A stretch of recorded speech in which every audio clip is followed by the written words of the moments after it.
Good morning and welcome to the 2024 Spastic Paraplegia Conference in St. Louis, Missouri. This is our first inaugural event in terms of doing the live virtual feed, and we want to welcome all of you who have joined us. As you know, again, this is inaugural and we're learning how to do this, and we hope to do it well. We appreciate your joining us. We're glad that you're able to hear the information, hear the research, hear patients talk about things and families talk about things that they are dealing with. We've got a great video team and a great tech team, and we'll be working through this in a way to try to make this as seamless and professional and positive for you as we can. In just a moment, I'll be going to the stage to welcome those who are here and officially kick this event off and turning it over to Tim Crogan, who will be our MC. With me at the moment is first and most important, my wife, but also our executive director and the coordinator of our annual conference, Norma Pruitt. She may want to welcome you and just say a quick word, and then we'll get started in just a moment. Norma? Thank you very much. And you know that I can't just say a quick word. You know I've got to tell you a whole lot of stuff in a short period of time, so team up your ears here so that you guys can hear this. We have got a fantastic group of folks here. We're missing you guys from home, but we're so glad this year that we're able to bring it virtually. There is a chat box if you guys want to make use of that. We're going to try to monitor it all we can. If there's questions that you guys have that you would like for us to ask, to the podium, then chat that out. We'll put it on our doctor board if we need to. We'll make sure that information is being seen and heard. If you've got questions, please make sure you tell us. Let us know and keep asking if you don't get your answers, because that's what we're here for. This year we're focusing on SPF warriors, and this is the gateway of hope. That's the St. Louis Arch motto. So you guys just reach out to us and we'll do what we can to bring all this information to you guys live and as it's happening. And we've got a lot of folks that are filtering in through the ballroom. And Greg, thank you so much for letting me sit in with you this morning, and I'll be back to join you guys a little bit later. As we go through this conference, today's going to be focusing on patient issues, family issues, personal issues as we deal with HSP and PLS. And it's important for you to participate in that and meet and talk with other people who are sharing the same life experiences as you are. And then tomorrow is our scientific day, and Sunday morning as well, but we'll start tomorrow hearing our researchers and our doctors talk about the current research and the up and coming research. We've got some important announcements and discussions to have over the next 2.5 days. So again, we're so glad that you're with us. We hope this inaugural event goes well, and we look forward to hearing from you during and after it to see how we might improve the experience on your end at home. Again, welcome. We are glad that you're with us. We'll see you in just a moment. We're headed to the podium to kick this off. See you in a few moments. Take care, you guys.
microphone, make a little noise, and everybody gets quiet. It's good to see you guys here. I'm Greg Pruitt, currently serving as president of your Spastic Paraplegia Foundation, and on behalf of the board of directors, we want to welcome you here. We are excited and glad that you're here. Now, as I say that, you know, when I sit in your shoes out there listening to someone, my first thought is, well, I'm not glad I'm here. I wish I didn't have these issues to deal with. And we wish you didn't either. We wish none of us did.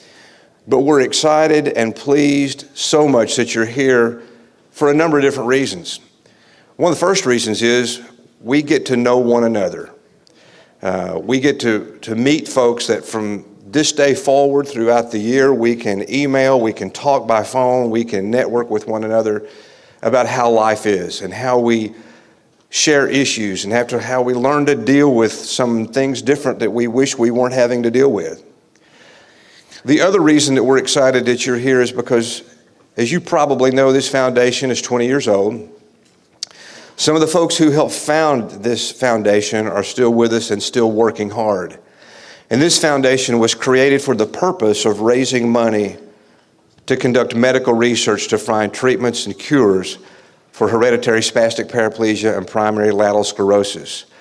And that's still our number one mission and goal, to raise as much money as possible, to get the most cutting-edge research done that we can, to make a difference in your life and my life and the life of our families. And you're going to be hearing some exciting news, we think, this weekend. We began last year in kind of a new approach and a new discussion, talking with our board of directors and with researchers and doctors who are involved with us in this process about how to focus our research maybe a little better and build on the success of the research over the past 20 years. How do we move forward in a positive manner toward those treatments and cures? Those doctors and researchers responded. They were right there in the middle of that discussion with us, and over this past year have worked on ways to do that. And one of the most exciting things you're going to hear over the next 2.5 days are some steps that group and your board in particular is taking to expand our research process in that area. You'll hear John Cobb, the chairman of our research committee, talk to you a little bit about that. You'll hear some of our doctors, particularly on Saturday morning, talk a little bit about that. So again, the research that's been done over the past 20 years is so important, but now we want to build on that in an accelerated, exponential way to hopefully quickly find some treatments and cures that make a difference in your life and my life. This foundation, as you know, our vision is the day when all individuals with HSP or PLS are diagnosed, treated, and cured. And every one of those is important. You know, we talk with so many of you over the years who have such a struggle just getting that first accurate diagnosis. Part of this research process you're going to hear about, there are pieces of that hopefully will help those who have these symptoms, have these issues, more expeditiously and timely find a proper diagnosis so that they can move on to the treatments and therapies and other issues. I want to point out to you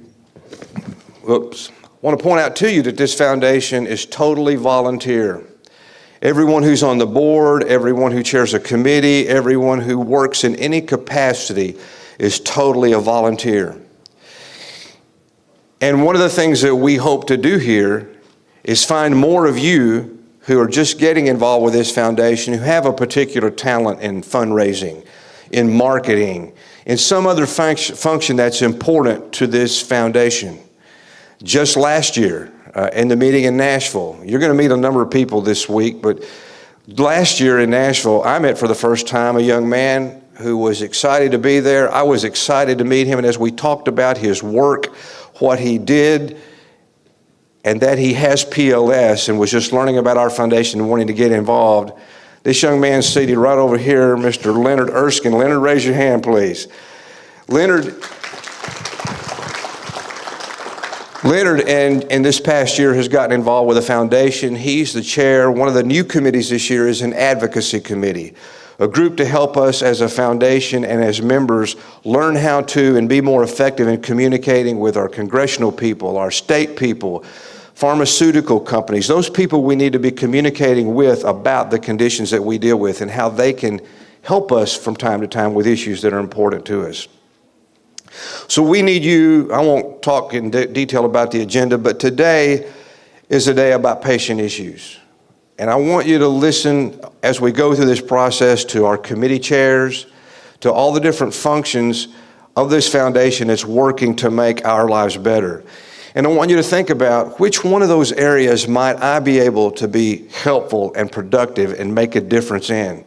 As I look around, I see other folks that just a year or two ago we didn't know, but that are making tremendous differences, bringing sponsors to us to help sponsor this event, to help us raise more money to do focused research. So if you're new, we want you to get to know us, we want to get to know you, and we want to use whatever strengths and abilities you have to help make a difference with this foundation.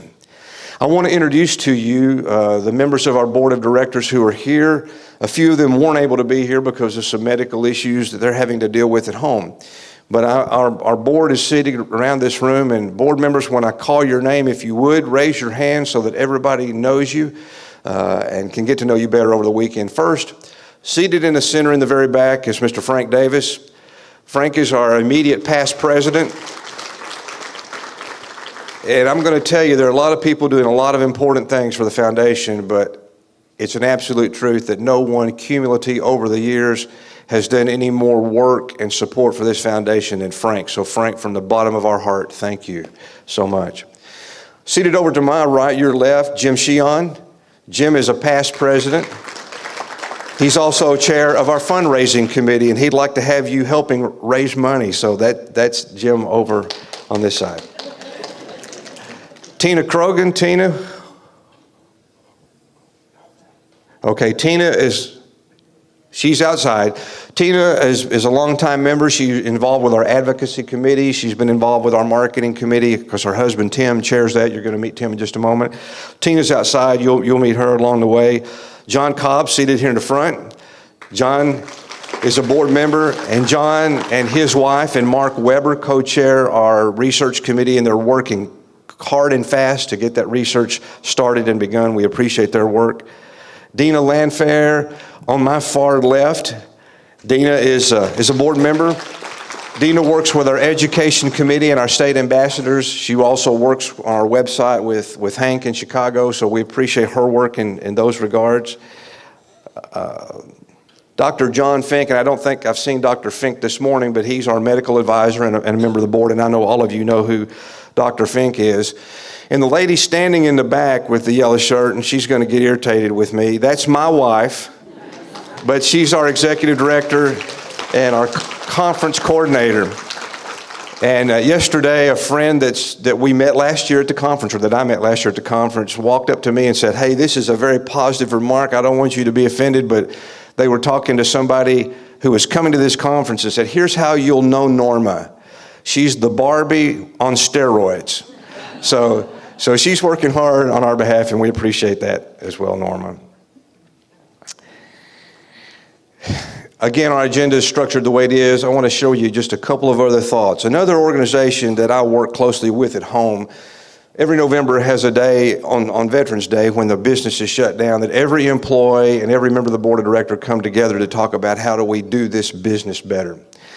Last year, our CEO gave us all a book written by Admiral William H. McRaven, U.S. Navy retired, a book entitled Make Your Bed. It's not a long book. I would encourage you to find that book and read it if you get a chance. He obviously was a Navy SEAL, and the book is written around the challenges that he had as he did what he did. I just want to share with you the names of the chapters, because if you look at the names of these chapters, it fits exactly us in our organization. Chapter 1, start your day with a task completed. The name of the book is Make Your Bed. Why start your day with a task completed? That first completed task is an indication that you can be productive, that you can get some things done, that you are still making a difference. Chapter 2, you can't go it alone. All of us know that. We've all got family members, people who are part of our world who help us deal with the issues of life. And today, and most important, we together as individuals can't do this alone, but as a foundation, working together, creating advocacy, awareness, and raising money, we collectively can and will make a difference. Chapter 3, only the size of your heart matters. You got to have a big heart, and I know you do. You have to have a big heart to fight these battles alone, but in partnering with others that share it with you. Chapter 4, life's not fair. Drive on. Don't we know that? I know there have been times when all of us have said, why me? You know, I have SPG4. It's a hereditary thing. 13 people in my family have had it. I have only one biological brother, and I would never want him to have it. But I have to tell you the truth and tell you that there have been times I thought, why me? Well, life's not fair, but this is how I have got to deal with life, so I've got to drive on and make the best. Chapter 5, failure can make you stronger. And don't we know that? There are issues all through life that we try that we may not meet the mark. We may fail from time to time. But we can learn from those experiences, learn from those failures, and make a difference. Chapter 6, you must dare greatly. Absolutely. And that's what we're here for this weekend. Collectively, we're going to dare greatly to raise the resources and work together through the organization of this foundation to find the treatments and cures that we so desperately need. Chapter 7, stand up to the bullies. There are other people who are going to compete with you. They're going to tell you that you're not going to be successful. They're going to tell you it's a waste of time, but it's not. Stand up to those bullies. Chapter 8, rise to the occasion. No matter how difficult the challenge, no matter what the challenge is, you can be successful. We can be successful as we stand up and rise to the occasion. Chapter 9, give people hope. Boy, is that important. Those of us who come to this, we meet people every year who are here for the first time, and what we hear from so many people is, you know I have this condition, and I may have people in my family somewhere who have it, but I don't know them. I thought I was the only person in the world dealing with this. Well, when you come and meet folks here, you learn there are many more people who are dealing with the issues that you are, and they want to be part of your team, and they want you to be part of theirs to make that difference.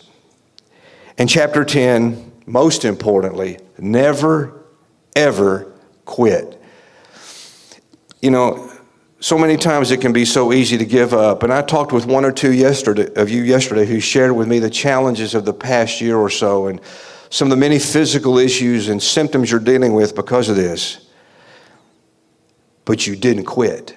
You didn't give up. You found ways to keep going. And we want to encourage each other in that regard, again, both individually and collectively as a foundation. So I encourage you to get that book.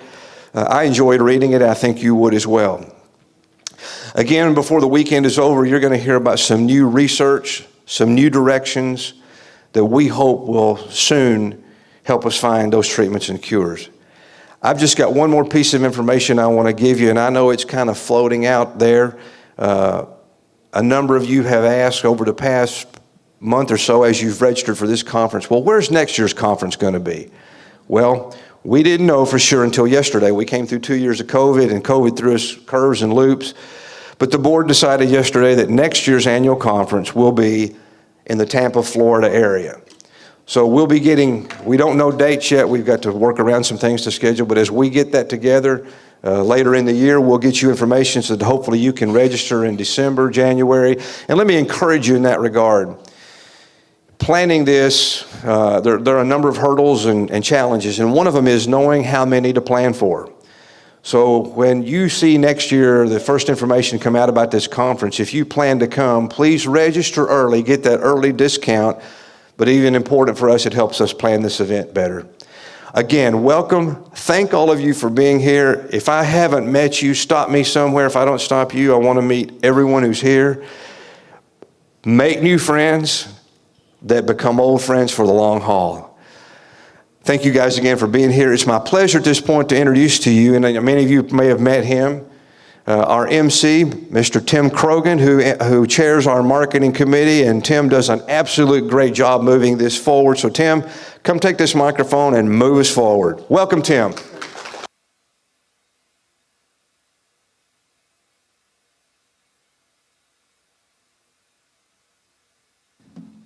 Okay, everybody. Welcome to St. Louis.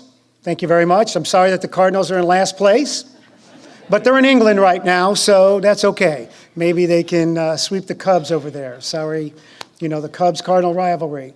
So anyway, so I'm the guy who's going to keep everybody on track through this whole weekend, okay? So are you all nice and comfortable now? You're all tucked in? You're feeling good?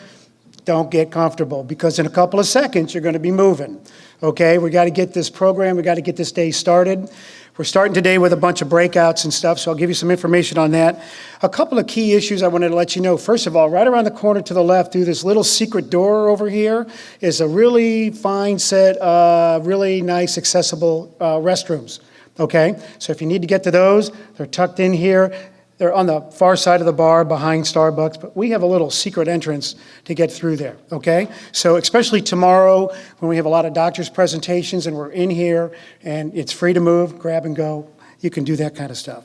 Also, we want to thank our vendors and exhibitors and everybody that are going to be out there. Make sure you meet with them, okay, and check with them and see what they've got going on out there. And of course, we want to thank everybody out there at the registration table who is able to get through everything and get all the information and stuff to you guys.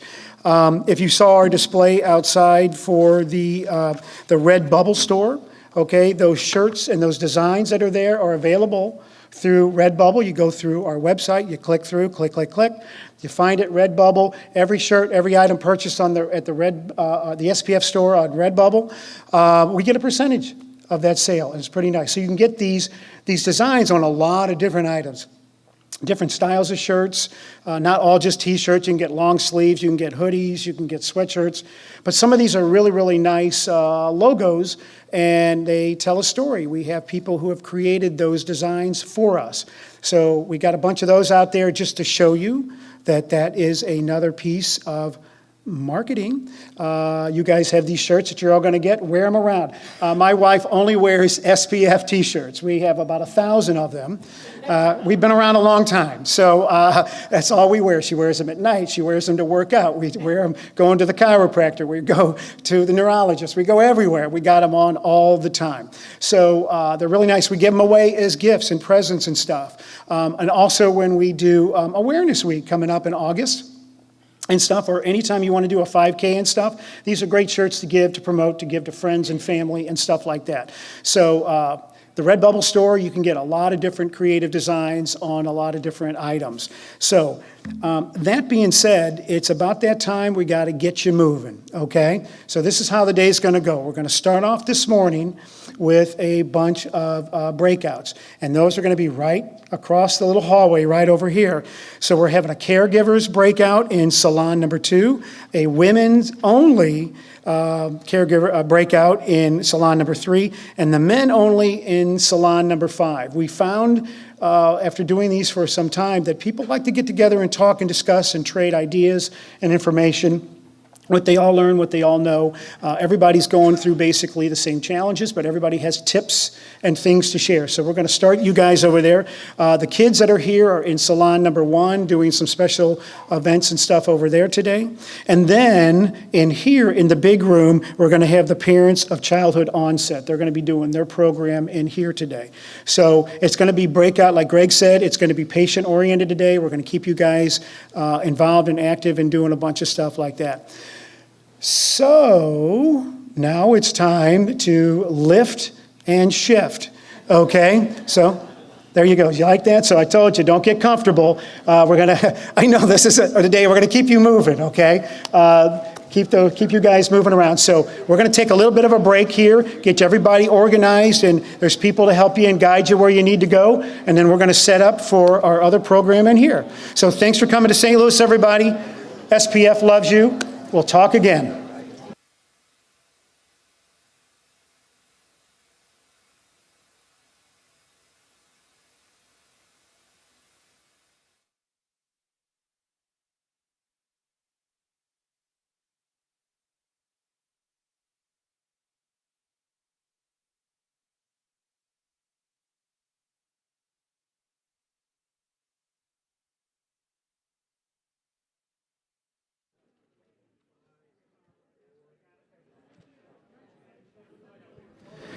Hello again, guys. Well, we've gotten this thing kicked off, and as Tim and I both have shared with you today, is a day focused on patient and individual and family care and issues. The group is breaking up now and headed to the appropriate place that they will go to. I'm going to walk with you again as we'll be waiting on the presentation in this room in just a few moments. There's a real focus this year on childhood onset. So we've got some parents who have dealt with that effectively in other ways over the past few years, and they will be sharing in this room with those who are dealing with childhood onset and sharing information about the work that they are doing and issues that those children deal with. And that's what you'll be seeing in terms of our virtual work here in just a few moments. But today, as they break up, again, you may be at home listening and you just weren't able to get here for a number of reasons.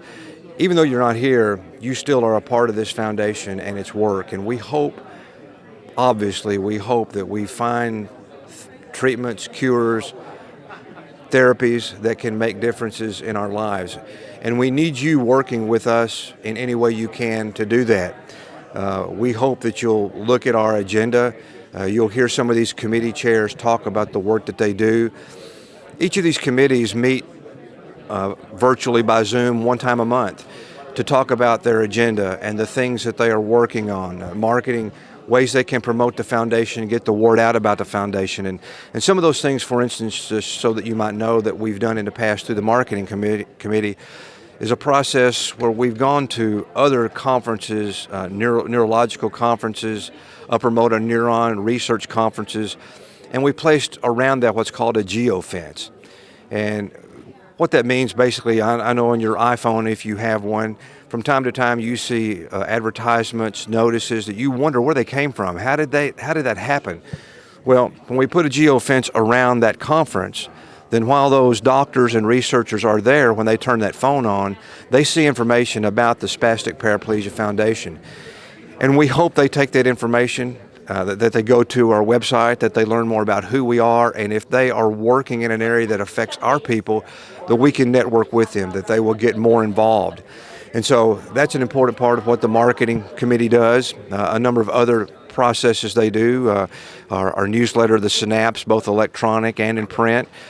So that group works to package our foundation and the work that we do so that people like you and I and others in the world that need to know about us and about our work can learn more about it and hopefully get involved in a supportive way.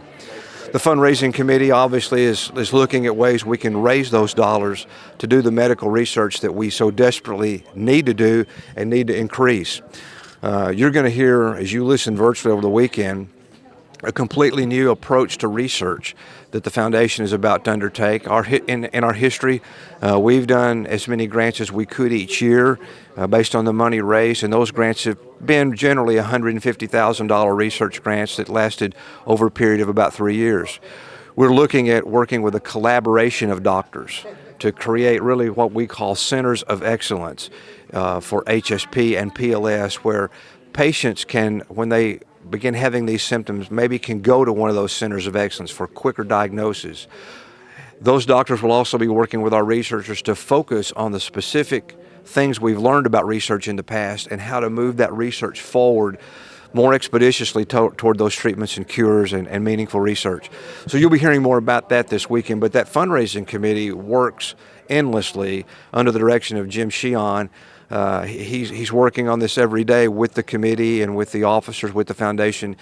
And if you have a knack, if you've been involved in a project, whether it might be a golf fundraiser like we do in Western Kentucky or some other fundraising opportunity that might raise some money to go toward this research, please talk with Jim and we will be glad to help you in that in any regard. For instance, if you needed some graphics electronically to help promote that, Norma can work with you to help make that happen. So we will do anything we can to assist you in those regards in terms of fundraising. Our research committee, again, works tirelessly. COVID got us behind a little bit with that process. And John and Jody and Mark and the members of that committee have really worked feverishly over the last year to try to get that caught up.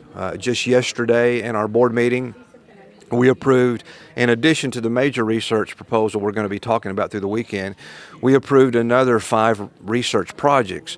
One of them was PLS, others were HSP, and that's something you need to know if you're watching. If you have PLS, this board is committed to and works very hard to make sure that funds are committed to PLS research. And we work hard to try to get potential researchers to talk to us about how they can research and move forward in regard to PLS. So we appreciate their work and our research committee in moving forward. We're now to the point that as we just awarded those yesterday, the committee's already put out a request for proposal for the next round of research. So we hope in another 6 to 9 months that we're able to fund some more research for these causes that are so important to us. Advocacy Committee, as I said a moment ago, is a newly formed committee, just formed over the last year. Again, this organization is completely volunteer. No one is paid, and everyone does this because they have a love and they know that we need the work that's being done. Last year at this meeting, we met Mr. Leonard Erskine, who works in the pharmaceutical industry and who wanted to become active in helping with the foundation. And so in the past year, Leonard has agreed to chair our advocacy committee. And he'll be talking about that. You'll meet him virtually if you're able to stick with us through this meeting. You'll meet Leonard, hear about some of the initial things that committee's talking about doing to get the word out, to help us become better partners with more organizations all over the country and all over the world in meeting these challenges and this mission. So a lot of work going on in the foundation, and again, you'll be hearing from all those committee chairs about the work that they're doing. Right now, we've learned from some of you who have come to these meetings in the past about some of the things that might need to be talked about. You know, we men, we may have some issues we need to talk about without you women in the room. And we know that you women have told us the same thing. Our kids have issues just that they might want to talk about. We've learned that caregivers need to share together. So right now, the group is broken up and they are talking about those specific issues. Well, I see here in our main room that our group that's going to talk about childhood onset and those issues are ready to share with you. So let me say goodbye. We'll see you again in a short while. Enjoy this day, and thank you again for joining us.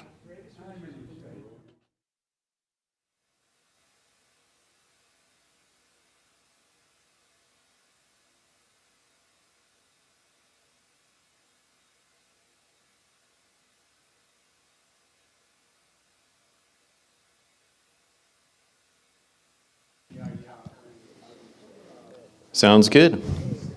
Well, thanks everybody. Welcome to this new breakout session. So this is entitled Diagnosis to Hope, Life as a Parent Caregiver. And I know since I've been connected with the Spastic Paraplegia Foundation, I think this is the first time I've seen a specific segment and day and sessions really devoted to parents of children.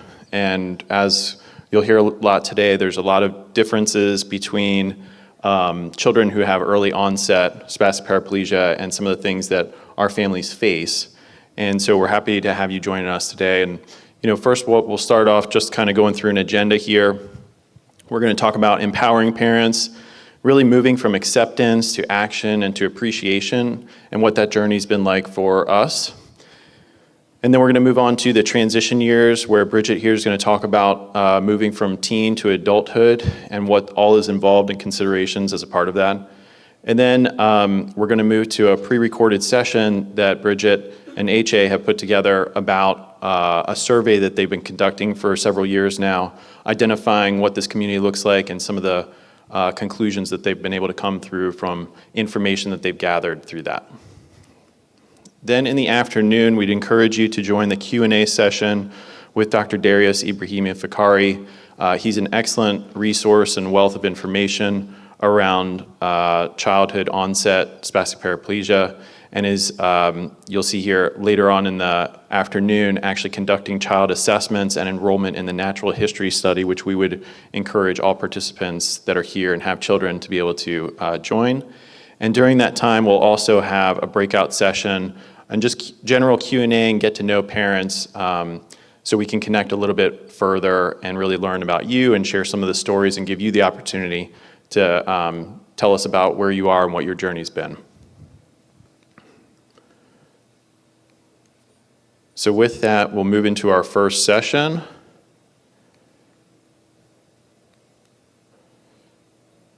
Okay, so just to kind of get to understand who's in the audience before we do introductions up here, how many of you are parents of a child with spastic paraplegia?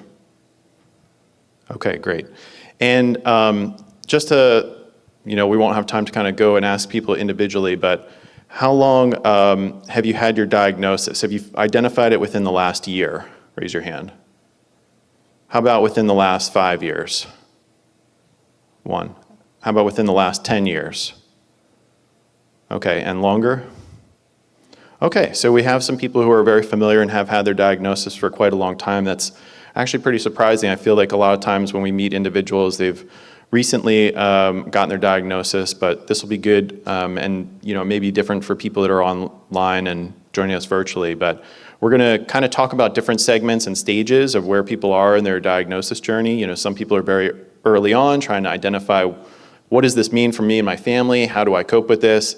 Other people are much more veterans, have resources, connections with doctors, connections with this foundation. So we're hoping to explore all that today. So just to do some quick introductions, my name is Chris Lorick.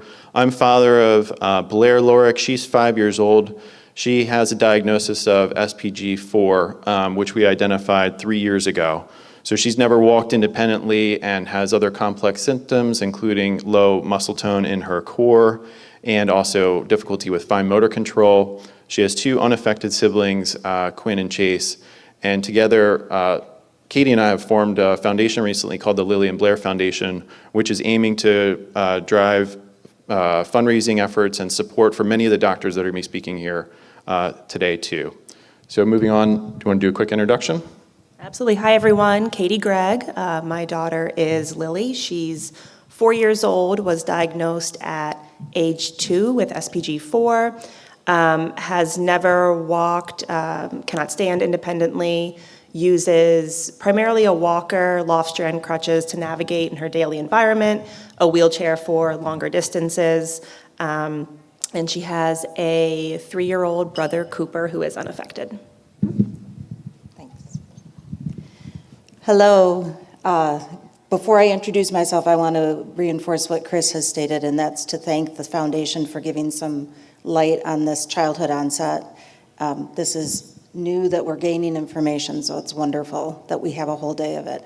But my name is Bridget Lassig. Some of you may know me from a Facebook group that we have for teens and young adults and the survey. My son Donovan is 19 years old. He was diagnosed at the age of 2 after not walking independent of furniture or our hands with cerebral palsy. And when he was just 1 month shy of his 15th birthday, we took him, after many surgeries for cerebral palsy, we took him to Boston Children's Hospital to figure out why his gait was changing again. And that's when we discovered that he had HSP at the beginning of the pandemic. I think we all experienced a 2020 diagnosis. He has 2 siblings that are not affected. Emma is 21 and Carl is 20. And for us, our journey has been this twist and turn road of trying to keep his gait, trying to keep him walking. And within 1.5 years of that diagnosis of HSP, he is full-time in a wheelchair. So we've gone from thinking we had an independent growing teenager to growing dependency. So a lot of our challenges, things that we've been trying to work through, speak to those kinds of trials and tribulations. And then do you want to just do a quick introduction for HA, who I know is on virtually? Yeah, thank you. So my partner in the survey, if you've seen the survey or heard the reports, is AJ Felice. She lives in London, and her daughter Emily is 4 years old and has SPG3A. Going back, I should have mentioned Donovan has SPG4 complex. But AJ and I found each other via Facebook about 1.5 years ago. We each had done an individual survey trying to pull the communities together for what our children were experiencing. And we combined our efforts. So we now do this annual survey, and you'll see the results of that later. Emily also has a sister named Grace, who is also unaffected. Emily has not walked independently, And you'll actually get to see a clip of her playing in the sand in the video.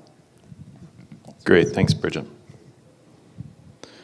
Okay, so when we were thinking about, what do we want to address? I mean, there's tips and tricks and things we could talk about, but what we thought would be really more valuable right now is to talk about what is that process and what does it look like from the moment of diagnosis to gain some level of acceptance, and what's required in order for you to gain that level of acceptance and then move into some form of action. And then from there, when you start to take action, you actually find some appreciation. And this is kind of an ongoing cycle. And we want to talk about these different stages and what our experiences have been for each of these different stages.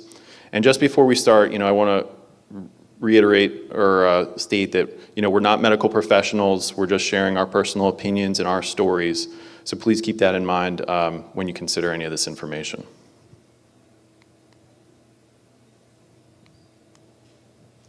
Okay, so to start off with acceptance.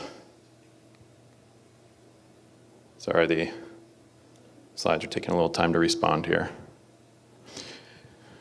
I love this quote. It says, "The pain that you create now is always some form of non-acceptance, some form of unconscious resistance to what is." This is a quote by Eckhart Tolle, who's considered a modern-day philosopher. He's author of a best-selling book called The Power of Now.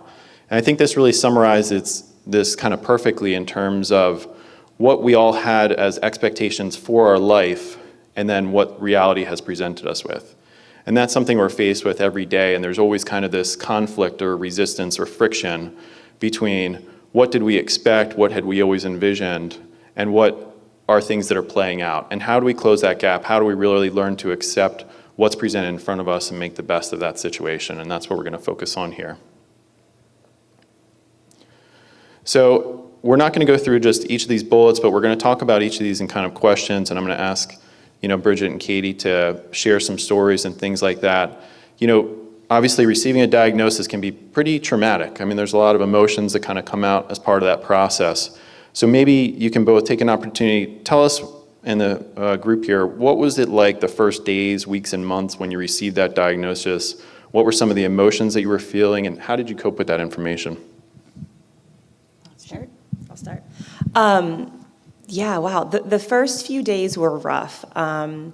We knew something was wrong. She, again, wasn't standing independently, delayed milestones. And she did get a brief misdiagnosis with CP.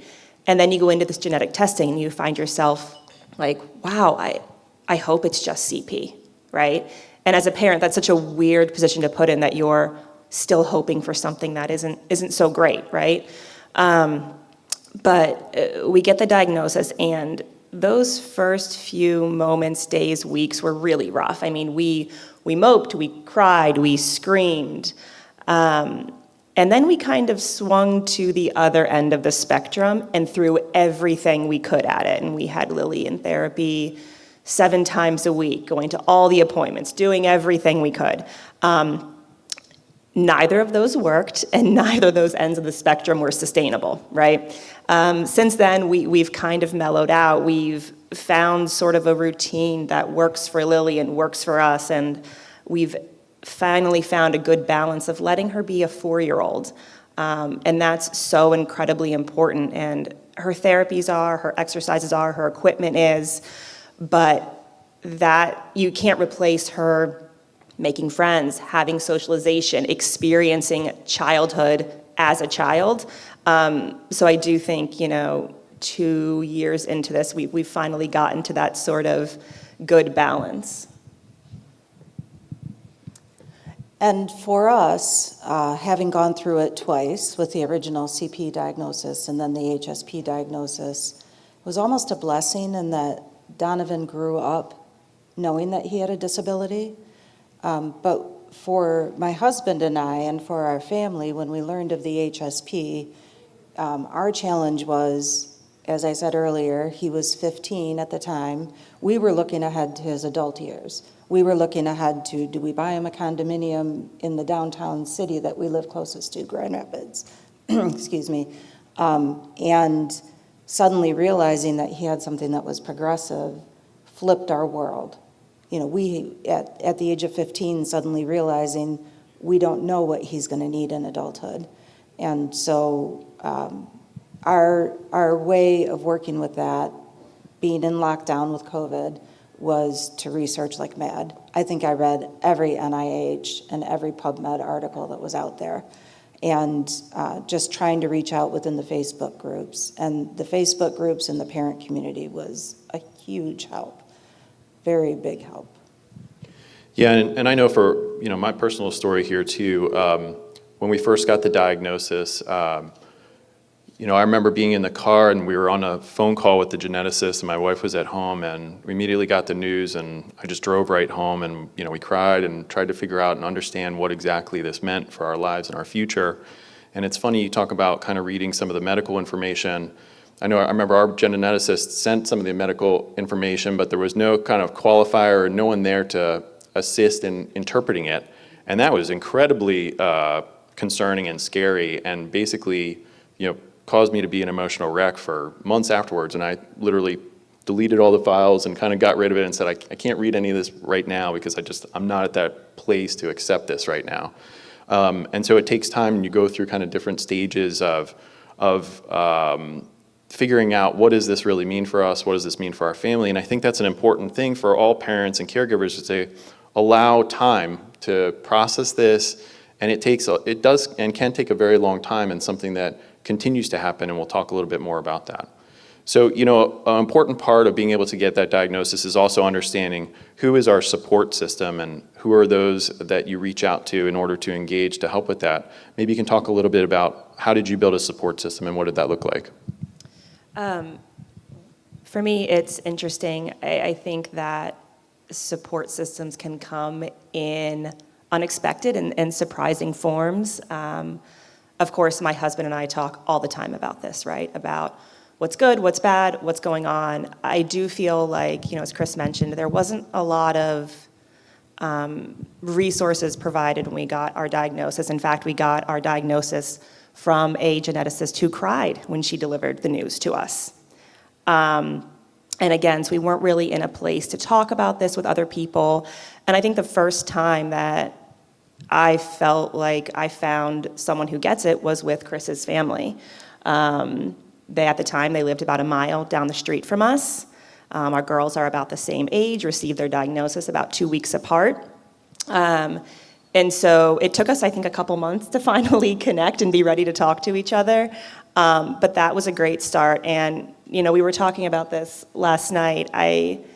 When I do think of my support system and what that looks like outside of my husband and others in this community, it really is my daughter.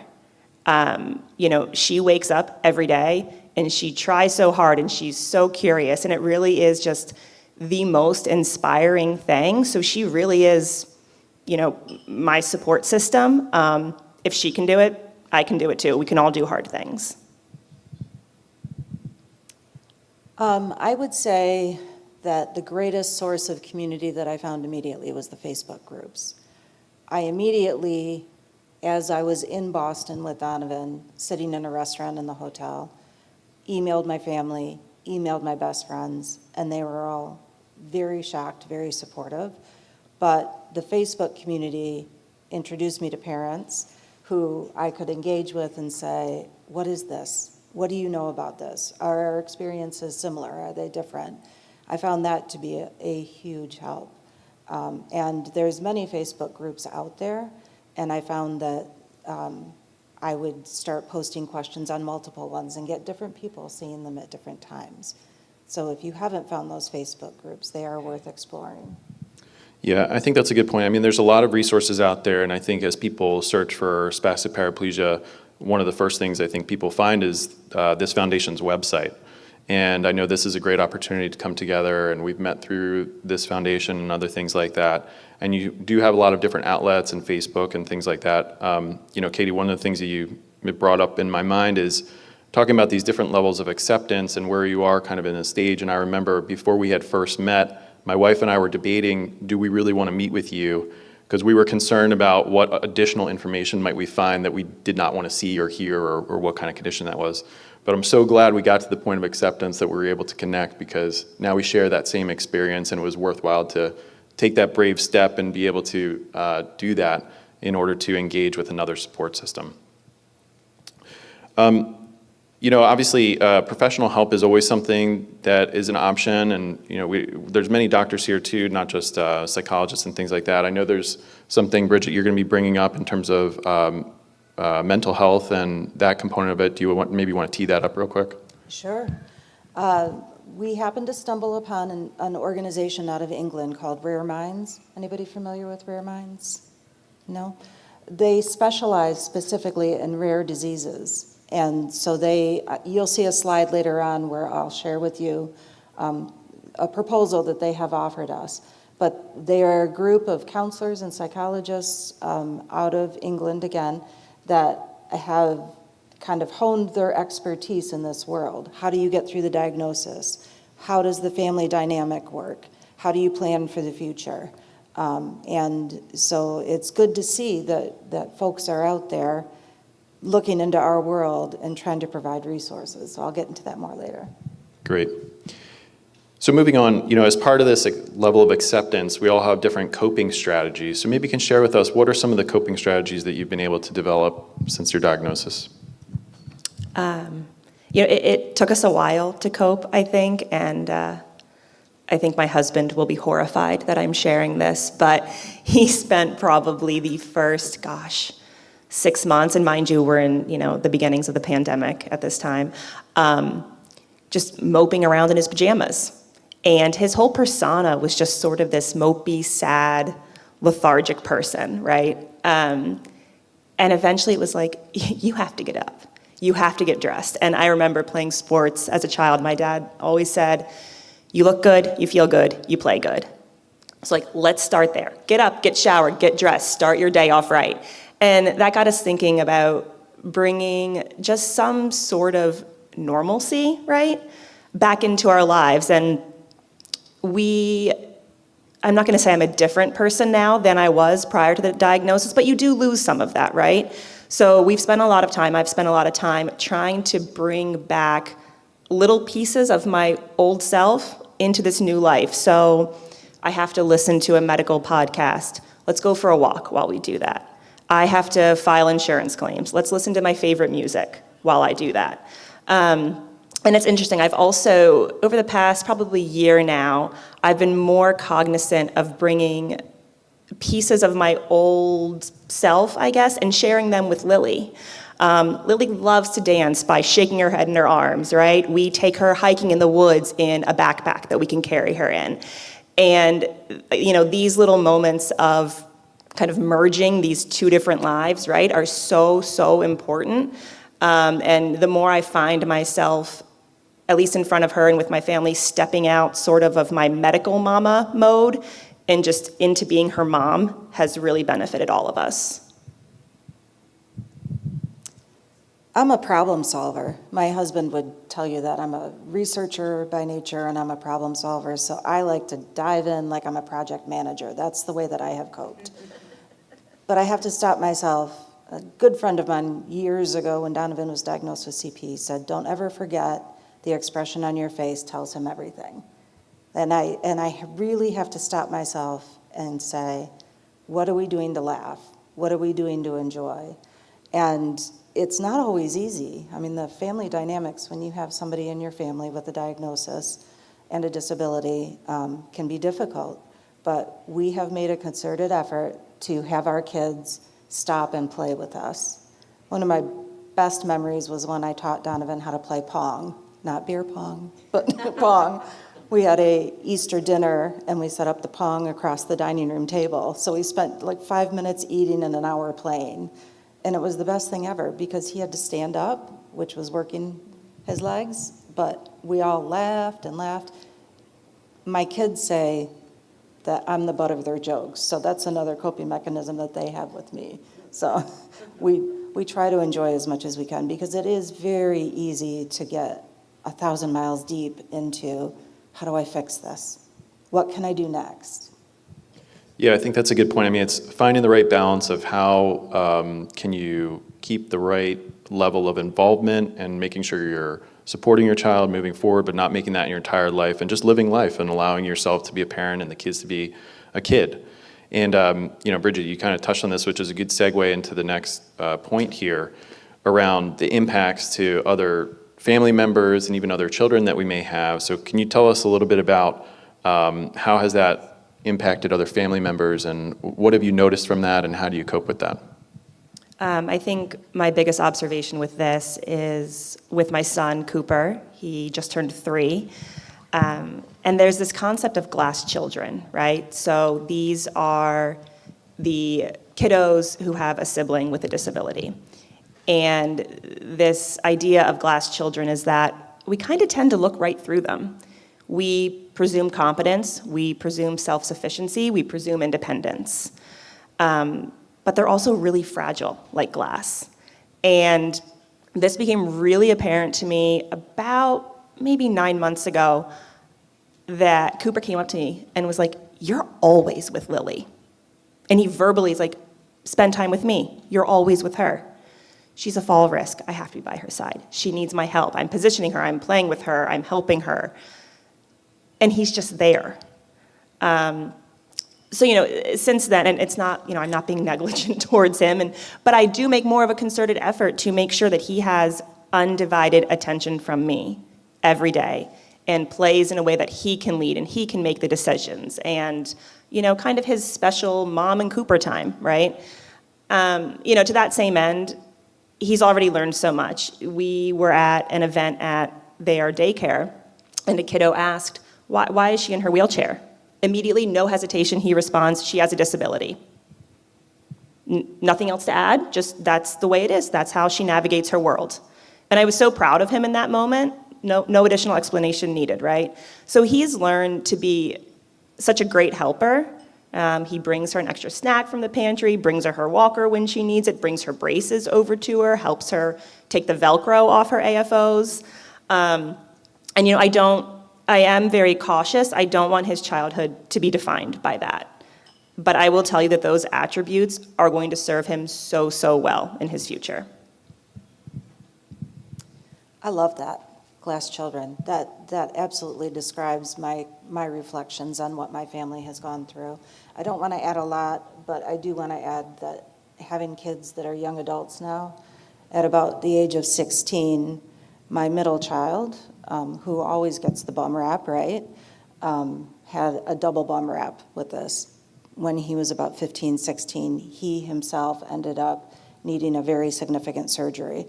And so he got the tripled bum rap. And it really drew out the effects of all the years of our support and care for Donovan. Because again, reminding you that he had surgeries from the age of 4 through the age of 13. So it was a constant cycle of hospitalization, inpatient stays, therapy cycles, and all of that. So it became very apparent to us that a lot more had impacted our 2 other children than we had really appreciated. I think we knew it. I don't think we understood the depth of it. And we're finally starting to work through that now that as they're adults, that they can express more to us. But I wish I had golden answers. I don't. It's just hard, and you just have to use all those mom and dad tools that you have. Yeah, I think that's things we're figuring out as we go along. I know, even a situation I have with my younger daughter who's not affected, she's 3, while my older daughter, 5, is affected. She gets questions, why are you not picking me up and carrying me around? And then to the point, she's smart, she does this with no malice, but she'll pretend like she can't walk so she can get my attention and have me pick her up and do those types of things. And so my wife and I really made efforts to try to show and express extra love or do little dates with her or things like that in order to show that. But it certainly does have impacts on the other siblings, and I think there's other things too you have to keep in mind in terms of family dynamics about how you cope with maybe your spouse and what does that look like, and ensuring that you both have the right level of space. There's also impacts to extended family members, whether that's grandparents and what are they going through. So keeping in mind kind of all those perspectives is important as we think about keeping the strong foundation for our children and moving forward. So as we talk about acceptance here, one of the things is kind of resetting expectations, and the quote talked about this before. So maybe tell us a little bit about what are some things you've had to reset expectations on that you'd like to share with the group. Sure. I think everything, right? The car you drive, the house you live in, what my career is going to look like, what my family dynamic is going to look like. My parents, her grandparents can't pick her up. What vacations we can take, where we can go, what play dates we can go on. Everything. Everything is different, not bad, just different, and it's not impossible to navigate. It just takes a little bit of extra work. I think for me, you're going to hear me talk a little bit about education in the next group of slides, but for me, probably the most prominent one, other than obviously the rediagnosis, was the acceptance of how Donovan will enjoy his adult life. When your child is young and you fight and fight and fight that they get everything they need so they can get to that high school diploma, so that they can get onto a career that feeds them, in many ways, feeds them their heart, feeds their soul, and puts a roof over their heads. The acceptance over the years of those models are not designed for our kids. The box that a school system is set up in may or may not help our kids reach their fullest potential. And so it's that realization of what is his potential, where is his happiness, and how do I help him achieve that? Right, and I think we're constantly changing expectations, and particularly about new different phases in life and progression of the disease and things like that. And this kind of goes to our last point. Acceptance is not a destination. It's not like we just wake up one day and say, okay, I've completely accepted this. Because even if you have that moment, there will be other moments in your life where dynamics have changed, your child has grown, there's a new situation that you're thrown into with them, that you have to come to some new form of acceptance, and it's an ongoing process. And I think we need to recognize that and give ourselves a little credit for being able to, and empathy in order to get through all those different moments. And it's okay that you're continually going through this process. Okay, so from acceptance, that leads to action. And without any acceptance, and if you completely swept this under the rug, you wouldn't be here today, you wouldn't be participating. So on that spectrum of the scale, all of us have been able to gain some acceptance that has led us here to want to participate, to connect with others. And so that's a great first step in really helping with this. And I love this quote from this executive coach, Dusan Dukic. He says, "Take decisive action and your fears won't matter." And so when we've come to accept something, and now again, acceptance doesn't mean that we're happy with that. It doesn't mean that we've just now completely emotionally been satisfied with the result. It just means that we acknowledge the reality. So now what do we do? How do we move into action? And the more that we move into action, the less we can be concerned with our fears, because eventually we're empowered to take control of the situation in whatever manner that is. So let's talk about a little bit how we can get into action.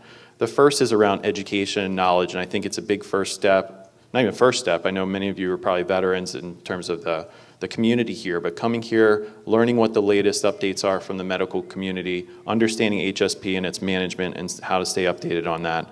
And maybe I'll ask the panel, what have you done to kind of educate yourself, and what resources have you found valuable? I think that we're fortunate in that the doctors in this community are so incredibly accessible, as are the families. So there's no shortage of knowledge and information and tips and tricks and information about modifications and equipment. I also follow all the doctors and researchers that I can online, read all the articles and try to stay, up to date on what's going on. And I don't have a medical background. So this was all new to me. And it's really uncomfortable to feel sort of helpless and ignorant, right, when you're first starting this journey.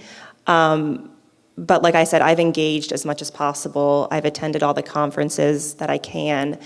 And over time, you start to sort of hear the same words. You start to form these patterns of you're hearing this from over here, and it's all starting to kind of make sense and help you sort of narrow your focus and, your expertise. To that end, I also will say, it is ever changing. This landscape is always moving. It's fluid. Science is moving at the speed of light.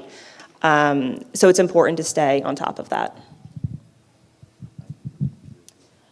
I think for the sake of time, I'm going to let Katie answer and then just pass it back to you. Sure. So, Okay, sounds good. So I know another critical component is kind of advocacy and self-advocacy, and this comes in so many different forms. And I think understanding your rights is important as it relates to insurance, possible employer benefits, and things like that. So maybe can you tell us a little bit about how you've advocated for your kids and even yourself and family? So I will say that until you have a kid with a disability, you have no idea the depths of your tenacity and resourcefulness, right?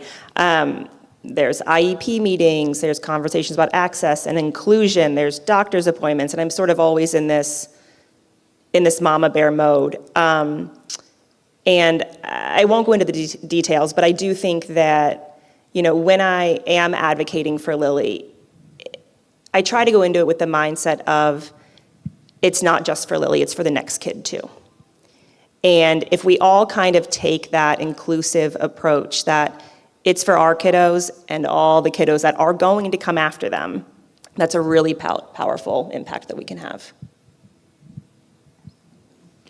And I know we're going to talk a little bit more later about some of the school considerations, and particularly what it means for IEP and some of those options. So we can table that for a little bit later, and Bridget's going to walk us through. In terms of medicine, we've discussed a little bit about having this kind of be the first breakout. But as we're learning a breakout about early onset pediatric HSP. And I think what we're coming to realize and work with the doctors is it really has a different trajectory than some of the adult onset cases and what that looks like. And so really every voice matters here, and it's so important that we kind of galvanize as a community and have these separate breakout sessions to discuss this and ensure that this subset and population of the HSP community is getting medical attention and attention from the researchers and also the right support and fundraising. And then further, I know we've touched on this a little bit around the natural history. There will be opportunity here later today to enroll in the natural history. And even if you're not able to do that today, you can enroll virtually through Boston Children's. We're happy to share that information later. And I believe Bridget has that as part of the video that we're playing. There will be a QR code that you can get more information on doing that later. Finally, just kind of moving on to fundraising. I know this is such an important part. Obviously, research will not happen without funding and fundraising. So maybe can you share a little bit, what has been your approach to fundraising? How did you get comfortable with it? And truthfully, what would you say to people that haven't tried fundraising yet? I don't know that you ever get comfortable with fundraising. It's uncomfortable. Life with a disability is uncomfortable. It is so worth it, though, to get out there and do some fundraising. I think, you need to get people interested, get them talking, raise awareness, and then raise the funds. It's really hard to raise funds for something that people don't know about or don't understand. And no amount is too small. I think that you have to start somewhere, you have to make the ask, and the information and education that you disseminate with that ask is just as valuable. It's hard to do everything right, but we all do have the power to do something. I'm going to add a little bit. So fundraising for me, I've had a bit in my career. I've had a bit before Donovan's diagnosis, projects that I've taken on. It's hard, and I don't like it, and I don't like asking people for money.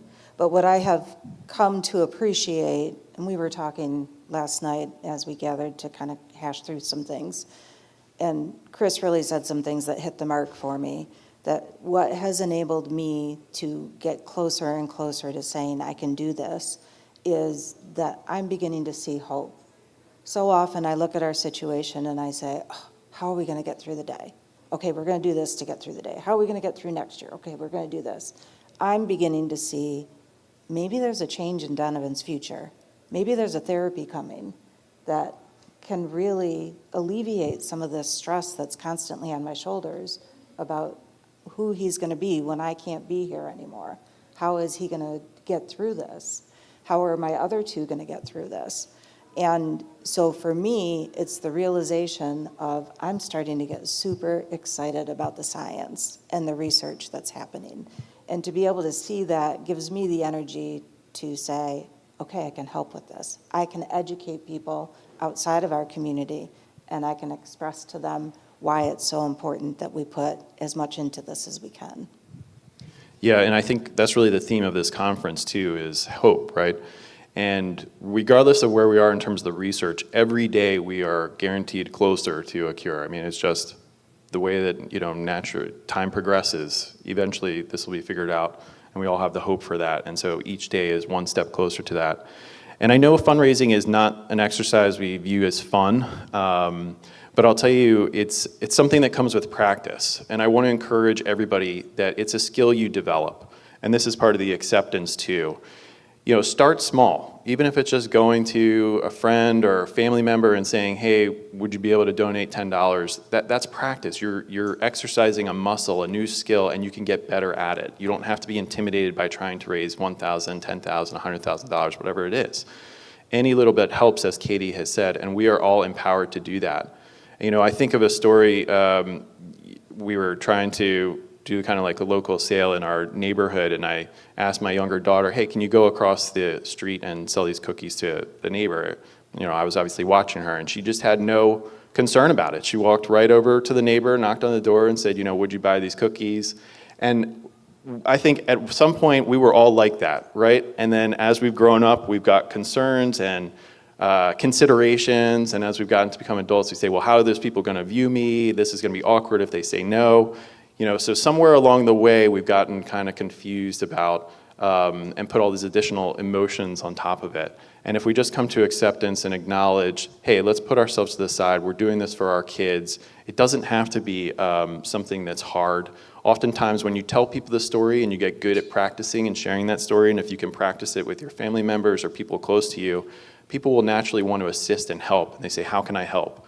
And you can point them, well, this is how you can help. You can donate to the Spastic Paraplegia Foundation. You can donate to other foundations that support this type of research, whatever those may be, including the Lilly and Blair Foundation and others. And so I think we're all working to try to achieve the same effort and objective in funding these doctors who are working and getting us closer to a cure, and we all have the power and capability to do that. So if you haven't tried that, you haven't attempted it, don't be scared. Get out there, practice it, practice your story, get comfortable with it, and you'll get better as time goes on, and you will have an impact. So moving finally on to appreciation, I think it's important to make sure we capture, there are happy moments about this, and there's things to be happy for. And as Voltaire said, appreciation is a wonderful thing. It makes what is excellent in others belong to us as well. And I see this in a couple different cases. One, with my own daughter, I see all the excellent qualities and capabilities and traits that she has, that she uniquely has despite her disability. And I also see how people treat her and open up doors for us, and not just literally, but figuratively in our lives to help assist us and what goodness exists out there in the community and supporting us. So maybe as we kind of talk about appreciation, can you both share, what have you come to appreciate about the situation and being impacted by this disease? Sure. Earlier, Chris, you asked what we have sort of had to reframe in terms of our expectations for life, and my answer was everything. And now that we get to this last slide and you're asking about what we have come to appreciate, my answer is the same, everything. I always like to remind myself, there's good days, there's bad days. And in the hard moments, I try to tell myself, the version of me 20 years from now would kill to be right here, right now. And that's not something that I take lightly, and I certainly don't take that for granted. So, in terms of appreciation and sort of what I've learned from this, it's really given me the gift of being present in the moment. I think, ditto, and yes, appreciation for each of the items that we have listed here. The one thing that I've grown to appreciate, maybe a different use of the word, is that Donovan is in control of his destiny. It's a hard transition from the parent that's always trying to fix it, trying to make it better, to, no, I need to get him to make it better so that he can be the one that's driving this and doesn't need me to drive it. And that's probably one of the biggest appreciations or realizations that I've had. But absolutely, the community, I mean, the folks in this room that I've spoken with, I have great appreciation for all the sharing that has gone on. I have appreciation for all of my family and friends who have supported us through this process. And I have appreciation for my faith that I turn to and say, tell me what I need to do today. Give me something today that I can focus on. And that helps immensely. Yeah, from my perspective, I think another parent of a SPG4 affected child said this to me, and particularly when I was struggling to kind of cope with the diagnosis, he said, your child will touch other people's lives in ways you will never know. And that made me really think, like I had seen my child, when she smiles and, she's a cute little girl in a wheelchair and it kind of melts people's hearts, but those are only the interactions that I see. And I know she's engaging with the community out there every day. She's going to school, and there's going to be ways that she impacts and allows people to appreciate what they have, even more so because they witness her or identify, with what she's doing. And so I think just in terms of the impact that she's having on the world, in terms of who she is, I'm very appreciative for that, along with the sense of this community, developing lifelong friends as a part of this, allowing myself to become a better parent. My wife and I like to say we have significantly exercised our patience muscle. So we view patience as like an actual muscle that we can strengthen. And I have no doubt that we have really worked that out to the maximum in terms of what we've needed to do, and it has allowed us to be better parents for our other children. So there are some really good things to focus on in terms of appreciation and gratitude for the situation at hand, despite this might be a situation we didn't want or ask for. So kind of moving on to conclusion, we talked about each of these different stages. Acceptance, the faster you can reach that acceptance, the sooner you get into action. And acceptance is that ever-evolving journey, and you're constantly coming to new situations where you have to accept that. Although in doing so, you can actually take action, and you have the capability to empower yourselves to take further action and have impact. And then finally, appreciation. Just don't forget to take a moment to identify what is good about this situation, what are some of these good outcomes. Let's be grateful for that as well. And with that, we're going to turn it over to Bridget to walk us through the transition years, teen to adulthood. Yeah, and I might walk through this quickly, and then maybe if we want to offer a break. Do we need a break? Everybody good? Okay, all right. I'm going to walk through this, and then we have the video at the end that, again, as Chris said, gives the report, the data from the report, and talks about how that ties to the research that's happening. Okay. You want to click for me? Oh, sorry. No, I'm literally, no, you're a pro at it. You shoot the back wall. So we have an audience that appears as if most of you have gone through the educational journey. Am I correct in that? Okay. I want to make sure that I cover everything because, again, we are broadcast, so there might be families out there that are in the early stages of understanding. But just real quick, raise your hands if you've survived an IEP meeting. Raise your hands if you didn't survive an IEP meeting. Okay. Just real quick. Our educational journey was almost the diagnostic journey duplicated. My family lives in an area where we had this wonderful opportunity for a Spanish immersion public school. And so we enrolled our two older kids in it. My kids are 3 years apart in age from oldest to youngest, so 3 and 3 years. And we put a school year in between each of them thinking, how are we going to afford college? Bing, bang, boom. So we did that intentionally. So when Donovan started elementary school, he was in a community that he already had. He was with his siblings. He was with other families that he had known from very early ages. By the time he was in 5th grade, we pulled him out. And the reason we pulled him out is because we thought that his daily gain had turned into a daily loss.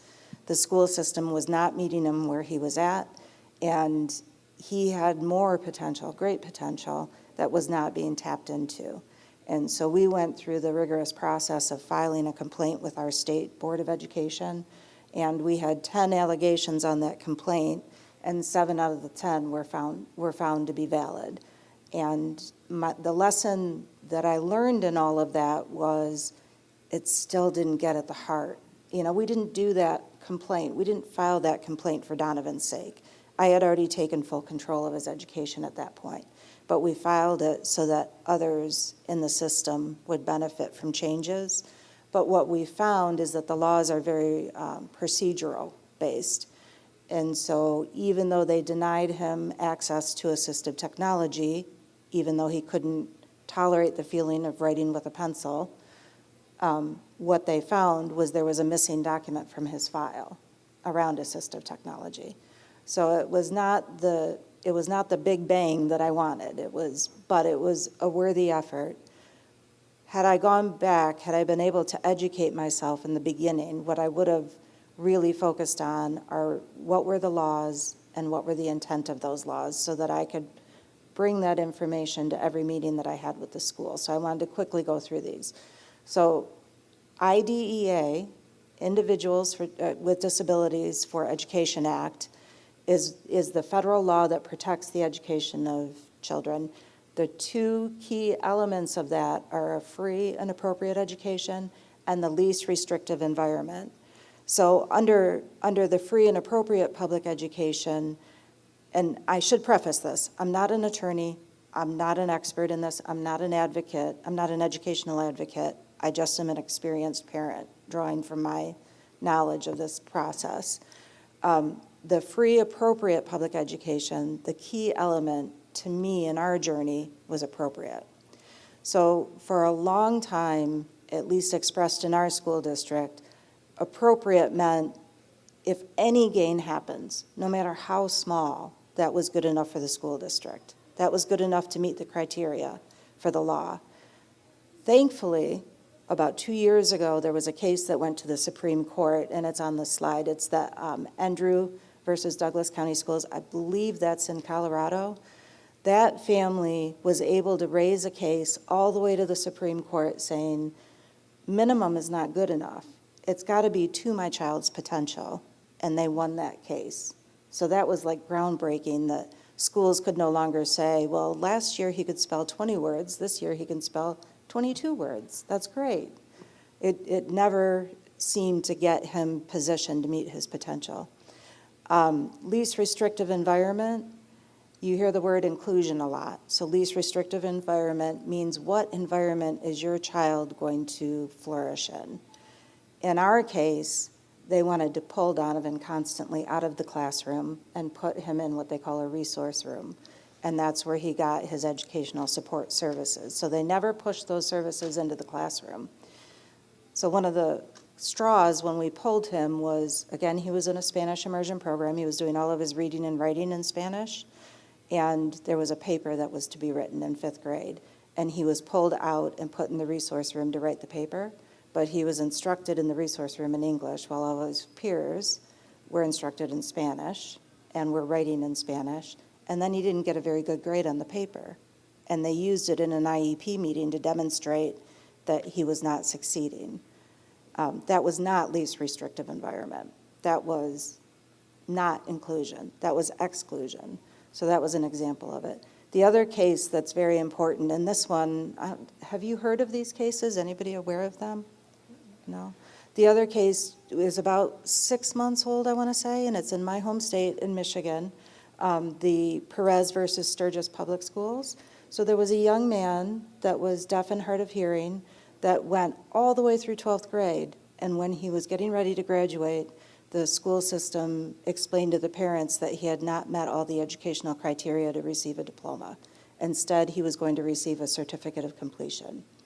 And it was a surprise to the family, and they dug back into it, and what they discovered was he had not been provided interpreters in classrooms at times. He had not been provided with the support that he needed.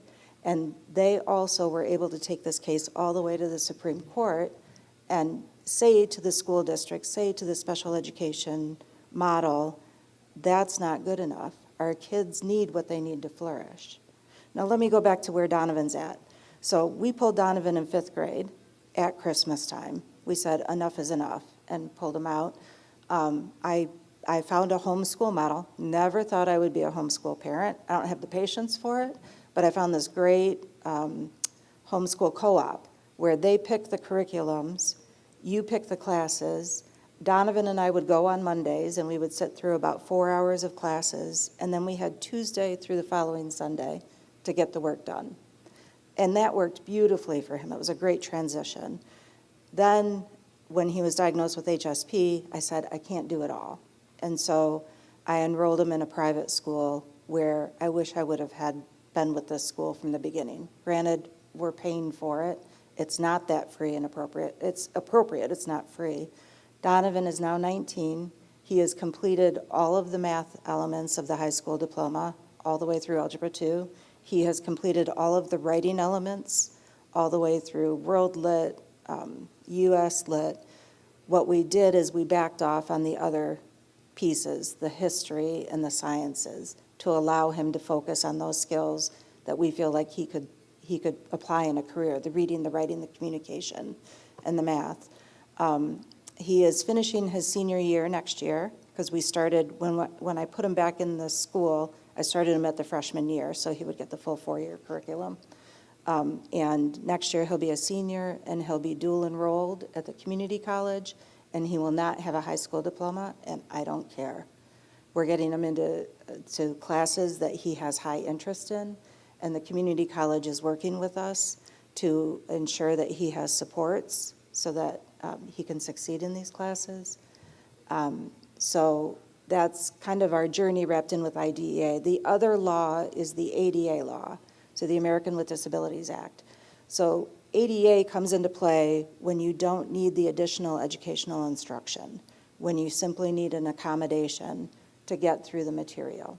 Think of it as, in that case of the Sturgis Public Schools, not having that interpreter could have been the difference between that student fully succeeding in all of those courses versus not. It wasn't that that student didn't have, and I don't know the details, I'm presuming, that the student didn't have the intellect or the ability to get through those courses. It was he wasn't given the right tools to do it. So I threw up just a couple of examples to highlight these differences. The IEP, again, is Individual Education Plan. In my interpretation of it, it's that your student needs that additional learning. They need somebody, a tutor, an extra curriculum to get them through the material. The 504 is they simply need an accommodation to be able to do what they need to do. An audiobook. Maybe they have dyslexia and they're not reading at the same pace. So they need an audiobook as opposed to having to read the book. The 504, and I have had kids that have been on both of these because we also have dyslexia in our family. My daughter, who has dyscalculia, which is the math version of dyslexia, made it all the way through high school under a 504. And what we learned, the critical point that I want to offer to you is that if your children get old enough that you're looking at standardized testing, if it's still in play, I don't know how much it's emphasized in today's world now, but when they were completing school it was.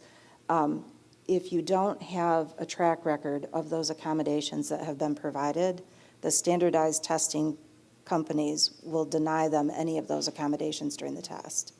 So you have to have a written record with the school of what those accommodations are in order to get them when you get to high school.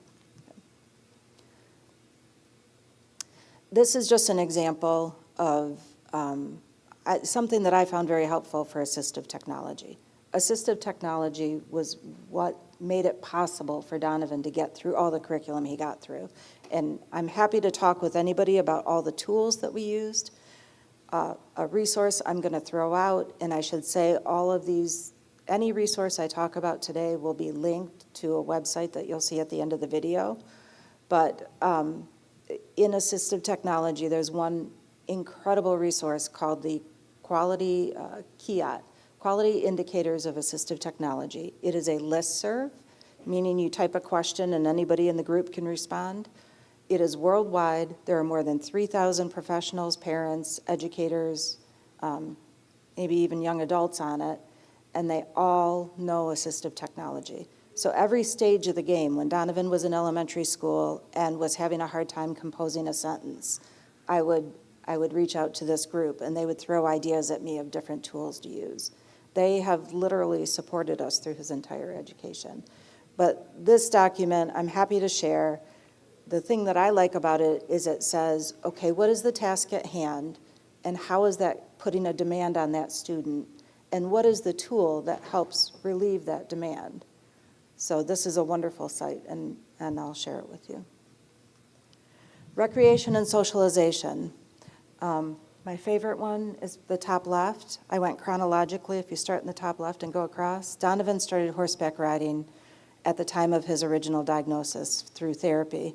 And he would rock on the horse and then fall asleep.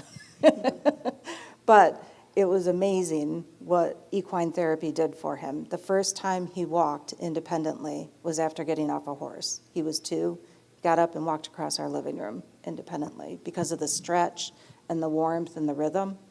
So, but the point of this slide is he's done equine therapy. He's done golf programs. The gentleman with the husky, if you can see the husky against the white snow, the school had an outing, a snowshoe outing, and they didn't provide any accommodation for him.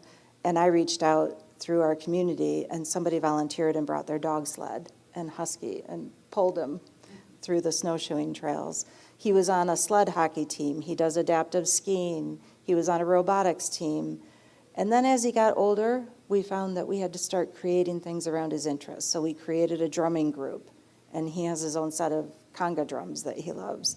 And then biking, and now in his chair, doing more like 5Ks and being on a track team. The point of this slide is to say, we did a lot. And as we did a lot, he drew further and further away.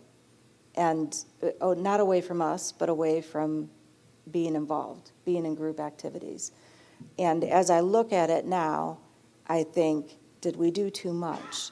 I'm not sure that we did. I don't really have the answer, but it's very hard as they transition into the teenage years for them to continue to push into these groups, particularly when you find yourself, as we have, with he's not at a true peer level with kids that are in other programs that are more developmentally disabled. He loves to engage. He loves to play in certain ways. And he has had some friends that he has said, you know, how they play is not how I play anymore. And so it's been very challenging. However, he has learned great resiliency. He's done things that he hasn't been comfortable with. And that's been a golden rule for us, is to teach him that. So, now that we're into the teen years, a couple of resources that I have found that I wanted to share because I think that they're great. Dateability is an app that was developed by 2 sisters. One of them has a disability, and she found dating to be very difficult because as she was communicating with people, their expectations would be different. So she developed this brilliant app. You have a disability, so do I. We understand each other. So funny story, I was talking to Donovan as I was setting this up the other day. Again, he's 19. And I said, you know, bud, if you don't get out of the house more, how are you going to meet somebody? How are you going to get married? And he looked at me and he goes, well, like that's going to happen. And I said, it can happen. It can happen. And look at this app. And he goes, oh, that's cool. And then he said, you know, I don't know that I would want to date somebody with my disability because I would want them to complement my needs. So he's going to look for somebody with a different disability to complement his needs. So we'll see how that works out. Maybe a future presentation. Young Adult Rare Representatives, YAR, is out of the Every Life Foundation, and it's an opportunity for young people, I think it's 16 to 26, to get involved in advocacy, whether federal or state legislative advocacy. And I just went through a certification program with this group on federal advocacy, and they did a great job. I highly recommend them. Athletes Helping Athletes, if you're not familiar with it, if your child is under the age of 18, they do grants for bikes. And it's funded, and it's the brainchild of the gentleman who owns a running store out of California. And the staff at the store actually do the fundraisers and pull the money in. So just a resource for you. Housing.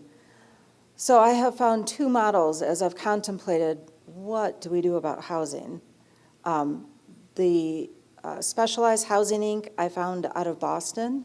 They've been around since the 70s.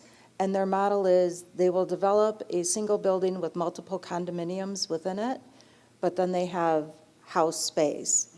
So you can own the condominium, your child can have independent living and have a support and have a family dinner if they choose every night. The house parent puts dinner on the table. Journey 21 is under development right now. It's in Wisconsin. It was started by two moms, and they have a large piece of property.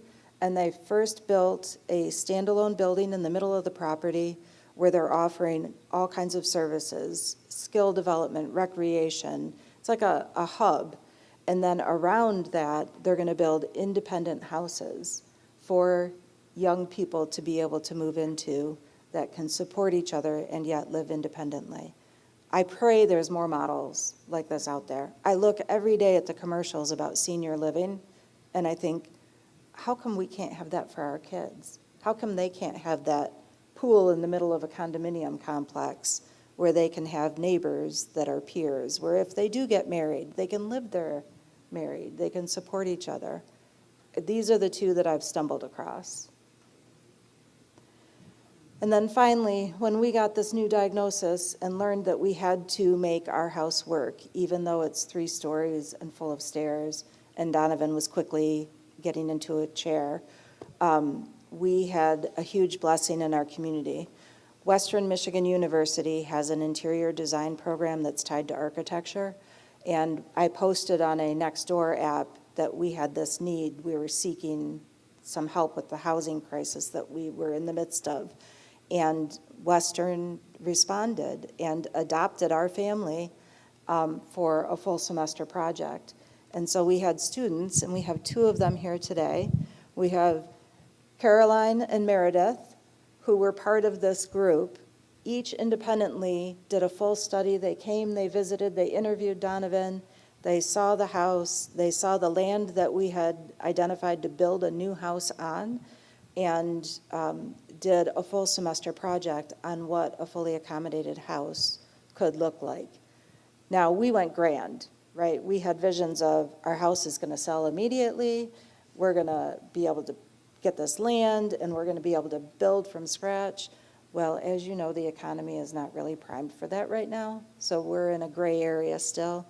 But Caroline and Meredith came graciously to offer their help if anybody has questions, whether it's building a whole house or modifying a bathroom or what's happening in the market.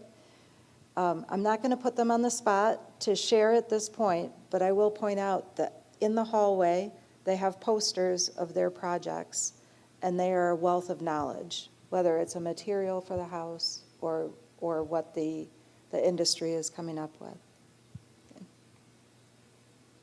And then lastly, Rare Minds. We talked about this a little bit earlier with the mental health. This is an opportunity. Rare Minds, again, is out of England. They have structured a proposal to us that we can take to the next step of exploring it or not. And I thought this would be a great place to ask the first audience your opinion. They're willing to offer through Zoom small group sessions, no more than 15 people, for a 1-hour facilitated conversation. And here are the topics that they identified based on conversations with AJ and I. Dealing with the diagnosis, the impact on the siblings and family, your adolescent and young adult, impact on parents and couples, and building self-confidence and resilience in your child. So There would be a personal out-of-pocket cost for this. I don't think insurance would cover it because they can't call it counseling because it's international. If we had a session and 15 people signed up for it, it would be somewhere in the neighborhood of $50 to $60 per person. So my question to you by a raise of hands is, does something like this sound interesting enough that we should take it to the next step? Okay. All right, thank you for the feedback. And now on to the video. Okay.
Hello, and welcome to our presentation on childhood onset hereditary spastic paraplegia.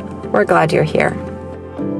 Hereditary spastic paraplegia is a rare neurological condition caused by genetic mutations. The most recognized presentation of this condition is in adults starting to have leg stiffness and problems walking, such as stumbling and tripping. These symptoms gradually become worse over time, and some adults eventually use mobility aids to get around. However, not many people are aware that children can also have spastic paraplegia. They may show symptoms from birth or during early years as babies or toddlers. Thankfully, with more genetic testing available and ongoing research, doctors are now able to diagnose more children accurately, but we still have a long way to go. Childhood spastic paraplegia often shows up as delays in a child's development. They may have trouble reaching important milestones, such as sitting up, crawling, or walking. Sometimes, even if they can walk, their way of walking may be different. They might dare drag their feet or walk on their toes. In some cases, the symptoms can also affect other parts of the body, such as arms or mouth muscles. It can also impact cognition and cause various other symptoms. Unfortunately, these symptoms are quite similar to a few other neurodevelopmental conditions. The most common of these, of course, is cerebral palsy, and we have some work to do in making sure that we don't have children with HSP wrongly diagnosed as having cerebral palsy. We already discussed that HSP can affect both adults and children. There are also some other misunderstandings about this condition. This is partly because of its name, hereditary spastic paraplegia, which is not always accurate. Not all cases are hereditary, i.e. inherited from parents. Sometimes the condition arises from gene mutations in an individual, even though the parents don't have the faulty gene. Also, not all cases result in paraplegia, which means affecting the legs. There are cases known as complex or complicated HSP, where multiple body systems are affected, as we discussed earlier. The ability to walk varies widely among individuals with HSP. Some can walk almost normally, some have a unique way of walking without any assistance, some use crutches, and some rely on wheelchairs. There are also individuals with HSP who cannot walk independently at all.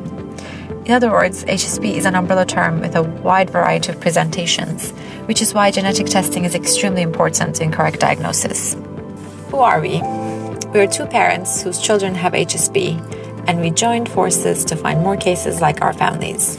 My name is Ece Filiz. My daughter Emily is 4 years old and has complicated spastic paraplegia type 3A. We started having concerns when Emily started missing important milestones, such as sitting up and crawling. And we got the diagnosis of complicated SPG3A in the thick of COVID in 2020 when she was 15 months old. And we did that via whole genome sequencing. Emily's variant is de novo, which means it's not inherited from myself or my husband. And my name is Bridget Lassig. My son Donovan is 19 years old and has complicated spastic paraplegia type 4. Donovan had the diagnosis of cerebral palsy for the first 14 years of his life. Only after our contact with Boston Children's Hospital, as a result of our concerns for his progressing symptoms, did we get the diagnosis of complicated SPG4. This was after years of missed opportunities and 6 surgeries we likely would not have elected. Donovan's variant is de novo, again meaning that it's not inherited from me or my husband. Bridget and I met on Facebook when we were both trying to find cases like our children online. We joined forces and designed an online survey. We asked questions to get information on participants' HSP types, variants, their age and location, the age at which their symptoms started, whether they are aware of ongoing research into childhood HSP, etc. We had several goals with the survey. The first one, as I referred to before, was to find more children like ours, connect the community, learn from each other, and share experiences. We also wanted to support researchers with our data, help them discover trends if possible, and raise awareness on childhood HSP in order to get it diagnosed by practitioners faster and help reduce the rates of misdiagnosis. We want to make it absolutely clear to all of you listeners that this is not a scientific survey. It was done on Google Forms by 2 parents who are neither doctors nor data scientists. The survey results do not provide a complete picture, as of course we didn't reach all children with HSP across the world, and we're keeping the survey open with new results coming in every few days. There's no money attached to the survey. The data will not be used for any monetary gain, and Bridget and I are just volunteering our time to be helpful to the community. We were blown away by the number of people we were able to reach. So far, we had 191 entries into the survey. The gender distribution is almost even. Overwhelmingly, 75% of participants are currently aged 18 or under. The remaining 25% are adults with HSP whose symptoms started in childhood. Participants represent 20 countries across the world. There's definitely a language bias, as English-speaking countries, United States, United Kingdom, and Australia are the largest contributors to the survey. We're currently working with some organizations in Europe to help spread the survey there, and we're also looking for partners in larger countries such as Brazil, China, and India to be able to reach participants in those countries as well. Participants represent 23 HSP subtypes. You're now viewing some of the beautiful children that are behind these numbers.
The largest 2 HSP types represented are SPG4 with 34% of the participants and SPG3A with 13% of the participants. These 2 groups make up almost half, 47% of all participants. And here's a quick snapshot of all the HSP types we have participating in the survey.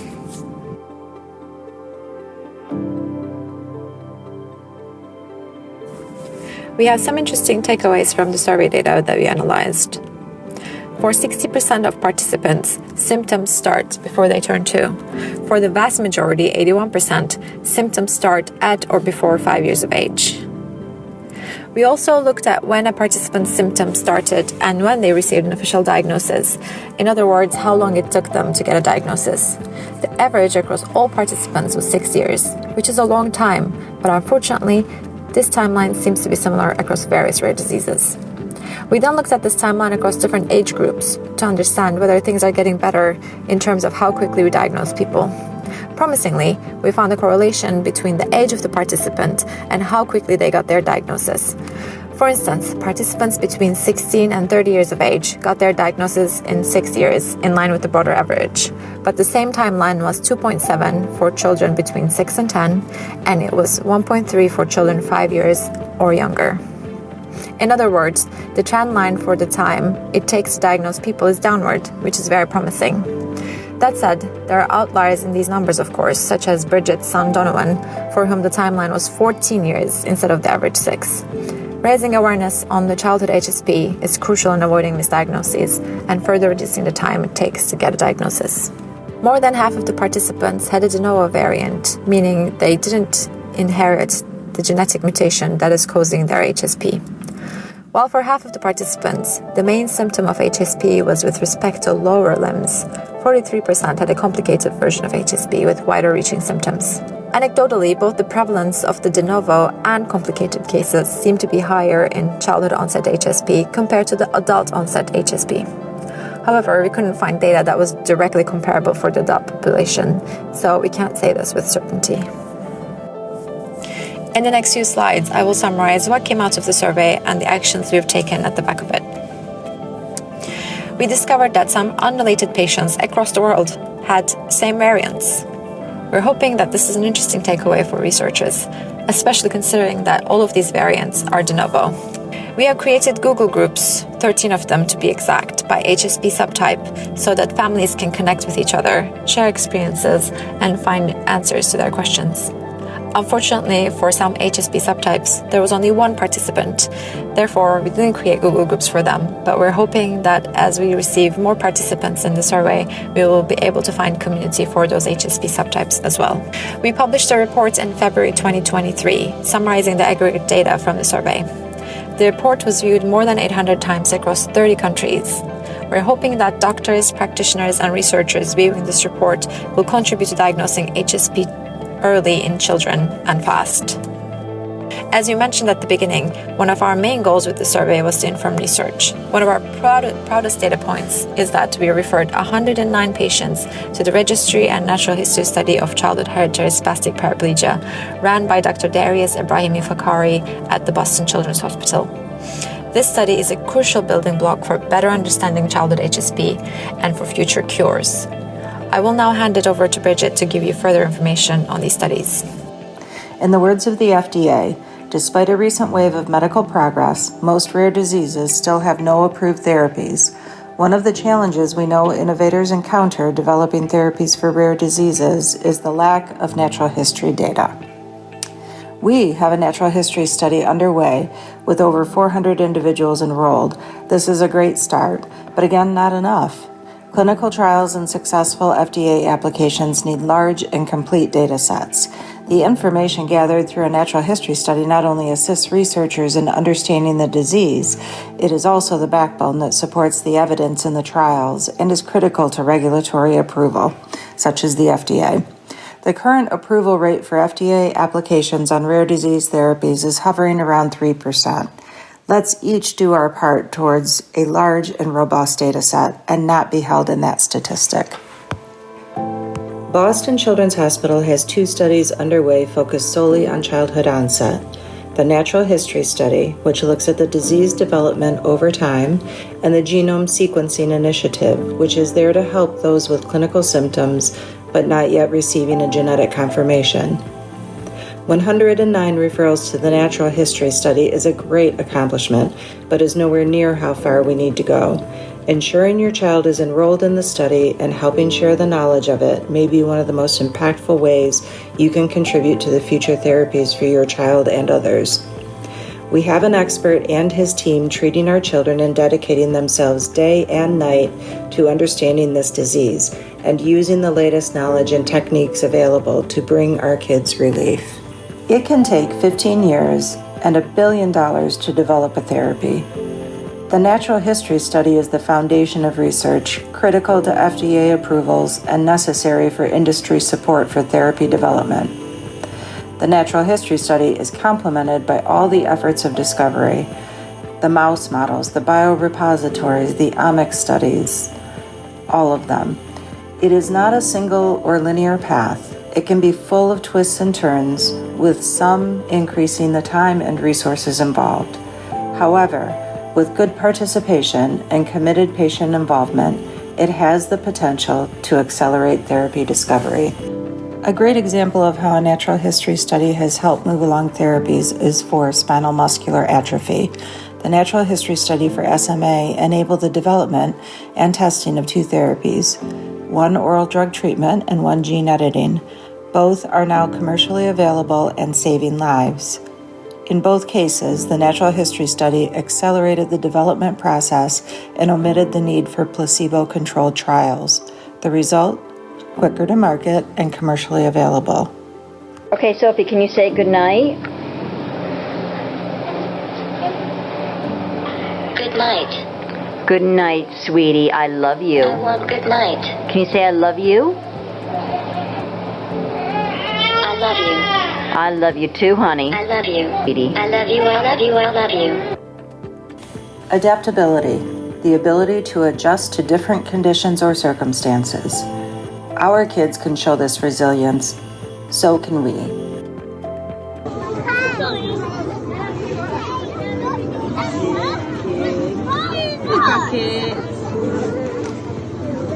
Shake, shake, shake in the bucket.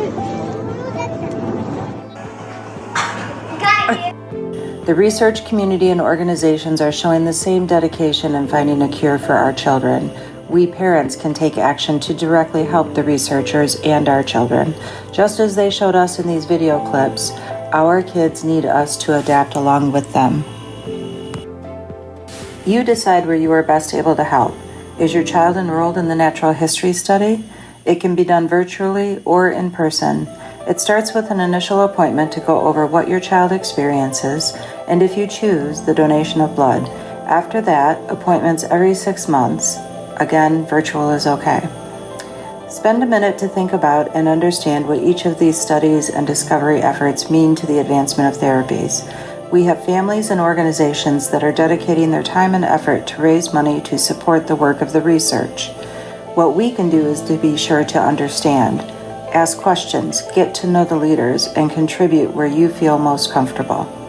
The larger the community samples, whether in the natural history study, the biorepository, other studies, or through financial support, the more refined the work will become and the stronger the effort will be when it comes time to work with regulation and industry.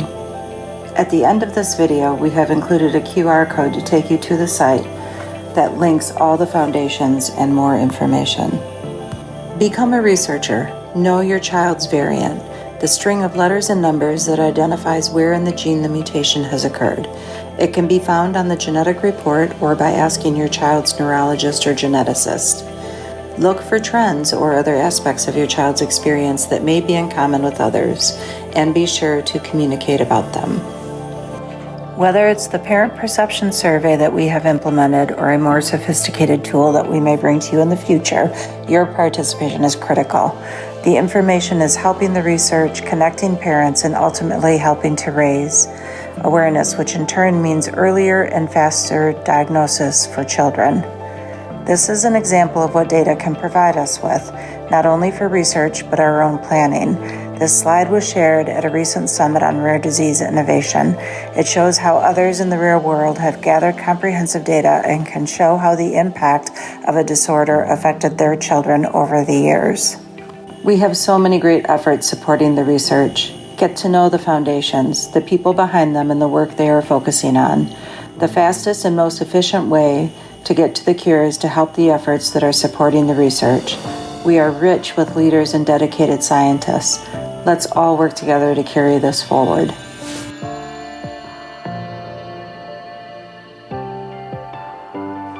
AJ and I know this is a difficult journey. None of us chose to be on this path, and we certainly didn't want it for our children, but here we are. And so we hope that what we've brought to you in this video will help you to understand the steps, the work, and the time that it takes to find a cure.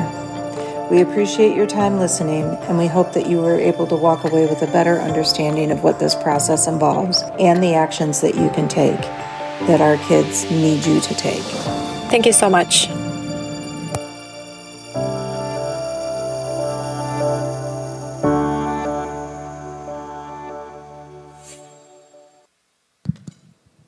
So thank you for your time. Thanks, Chris. Thank you for your time and attention in watching that.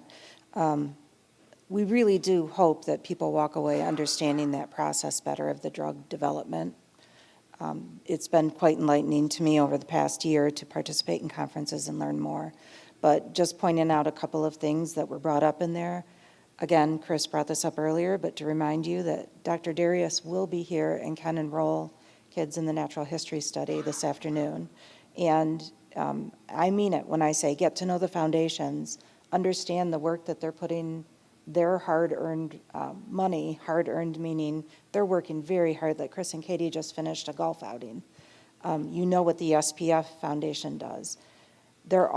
We have so many people that are putting so much time and energy, and they're supporting the researchers through all those different models, the mouse model and whatnot. Get to know them and ask questions so you understand. Because the more I have learned, the more it engages me, the more hope I have, the more I understand what this is going to take. So thank you. Thanks so much, Bridget, and thanks, HA, for putting that video together. Now we're just going to open it for a question and answer session if anyone had any questions they wanted to bring up to the panel. Have them raise a hand. So we can raise your hand, and I'll bring you a microphone, and so we can record your questions and your answers. Anybody have a question? Okay, it's not just me. Okay, just making sure. Here you go. Hi, I'm here, I'm representing my children. I have a grandson with HSP4. Anyway, we were doing a fundraiser for him in the last couple of years. His goal is to raise $5,000, which he does on the 5K walk.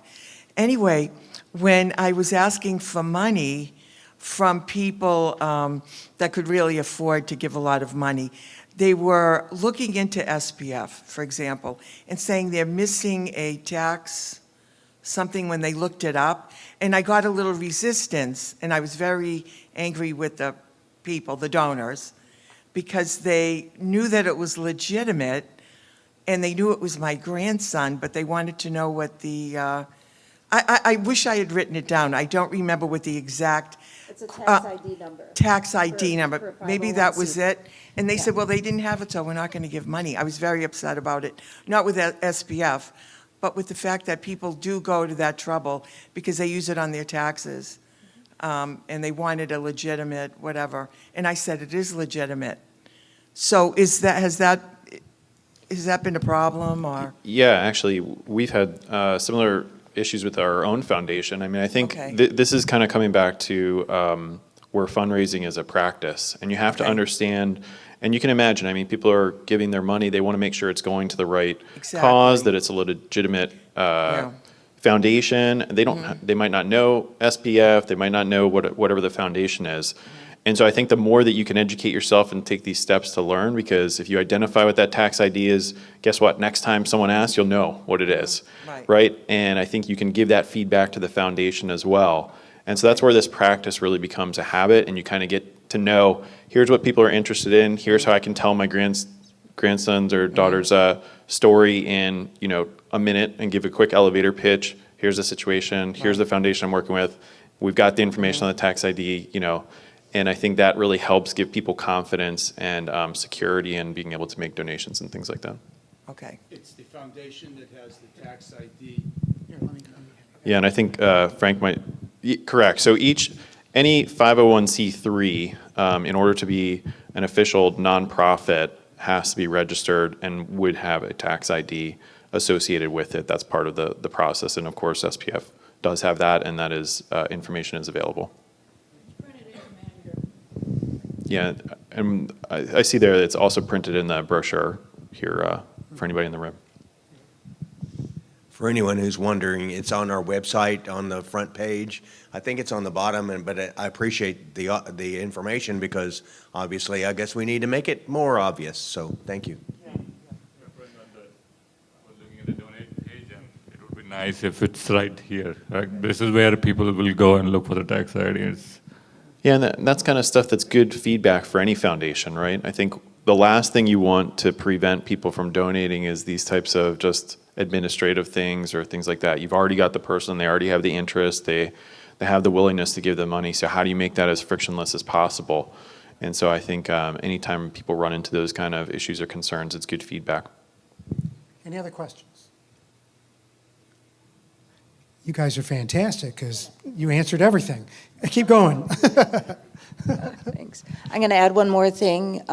My son happens to use an all-terrain wheelchair as his everyday wheelchair. And we were able to fundraise locally, speaking of fundraising, and brought 2 in to be loaner chairs in the community.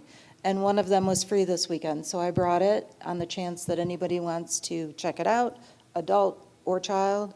I brought the 18-inch seat so that it would be workable for both populations. But your kids are welcome to get in it. I'll show you how it works. It's a lever-propelled chair. But it has allowed my son to be on trails, to walk the dog with us in the woods, to do all kinds of things like that. So. Yeah, it is really cool. Take an opportunity to check it out. I know I think we'll have one maybe in Blair's future as well. And so just a reminder, Yeah, just do we have a question? Yeah. a quick question. Can it collapse and go in the plane? It can. It can fit in the trunk of a car. I drive a Suburban. I'm able to push it, pop it up like Papa Wheelie and get it into the back of the Suburban without disassembly at all. Very easy to disassemble and reassemble. But when you travel by air, do you just check in at the at the time of? We check it at the entrance to the plane. Oh, okay. Okay. And it's very sturdy, built all of bike parts so that you can easily maintain it. My son has had his now for 4 years, and we've not even replaced a tire on it.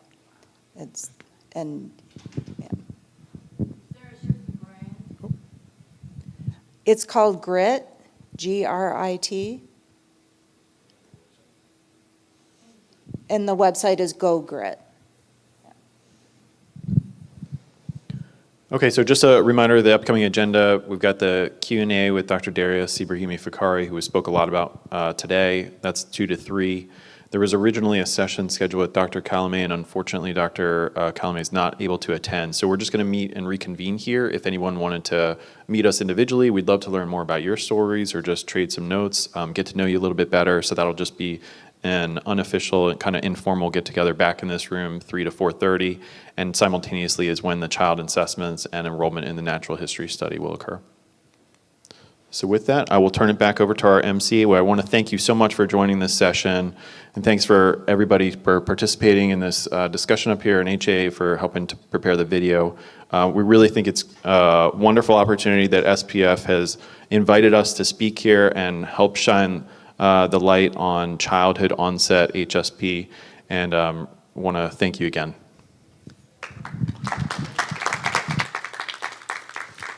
Guys, you were great. We're gonna take a little break. What's gonna happen next is all the other breakouts are gonna end too, and then everybody is gonna work their way back in here. At 11 o'clock, we're going to do a couple of presentations about some of the activities that the foundation does in our committee meetings, and then around noon we're going to eat. We're going to have lunch plated, served at your tables. Okay, so you got a little bit of free time to relax, stretch out, do that bathroom thing that we all know everybody loves. It. By the way, the good one is right around the corner. Okay, you're the closest to it. And then, check out all the other things that are out there and greet, meet, see other people, check everything out. And then after lunch, we're going to have a presentation about service dogs. Okay, so that's something you should think about because we have one at home and he's great and stuff. So you haven't seen him yet. His name is Thunder. He's out there running around, but there's going to be a presentation at 1 o'clock. And then after that, we'll come back in with all you guys again and put all this back together and do this all again. Okay, you guys are a wonderful crowd. Thanks for coming. We'll see you later.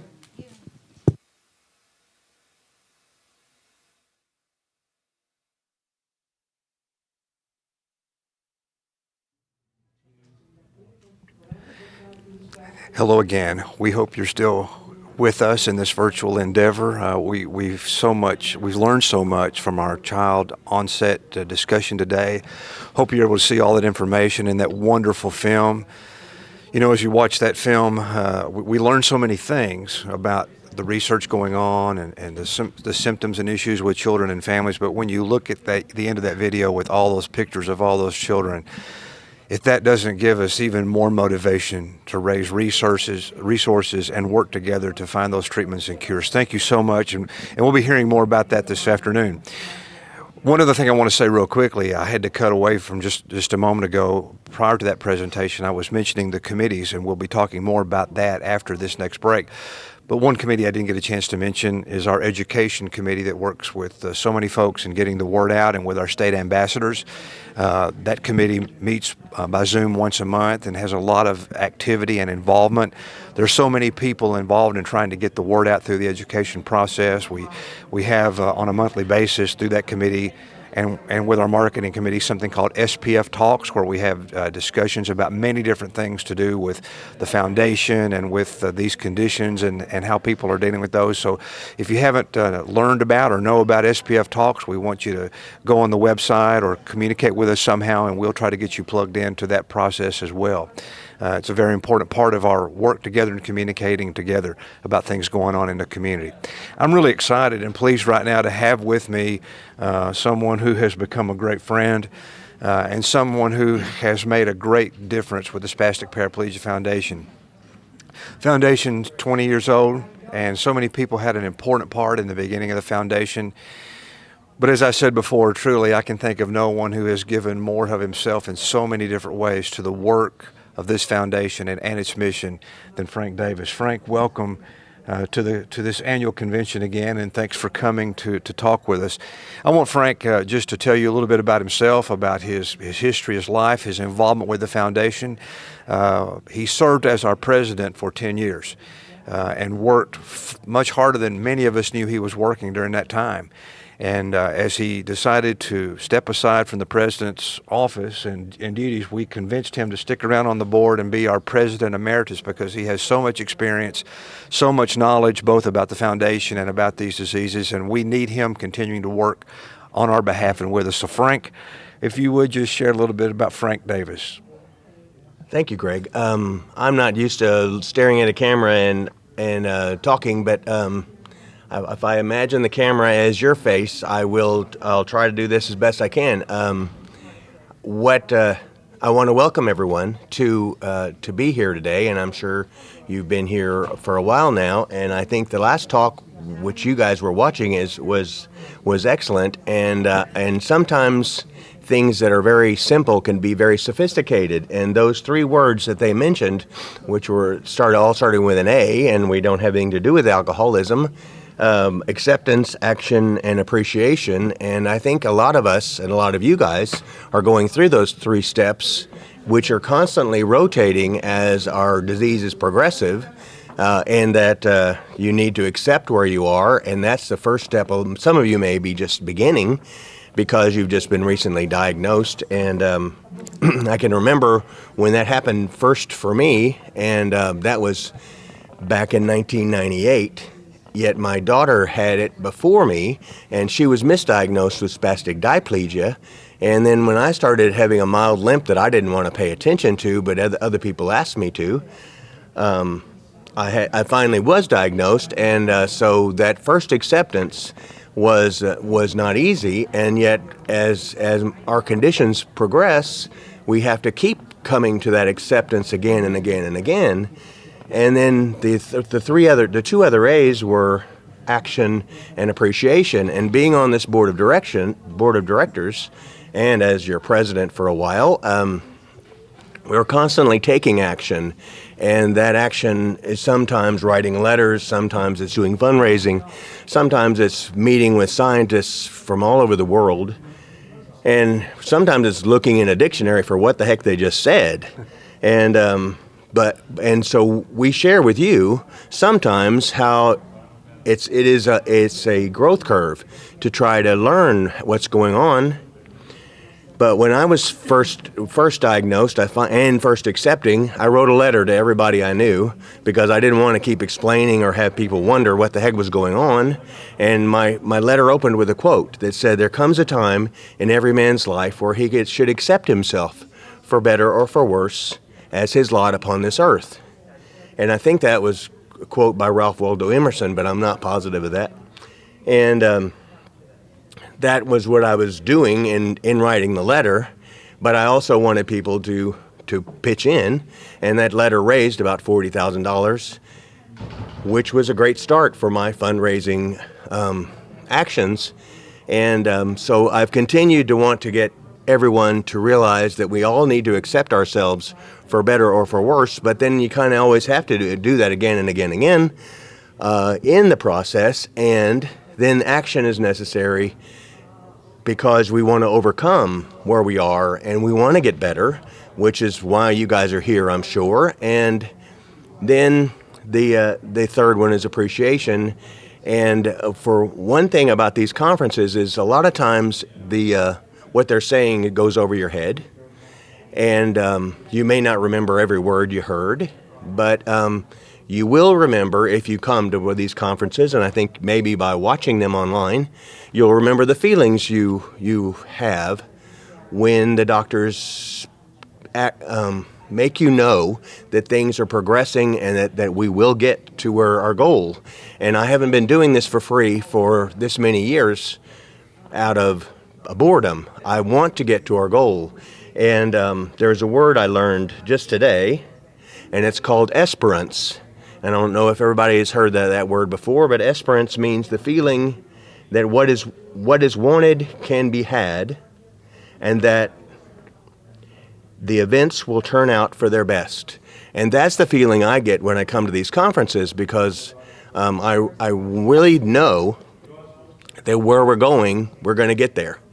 And if you'll listen to the actions we're taking now with our CERN, our what's it called, research network, you'll realize these actions are going to really spur us into a new future that's going to give us that feeling of esperance. So everybody's learning a new word today, and I appreciate you guys being here today. Thank you. Frank, thank you for those comments. You served as our president for 10 years and as our secretary for 2 or 3 years prior to that. You've seen growth in the foundation during that time. If you would share just for a moment about the growth during that 10 years and where you see hopefully our foundation continuing to go in the near future. Well, that's kind of where I was coming from, but I have gone from the first time I walked into one of these conferences, I was their new secretary, so that was a big motion of acceptance for them to accept me as their new secretary when nobody had met me. And but I did it for a few years, so I guess I was accepted there. And we've gone through many board members. We've gone through stages where nobody was getting along, or several people weren't getting along, and everybody knows what that's like on a board of directors. Sometimes there are people that just don't want to get along, and people can't be agreeable. But we don't have that anymore. We haven't had it for a long time. And our board all gets along really well, and we're making progress. And if anyone has any complaints, suggestions, or improvements you think we can make, we would appreciate the feedback, because we really are moving forward, and we really are needing your help and your participation, as Greg has so wisely recommended. Again, Frank, we appreciate so much your work, your commitment, both past, present, and future. And as Frank indicated, and as we said before this morning, we are an all-volunteer organization.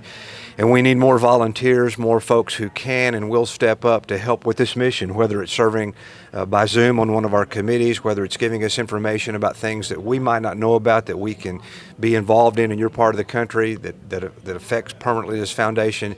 We're collectively working to move toward those treatments and cures, and that's repetitive, but that's what we keep saying, because that's what our mission is and why all of us are doing what we're doing. So again, Frank, thank you so much for your time, and we look forward to sharing interviews with more folks so you get to know our board and some of our committee chairs and others even better through this process. So we will see you in just a few moments with some more information and talk to you in a few minutes.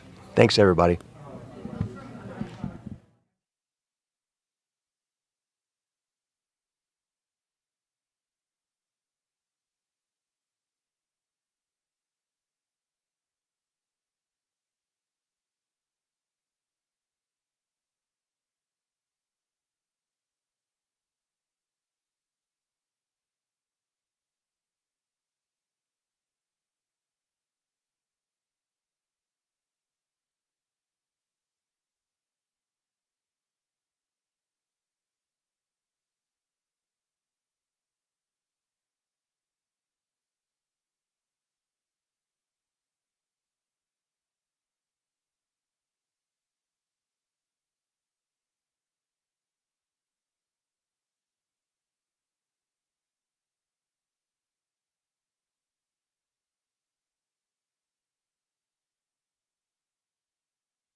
Hello again. It's great to be back with you. We hope you guys are sticking with us through this. Again, this is our inaugural virtual event, and so we're learning Leonard as we go, but I think it's going well on our end, and I hope it's well received on your end. We'll be interested in your comments, suggestions, because we hope to do this every year from now on as a way to get information out to more of our members who, for whatever reason, are not able to be with us.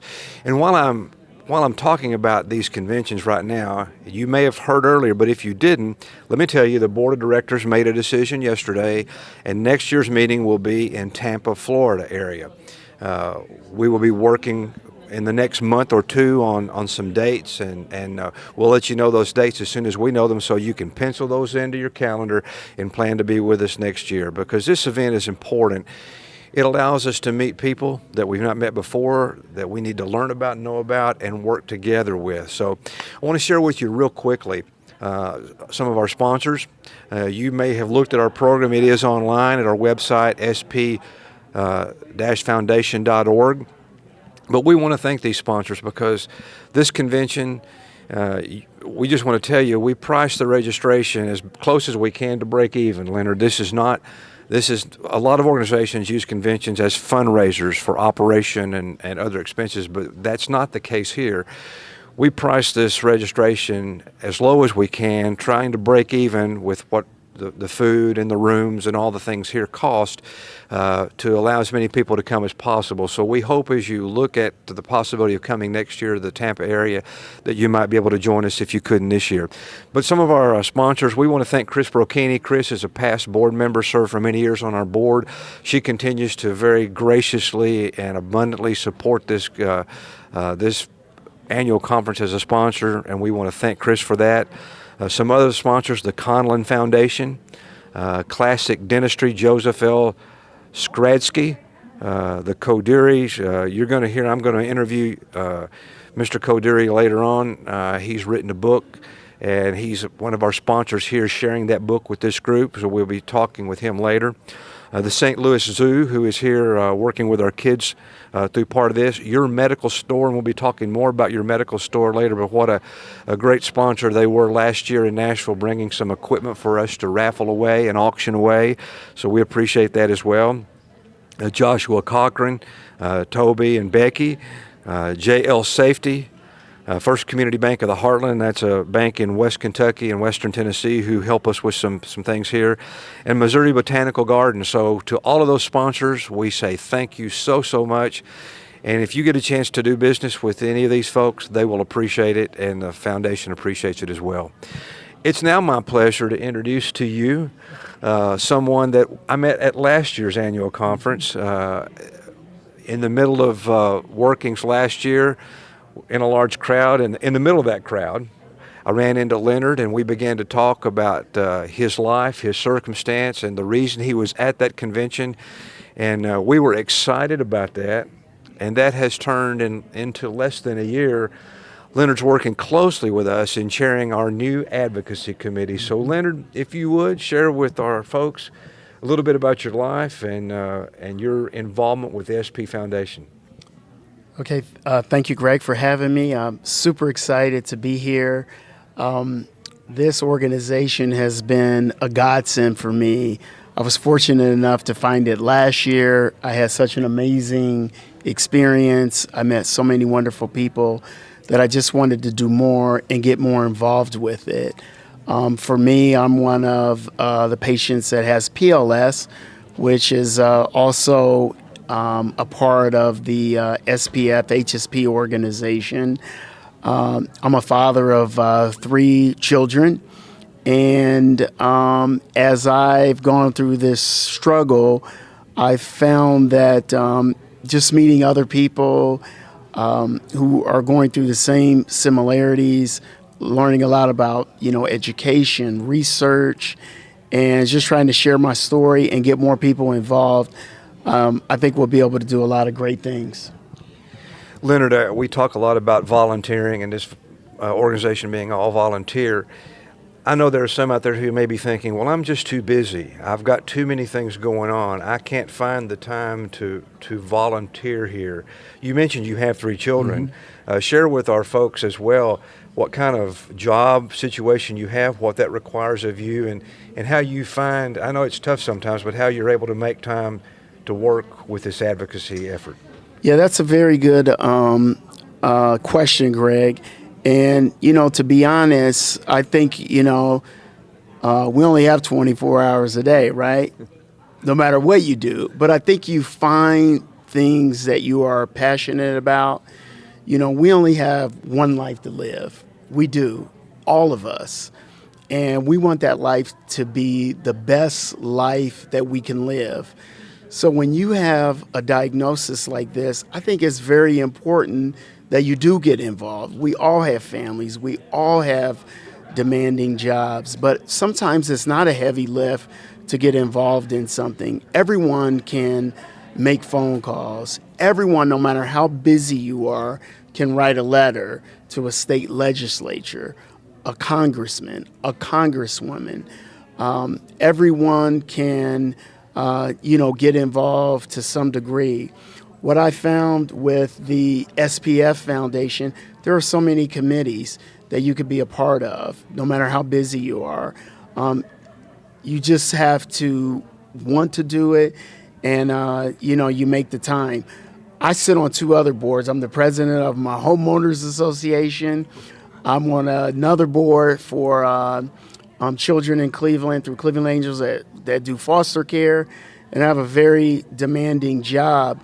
But I still think this is very important, and that I can do my part to make a difference. Everything that we do helps all of us. And if one of the things I did last year after I left the meeting, I was so excited. I sent out a message to some people that I knew. I told them what a wonderful organization this is and to get involved. And as I came into this meeting, a lot of those people who I met are now here at this meeting, and they want to do more to get involved. So if each one of us out here or out there, if you got one person, to get involved, to sit on a committee, to make phone calls, to write letters, to help raise money, it helps all of us collectively. And you just have to make the time. You can do it. Maybe you watch one less TV show. Maybe you DVR it and watch it on the weekend. Maybe you get up a half an hour earlier. Maybe you take a shorter lunch, but you can find the time. You just have to make time for it and make it a priority. Leonard, thank you so much, and you make some very, very good points.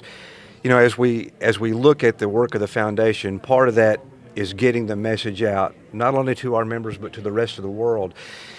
And that's one of the reasons that we formed an advocacy committee. And some of the things, may be many things, but some of the things that Leonard and his committee are going to be helping our membership do is be more efficient, find easier ways to be advocates. As you said, whether it's with congressional folks or state legislative folks, pharmaceutical folks, even doctors, because we, as you guys know, some of us are teachers for neurologists who've never seen these diseases until they find us.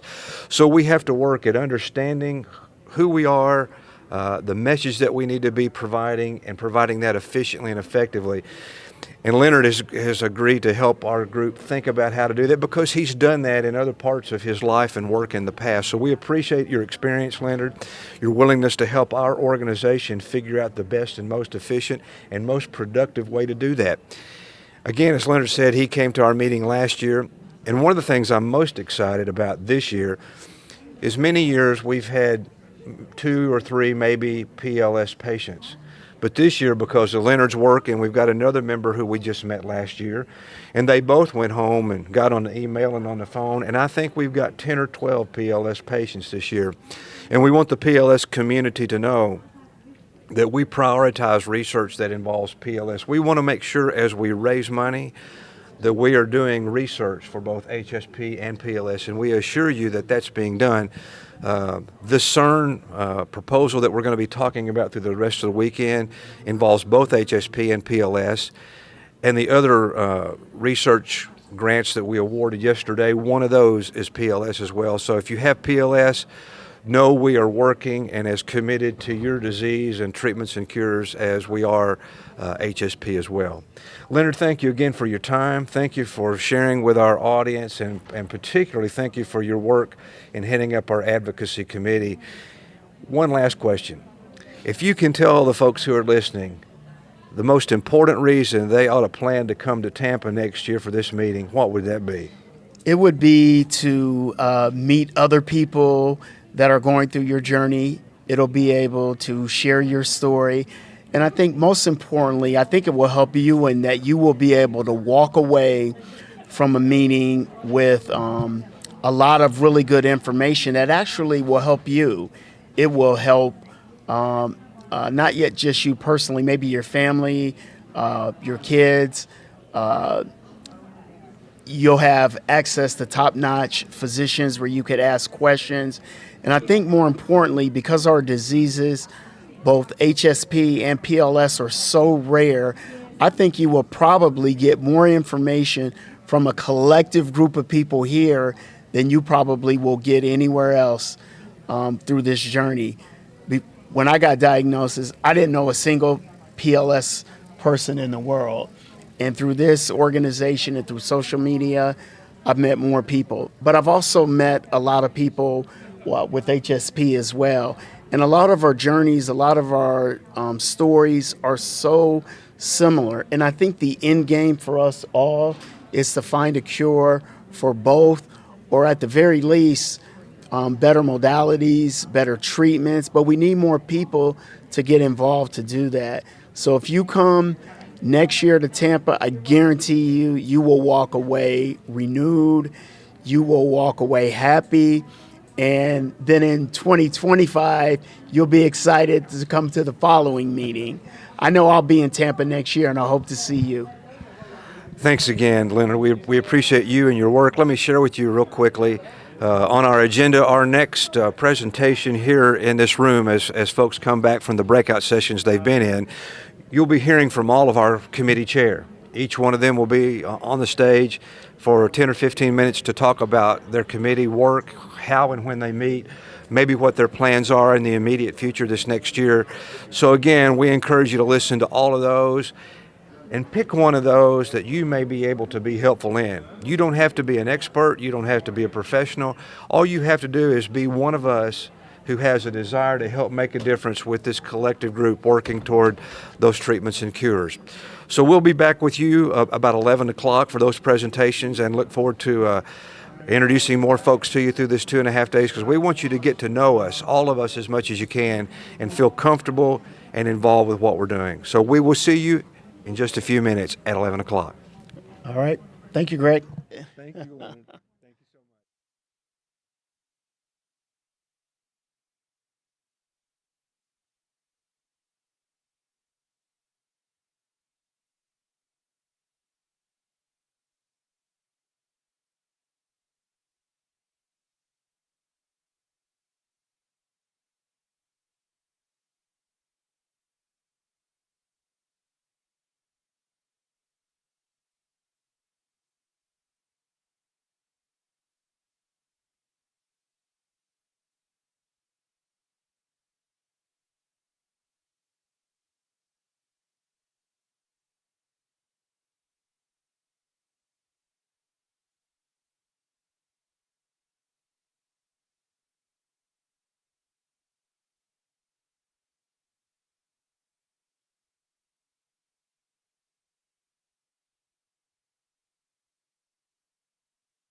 Okay, everybody. I told you I'd be coming back, and I'm back.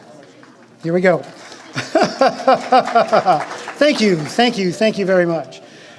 This little portion of our segment today is the board of the Spastic Paraplegia Foundation wanted to tell you guys about the committee work that we do. We've been talking about it. Greg referenced it earlier today. And these are committees that we started a few years ago in order to help kind of do the complex business of dealing with all of the issues of the foundation. And I am actually the chairman of the marketing committee, which is really sort of the voice of SPF. Our work is to try to get our message out to as many people as we can in a lot of different ways. Now, from about 2 to 3, I'm going to be in a salon over there all by myself, talking about this in a little bit greater detail, but I just wanted to hit on a few things that you guys see the social media and the stuff that we do, okay? You see that? Did you see the hot pepper challenge? Oh man, tough room, okay? Did you see the part that I was in? Oh, thank you. That's what I was after. I wanted to see if you saw that moment. We use social media to kind to get our message out, to meet people, because Facebook is where people meet and greet. A lot of people have questions we have about this. People share ideas and tips and things, but it's also to get information to bring people who may scroll across us, who have not known about us, to find us on Facebook. We know you have friends that have friends that have friends that have friends, and things get shared, and it moves down the line. The more people we can bring to our website, to our foundation, is how we find new people. Another way we do this is we also support our education and research committees by also doing, we do some programs where we can specifically target messaging for like neurologists or researchers or people in the medical industry to tell them about not only about HSP and PLS, but about SPF. We tell people that we have dollars to support research. And for researchers who are working in that industry, that they may want to look towards us to create a proposal about something that they're working in their areas, specifically targeting to HSP or PLS. We've done messaging for things for like press releases about whenever we do our grant, when we fund grants, we fund new grants and stuff. We also do that, you see that in our annual report. We always tell you what's been funding, what the work is going on your behalf. So we've got a lot, the Synapse falls under our purview too. When we do stories from individuals, my wife Tina, she does Tina's Tips. If you've seen those many years ago in the Synapse, we write those articles. We have people submit articles. We also convey information about what we're doing about Awareness Week, about the 5K, about the annual conference that we get together. So all those things kind of fall under our purview, and we've got a lot of irons in the fire. There's always things coming up, more things that we will learn about during this annual conference. We will actually use that information that the researchers have told us, the doctors have alluded to, of what the progress is going on in the medical world, that we can then use that information and get it outward. Not only for you guys, for the ambassadors, to push that downstream to our members that they can use in the grassroots level in order to inform both in their fundraising efforts, but also their medical community. The one thing we've learned a lot over the years is that the medical community, neurologists, know a lot of things, but sometimes they throw darts at a dartboard. And sometimes we've all heard the stories. They told me I had this, then I had this, and then I had this, and now I'm here at this stage, okay? And so our job is to try to get as much information about us out to them. We are a rare disease community. There's not a lot of us out there. And there are millions and millions and billions of people on this planet, and we represent a very small part of it, so far as we know. Our job is to try to reach out and get more information out to more people. So if neurologists and doctors can help diagnose faster because they're aware of something that was, although it was in a textbook, you know, everybody flipped that page. There was only one question on the test, and they went on, okay? So it's our way to help try to inform and educate. So as part of our platform of SPF is to do this stuff. So that's what I sort of sit on top of and kind of bring it all together. Norma is excellent with doing all these things. We've got a lot of people helping us that are here on our committee. Later this afternoon, I'll talk a little bit more in detail about some projects and how these work. And of course, our future is always bright. We're looking forward, like I said, what we're going to learn from this annual conference. We're having doctors report from what they've been working on last year, but they always tell us, you know, talking about this, but you don't know about the cool stuff I can't tell you about. So we're getting ready for that information that we can get out, get to you, and get it out to the real world, and get out to more and more and more people. So that's a quick synopsis of what I do, as well as MC the annual conference. That's my job. I inherited this from Craig Gettner many years ago, and nobody is standing in line wanting to take it from me. But if you want to, I'm available for discussions. It's okay. So the next person I want to bring up here real quick, we're going to talk about fundraising with our fundraising committee chairperson, Jim Sheorn. Here he comes. He's the machine, the backbone of trying to generate income to help us get this money in, to get these new donors in, to get lapsed donors back, so that we can continue to fund more research. That's our purpose. That's our goal. Jim's the man. We're going to get him set up here, and we're going to let him do his 20 minutes. Okay, I'll be back, I promise. See you later.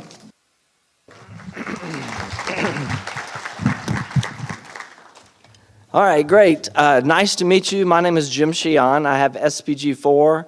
My wife, Melissa, who is here, she actually helped lead the women's breakout just recently. She's also at the register.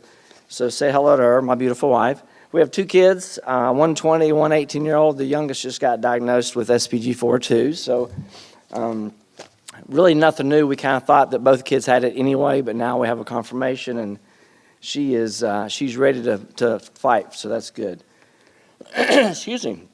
I'm going to kind of go through and talk to you about what types of giving we can do as a group and individually. First of all, the easiest thing to do is to give online. You can go to our webpage and go through Get Involved and Donate Here, and there's all kinds of ways you can give online. That's the easiest, best way for you guys to support the organization is through the online giving. You can give via check if you want, mail that in. That takes a little time and a little effort there too. So if you can give online, that's great. You can give, set up if you want to be a recurring donor. Melissa and I both give a monthly. You can give monthly or quarterly. You can set that up online. That way it's automatically done, whether you want to do $10, $20, $100, whatever it is. So there's opportunities there that you can help out with that. The group of, we call them recurring donors, whether they're monthly or quarterly, we call that group our Partners in Hope because they're dedicated to support us in that way. Excuse me. You can give via PayPal, Facebook. There's all kinds of organizations, different companies and things you can give.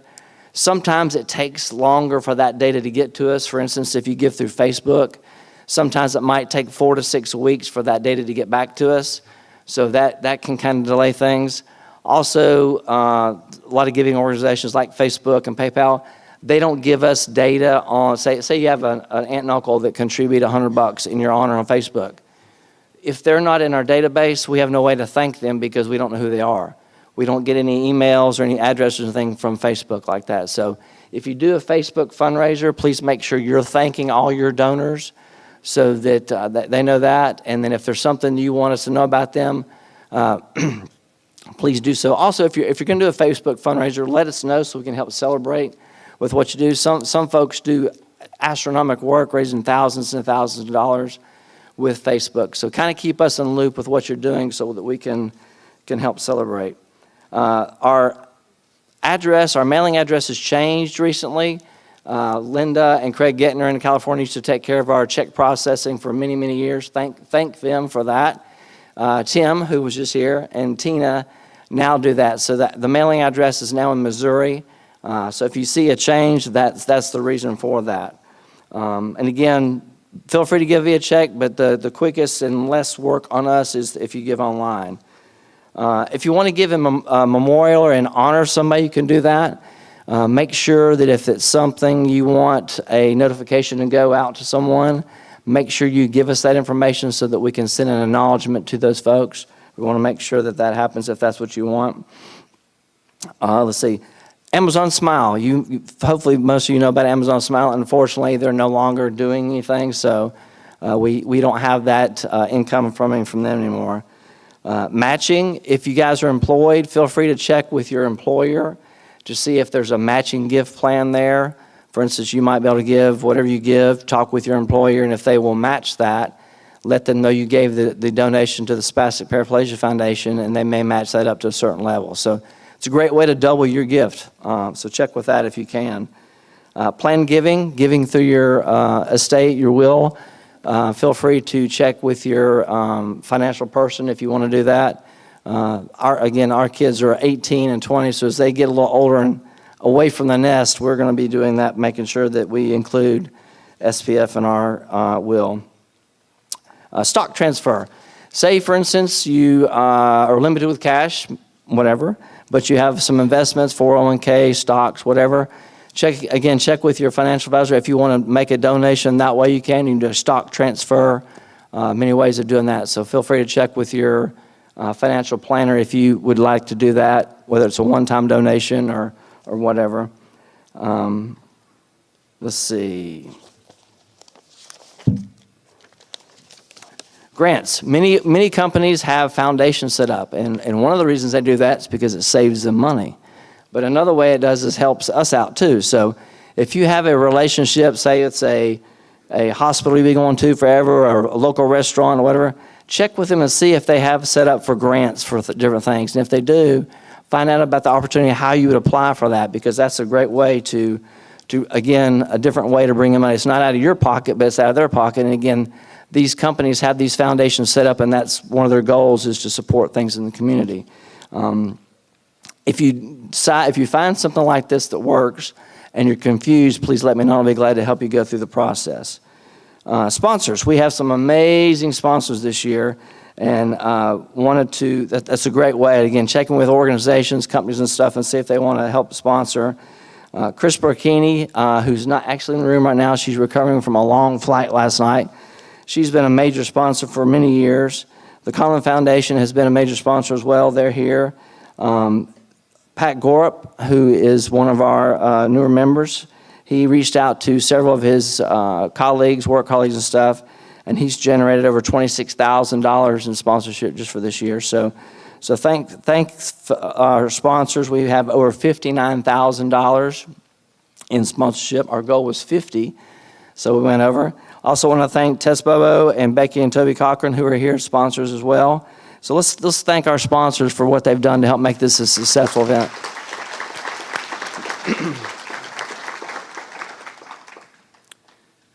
All right, kind of maybe an unusual gift that you can do if you like is donating your body to science.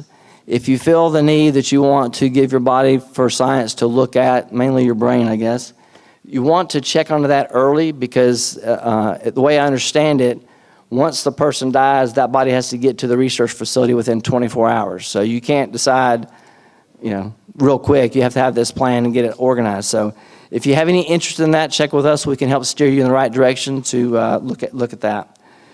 Donating time. We can sure use your help. You guys we have a lot of ambassadors that are here. They are very good about networking with all you guys and coordinating, raising money, doing events. Back in the day, we used to do a lot of what we called connections, and then, of course, COVID hit, but that's kind of slowed things down. And we have all kinds of committees, as Tim said. We've got marketing, education, advocacy, fundraising. If you have a special thing that you can do, something you're trained on or something that you're good at that you think that we could take advantage of, or if you want to be on one of these committees, please let us know. Up next, if I could get the next slide, we're going to potentially try something new next month. It's called the Double Good Popcorn, and everyone should have a flyer in their bag. You don't have to pull it out right now. This is the brochure here. But what it is if you want to participate, you would go to the Double Good website. You would kind of set up your own page, your picture, your little brief message. You would let all your family and friends know that you and whoever else is going to be selling popcorn for a specific date. It's kind of strange. They only do it for 4 days. So what you want to do is you want to let everybody know that, hey, during these whatever 4 days is, we're going to be selling popcorn. Spread the word, and then once that's up and running, all your participants have to do is log on to the website, order what they want. You can see there's several different flavors there.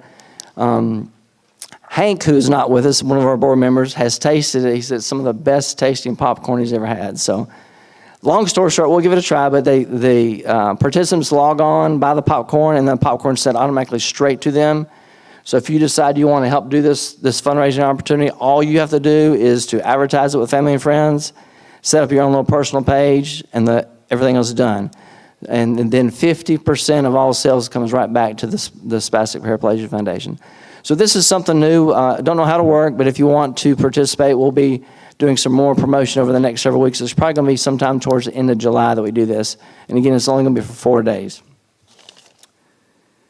Next up is the annual report. Many of you that have been around a while know what the annual report is, but that's a way for us to show our successes, give update on research and so forth. That will hopefully likely go out next month, trying to get all the final data of what we've done so far. So look forward to either getting that online or mailed to you, depending on how that goes.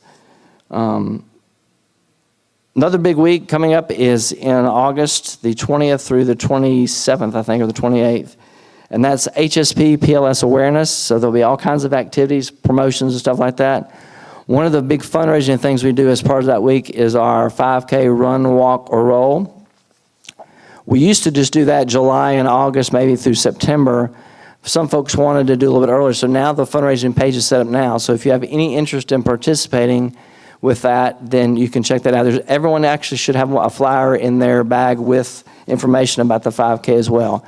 But you don't have to run, you don't have to walk, you don't have to roll. You can swim, you can play tennis, you can go to your physical therapist, do anything that you think is physically inclined, and then count that as your 5K. You would go to our fundraising page, again, similar to what we talked about the popcorn opportunity, post your page, your mission, and then share your link with family and friends, and then they can participate. If you raise $100 or more, you get a 5K t-shirt. This year's shirts are gray with a logo, so that's an opportunity there for you. So look for more promotion of that. We're hoping that everyone can have their fundraising done by the 27th of August so that we can celebrate as a group. But the fundraising page will be open through the end of October for those that want more time for that. Let's see here. We used to do a national campaign called the Combined Federal Campaign, or CFC, and that's a fundraising campaign through the federal government that they allow their employees to participate with. We are no longer doing that as we speak. It turns out that it was so expensive, we had to pay a fee to participate, and then on top of that, once the money came through, they would take like 20% off for more fees. So it got to be the point now, at the time, we were not getting much more than what we were having to spend. So if you have participated in the CFC in the past, for the next short term at least, we're not going to do that. I did hear a message back from one of the administrators that the organization might lower their fees, and so if that happens, we might get back into it in the future. Year-end appeal. Most organizations, nonprofits, raise most of their money towards the end of the year. Usually it's probably the first week of November. You'll get a letter. Everyone should get a letter from Greg talking about the opportunity as a year-end giving. And it actually goes through January 15th, so it's year-end, but it's a little extra. So this is a big opportunity. Last year, we raised almost $500,000 at the end of the year, so it's a big, huge opportunity. So feel free. You don't have to sell popcorn, and you don't have to do the 5K, and you don't have to give your in. Pick and choose what you want to do. There's all kinds of opportunities throughout the year. If you can, please make your personal gift. Reach out to family and friends and so forth. So let's see. Last year we raised little over $1.2 million. That was the most ever raised in one year, and back to back, the year before that we raised about $60,000 less. So thank you for all of our donors for participating. This year, again, we're going to try to go for $1.5 million. We've got a lot of research grants that we want to fund, and you're going to hear more about that tomorrow from different people. So look forward to that. But thank you for all those who have helped participate with our fundraising opportunities. Unfortunately, the money you paid to be here does not go towards research. It unfortunately costs a lot of money for the food, the rooms, everything involved. It actually costs more money to produce than we generate from fees. We used to spend about $25,000 a year or so to do that, to help cover the extra costs. So it actually cost us more money than we brought in. Last year, we were about $3,000, almost break even. And this year, we've got more money in sponsorship, so hopefully it'll be better this year. But just a heads up that just because you're here and participating, that money that you paid in fees does not go for research, unfortunately. Let's see here. As far as communication, hopefully everyone here has gone to our webpage and signed up. Does not cost any money to sign up. We want you to raise money and generate, but if you'll please at least get online, your name, address, phone number, email, anything you want to provide for us, that's how we communicate with you. We send out a monthly newsletter, usually every month, called Spastic World. It's an update on everything. When we have exciting information about research opportunities or whatever, that's a way to communicate. So please make sure that you go to our webpage and make sure your data is all updated. One of the last things is there is a survey. It's a one-page survey that's in your bag. If you could take just a few minutes and fill it out, I would say leave it on the table, but I know we're doing lunch soon, so if you can, maybe take it to the registration desk when you get done. And it's just going to help us learn more about you and what we can do better as an organization.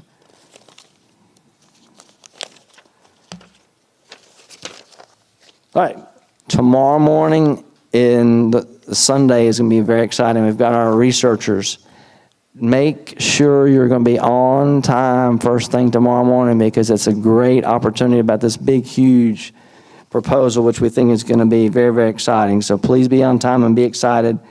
For those who have participated or would like to participate with the 5K this year, we're going to meet at 5:30-ish. I know we get done right at 5:30, so take a potty break if you need to, and then meet just to the left of the registration, and we're going to take a group picture. If you've participated in the past, bring your favorite 5K t-shirt, and we'll get there and make a group picture together. So feel free, please come to the different meetings this afternoon based on the committees, provide some feedback, suggestions on what we can do better, and or offer to help us raise this $1.5 million. Thank you so much. We're going to turn over next to Leonard. He's going to talk to you about advocacy.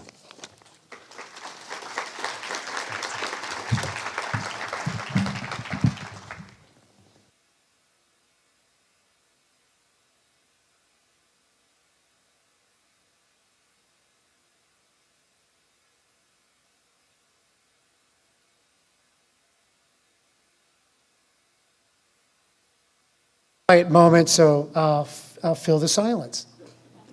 No, guys, this is really, really great. Jim does some great stuff, and thanks for all your efforts for helping us. The way you help us is the way we can help you. Okay, it's a nice little system. We got a lot of different ways of doing it, and Jim is keeping track on where all this goes and comes, and it comes in one door and it goes out to the researchers on the other. So it's a great thing. All the dollars you guys give us, except for the annual conference, goes to research, and that's what it's all about. So we'll get Leonard up here real quick. Advocacy is a new committee that we just created a few months back, and there's some great stuff we want to talk to you about to get you out to advocate on behalf of SPF and yourself. Leonard Erskine, ladies and gentlemen.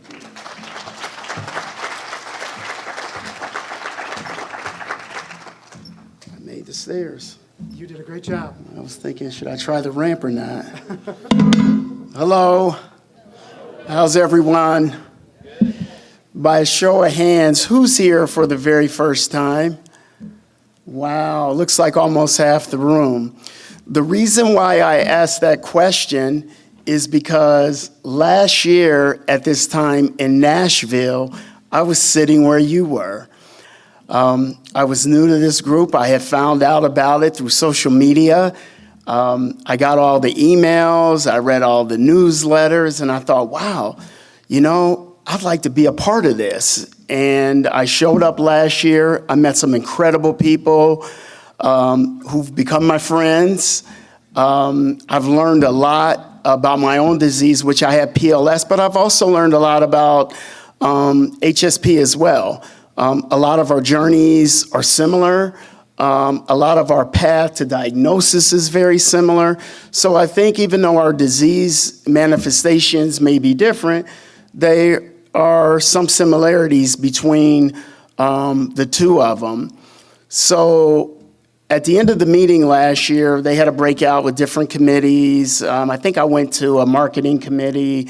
There's research. They talked about eventually doing an advocacy committee. And, you know, I wanted to get involved somehow. And full disclosure, by background, I do work in pharma, so I like to disclose that. So I've been in healthcare my whole life. But now I'm on the other spectrum of that because I now have, you know, a very serious motor neuron disorder. But then I thought, gosh, you've been doing this your entire life. You're very passionate about healthcare. You're very passionate about helping people. You know, why not get involved at a different level? So when I talked to Greg and Norma, and they were talking about developing the advocacy committee, you know, I sat on a couple calls and I was like, gosh, can I do this? Can I do it? Kept getting texts from Norma. And I knew deep down inside, I thought, you know what, this is my calling, and I think I'd like to do this to, you know, maybe get involved to bring more awareness to that. So that's why I'm here. So when we have our breakout, you know, if you want to stop by the advocacy committee, we could talk a little bit more about you know, what we're doing, what we'd like to do. I've already met a couple of new people this morning that I talked to Bridget today. She was telling me some work that she was doing, I think in Michigan. So, you know, if you have ideas, you know, I'd love to hear them. I was walking up here and I thought, you know what, I'm going to do something really simple.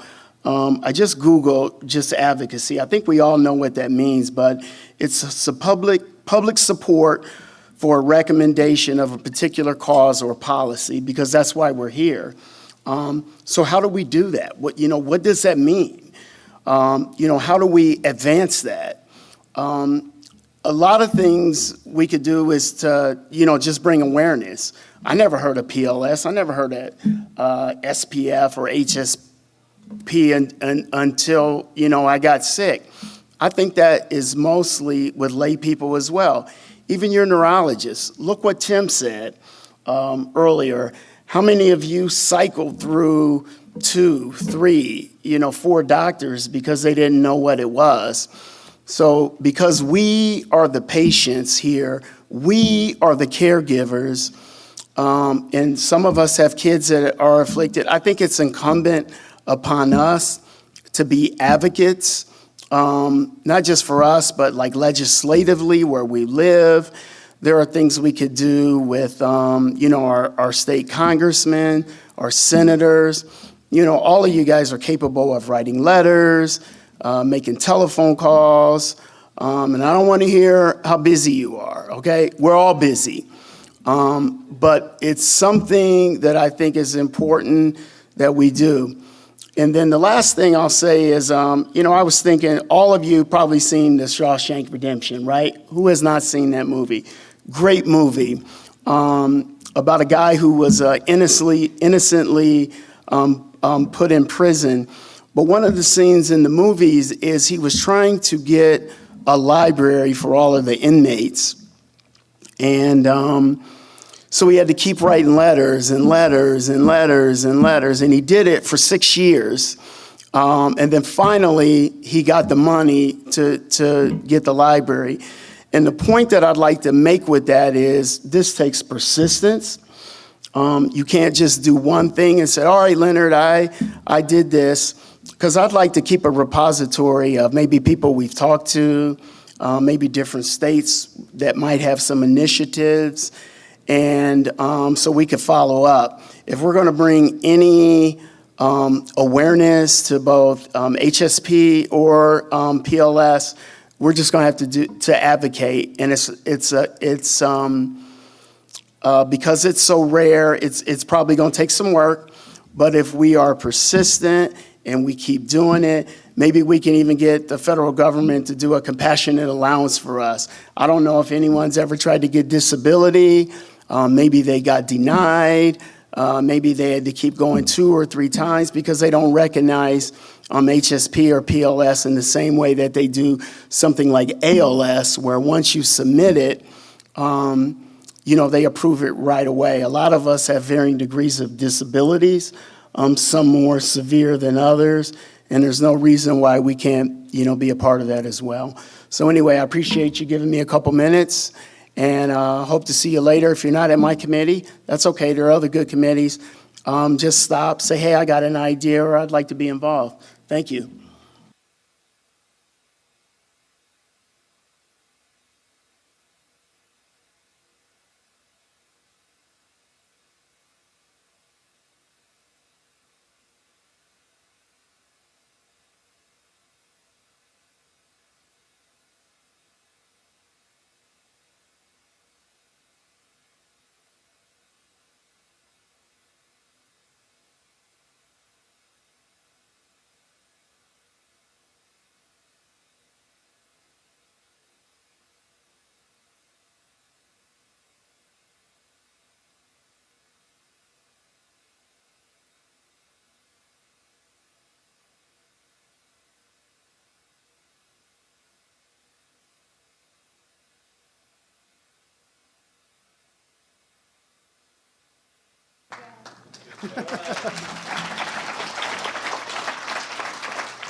Hey, another little quick point about advocacy. If you look in your program, there's something in there about Rare Across America.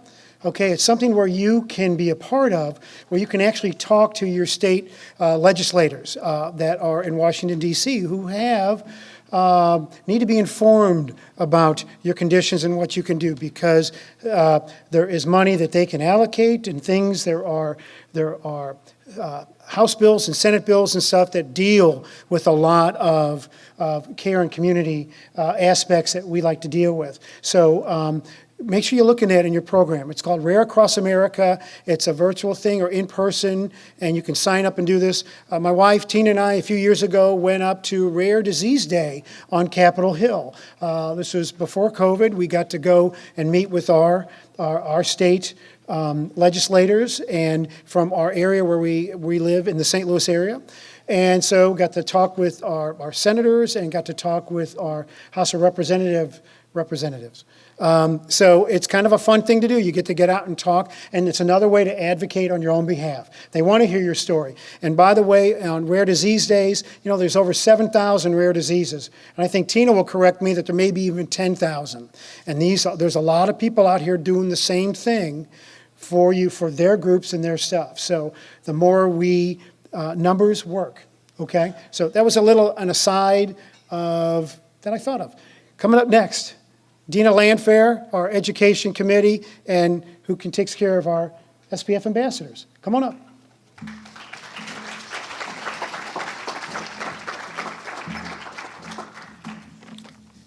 Well, like Tim said, my name is Dina Landphair. I live in Iowa. I have SPG 7, and I'm in charge of the education and ambassador committee. So the committee started with just education, and the goal was to try to, there are so many different groups of people that we need to educate, whether it's the patients themselves, family members, caregivers, PT, and physicians to just the general public. And so we're always wanting help to have ideas to try and figure out, how can we do this better? How can we let people know what this is, and so we can get diagnosed sooner, so we can get everybody to understand what HSP and BLS is, just like ALS. ALS had that ice bucket challenge, so somehow, some way, everybody seems to know ALS, but nobody understands what we have. So the committee started that way, and then we added the ambassadors. And so the committee is partly also helping ambassadors get the members in their areas the information and help that they need, and support the ambassadors as far as trying to get ideas of how to communicate with with other people in their area, to support the people in the area.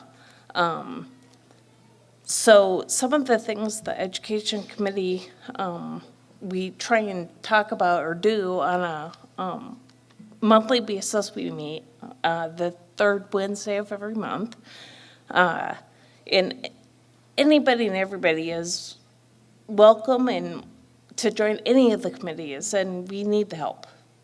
But we talk a lot about, like the conference. We talk about we've been doing trying to do what's called SPF talks. So every month we try to have a different subject that people would be interested in and needing to know. There's been one on duo dogs, which will be here in a little bit. There was one on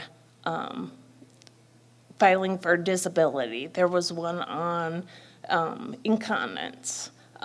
So we're always looking for ideas of what people would like to know or do or talk about. So it's just another way of a support group in a way. And we do this, via Zoom.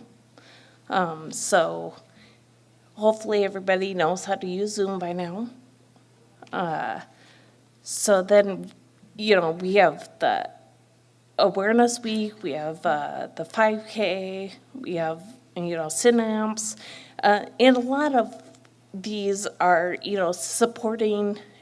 There's so much overlap with the committees, and we're all kind of helping and supporting each other. If you didn't know, the SPF has a YouTube channel. So all of the sessions here are recorded. So in a few weeks, you'll be able to rewatch them if you miss something or want to listen to it again. Because, for instance, on our monthly Zooms, I record them, and then I listen to them again to do the meeting minutes. And half of what is being said, I have somehow missed or didn't hear it correctly, or it's going in my brain in a different way. So we have, like Jim was saying, we have lots of different campaigns. You have the year-end campaign that we're always looking for more donations. We have the Hot Pepper Challenge, and then there was the Hot Wing Challenge. There's Giving Tuesday. If you've never heard of the Abilities Expo, that's another organization that they have a, and it's happening right now at the same time in Chicago. They gathered just a bunch of different companies that deal with different abilities, whether it's a cane or the scooter or different things that make our lives easier and better. And they go around the country in different locations and have these expos. So we talk about, things like that. We talked about like Global Genes, which is another organization that they deal with all rare diseases. And like Tim had mentioned, there's 7,000 to 10,000 different rare diseases, which is incredible. And a rare disease is defined as in the United States, if there's 200,000 or less people, is a rare disease. Right now, HSP has 25,000. PLS has 1,000 or 2,000. ALS is 25,000.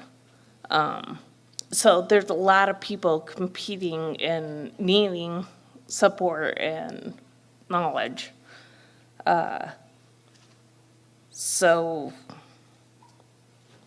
I don't know. But definitely go to so we'll have lunch and then we'll have breakouts, and go to the breakout that you think is most interesting or that you want to contribute to, and we'll see you later. Thank you.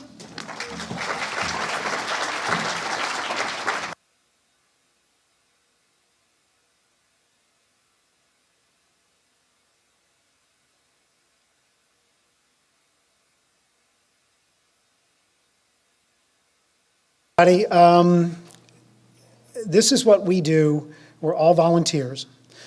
We do the best that we can in order to help, use the word advocate on your behalf, in order to help spread the word. The ambassadors and the members are a huge part of the foundation because that's the grassroots. That touches all the way home, all the way down.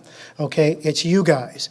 And when we do these Zoom meetings and people talk, and it's a great place to share information, but then again, it's a way to excite you to get out, to do fundraising, to be seen, to talk to people, to talk to your neurologist, tell them about us, talk about your representatives, both locally in your state, as well as nationally.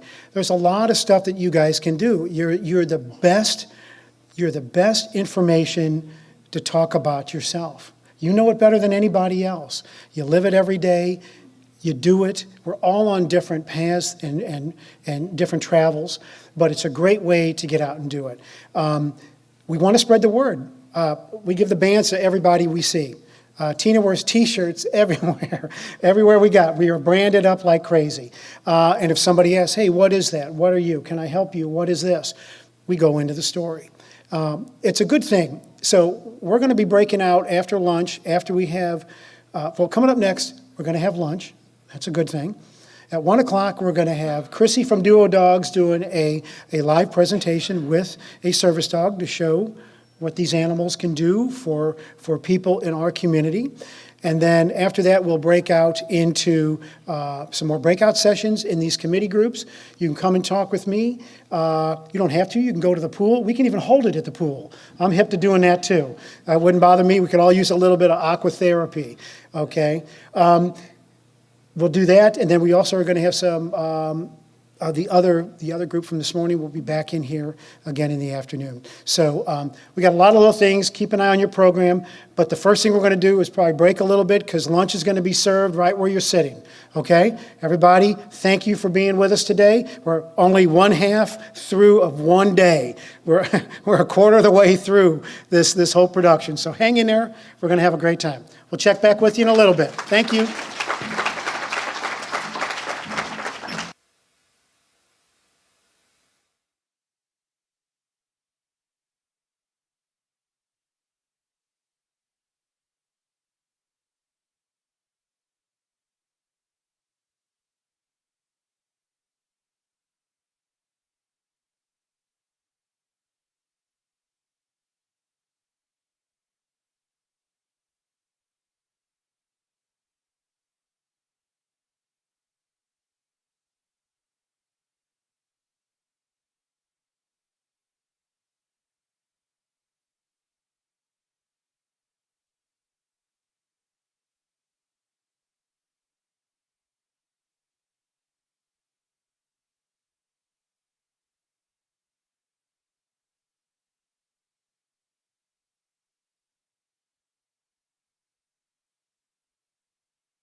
duo dogs come and they're going to perform.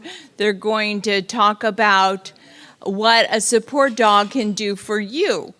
Now, many of you have seen me over the past several years with my service dog, Thunder, and he's out of the room right now because you're going to have another service dog in here, and I didn't want to disrupt her.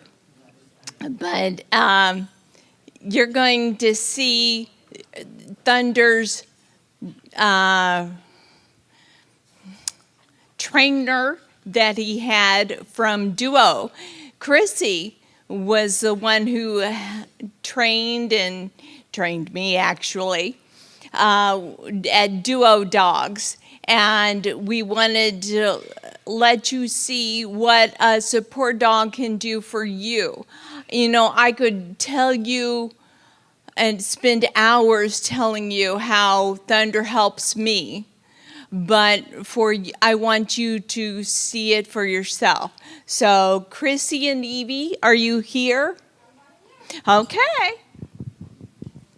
Let's give a round of applause.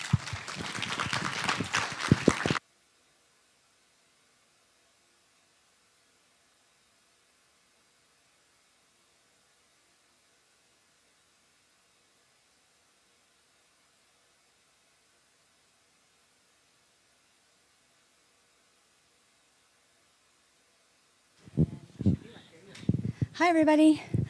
I'm Chrissy. This is Evie. Evie, heel. What a good girl. Down. I know, super nice. So, Tina, it's so good to see you again. And I saw Thunder up front. He said, I recognize you, but I'm being a good boy. So I probably won't be able to do everything holding this mic, but I'll tell you what we're going to show you and then put it down and it'll be plop, plop, plop, plop. No. So Duo is an organization that is very focused on helping teams, a dog and a person, become a team, a well-oiled machine, so to speak.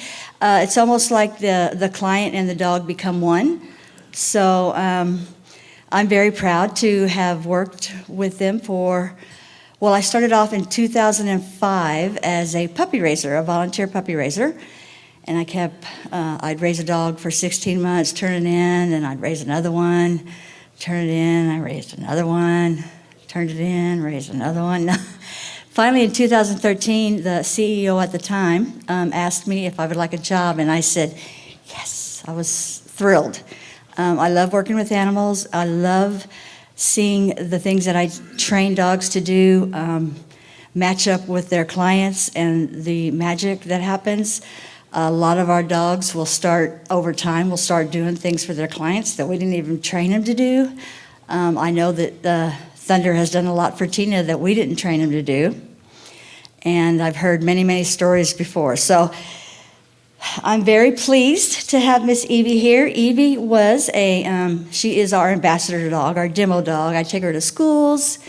I do demonstrations for anyone and everyone that wants to see him so we can share the information about Duo and what we do and the opportunities that we give for people that need them. So she started off as a service dog in training. I was there when she was born. So she is great dog. She has great personality, great with people, great skills. But Miss Evie could not get placed with a client because she's got some separation anxiety. So she kind of loses it when she's by herself. So we couldn't in good conscience say, well, here's your well-trained service dog, but don't ever leave her alone. So we didn't place her, but I decided to go ahead and let her live with me, and since I can bring her to work every day, she'll never be alone. So she's happy in her job. She's just turned 3 recently, and she's, as you can see, she's like, this is no big deal. She's a really good dog. So when we first get our dogs into advanced training, they already have a basic knowledge of obedience, and their puppy raisers have been taking them on outings and getting them socialized and used to different places, sounds, sights, smells, the whole thing, different people. So it's our job to polish up their skills. So I'm going to just show you, I'm going to put the mic down. I'm going to show you how she walks on a loose leash. I don't have a lot of room here, but that's okay. I'll probably move that wheelchair first. And then I'm going to show you her basic skill commands, which will be down, sit, down, stand, front, and then heel. Heel in the service dog world means go to my left and sit. Let's go means let's move together. And then we also have another command called side. So most of our dogs work on the heel, which is the left.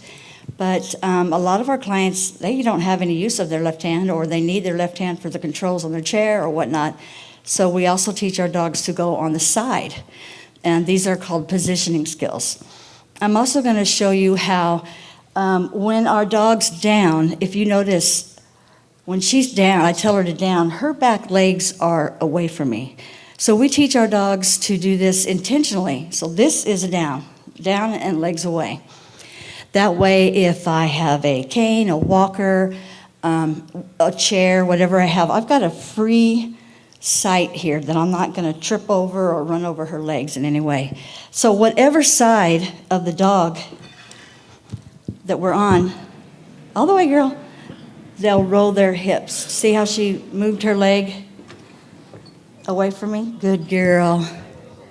What a girl. Did you wake up? You were sleeping a little bit. Good girl. Nice. So I'm going to set the mic down just to show you the basics. Hopefully it won't make a lot of noise.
You've probably seen a carton of linen. We have Thor, children's hospitals, schools, some teenage rehabilitation centers, just any facility that.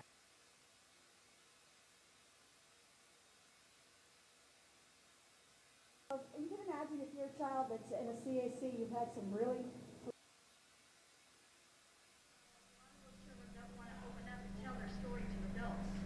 So one of the things that we teach these dogs is how to engage a child. So they're already great looking dogs and super soft, sweet eyes. So we teach something spelled R-E-S-T.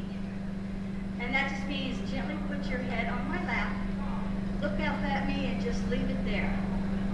You ready to do it? Evie, rest. Who can resist that, right? No. Rest. Yes. Off. Good job. So we also utilize that same skill for some of our PTSD veteran clients. They have told us over the years that the pressure or weight of the animal on them is one of the most comforting things that can kind of bring them out of the frame of mind they might be in. So we utilize that. We also utilize a command called lap, and that just means gently put your whole body on my lap, relax it, and wait for the next command. Some of our clients that are in wheelchairs can also utilize this command to brush their teeth, check their ears, put their cape on, get the retrieve item. You know, if you're in a chair, a lot of them can't bend over, of course, to get the retrieve item or reach their dog. So, or just to pet them. Evie, lap. You're slipping. So that just means gently, see how she's evenly distributing her weight across my lap. Off. Good, good.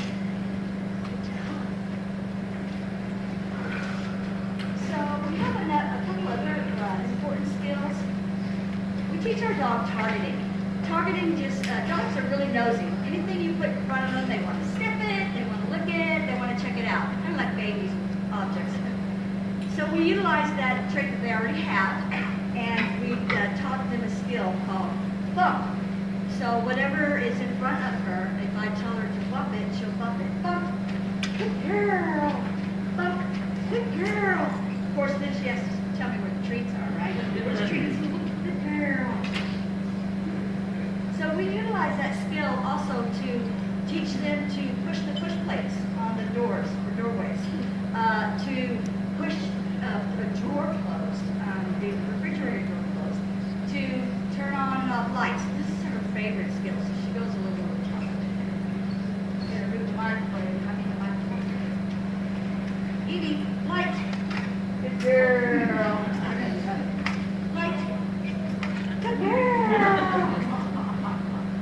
So I made this little light stand. Yeah, a lot of people say, did you teach her off? Did she do off too?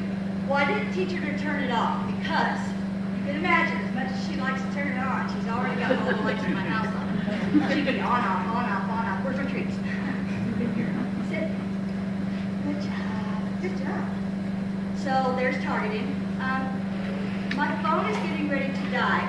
So I'm going to go ahead and show you a hearing skill. So with our hearing dogs, for our hearing challenged clients, a lot of them wear cochlear implants or hearing aids, and when they come home at night, those, I don't know if you know anyone that wears those, but it creates an extreme sound all day long. So they just want to come home at night and just take those off and just relax, kind of like come home, take off your shoes. So we have hearing dogs that will alert them to a constant sound. So I'm going to put this somewhere and show you what that looks like.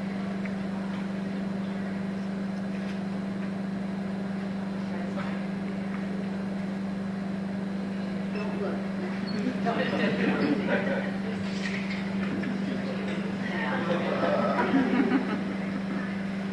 Also, knock me on the leg.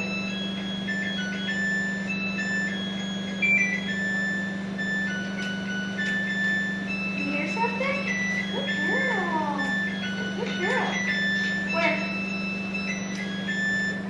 Where is it? I know that's your life. Where? I already gave you a treat for that. Where? Where is it?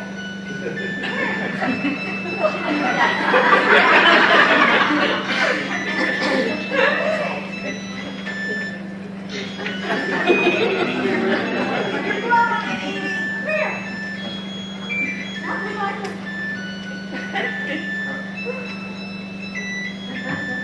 All right, little girl.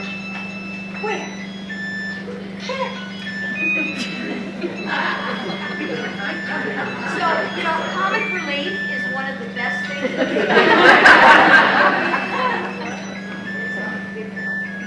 Let me show you. Look here. Edie. It's right here. Oh, there he is. Good girl. It's a good thing she's not a hearing dog. So, another good thing about our training is this. We don't correct our dogs. We don't, a long time ago we used to wear real big silk chains and we give them a correction if they made a mistake. No, and then we tell them their thing again. I love the way our training is now because it's funny, you just kind of take it in stride, and then you just redirect them to do it again. So, good girl. I know, you know where the treats are. Do you guys have any questions so far about anything? Yes. Walks, skipping and food, and treats to take it back. So, can we pass the microphone? Yes. I'm sorry. One second. Oh, now to take hers. Who was it? Who was it?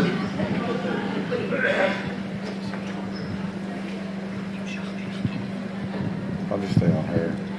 Walks, scooping the poop, and treats to take it back. So, walks?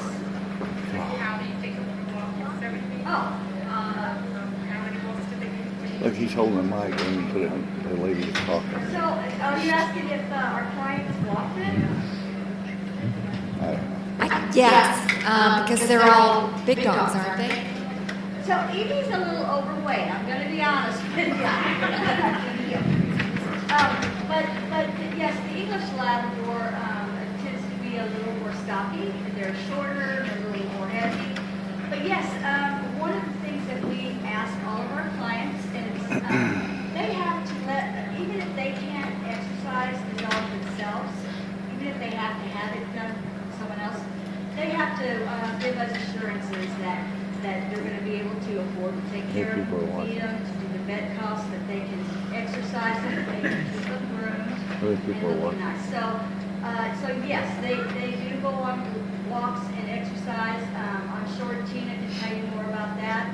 So a lot of our clients just will go in their wheelchair and just go, or their scooter, or if they are unable, then some of them have fenced-in yards.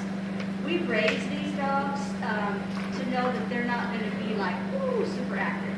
So we don't ever like play rough with them or get them all fired up too much because they've got a purpose. And so we like them to be able to just be mellow when they need to be. And then treats. So I give her treats just whenever I want to. When we're training them, we give them treats whenever they do what we ask them to do well. But the clients don't have to give them treats all the time. They'll still do this stuff. They just need to give them treats when they want to. And then what was the other one? How do you do that? It's hard to scoop. So if you have a disability, you don't have to pick up. My wife was asking when we were on the plane, it was a dog, service dog on the plane, and that was like a 3-hour flight, and that dog just sat there, and I was surprised he didn't do his business.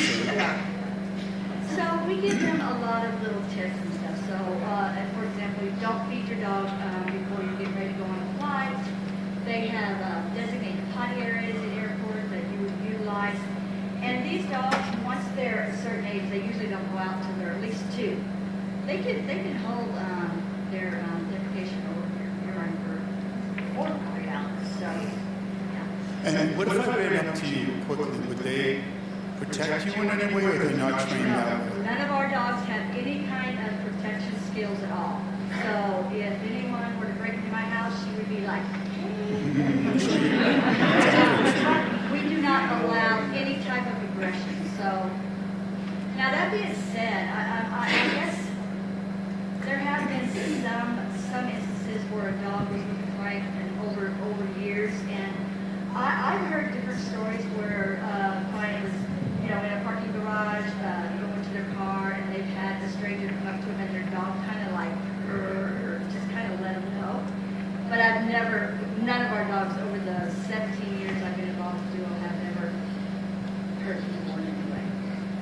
Because the dogs don't bark either.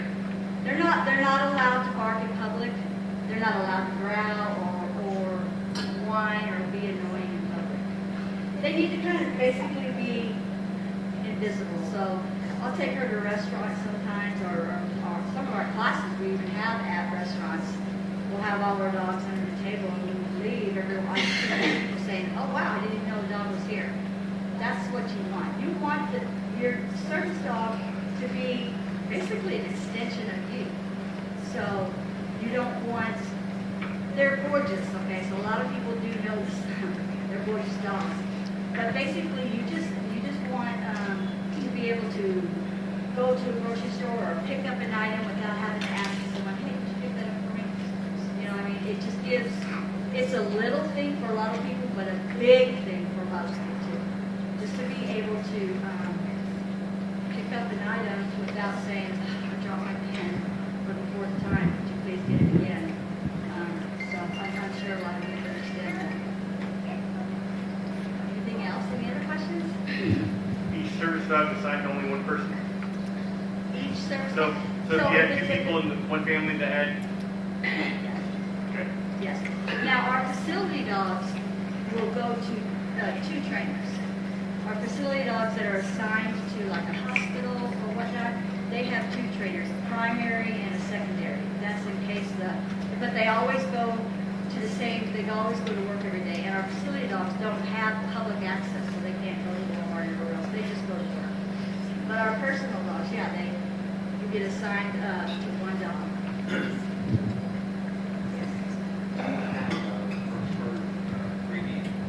Labradors.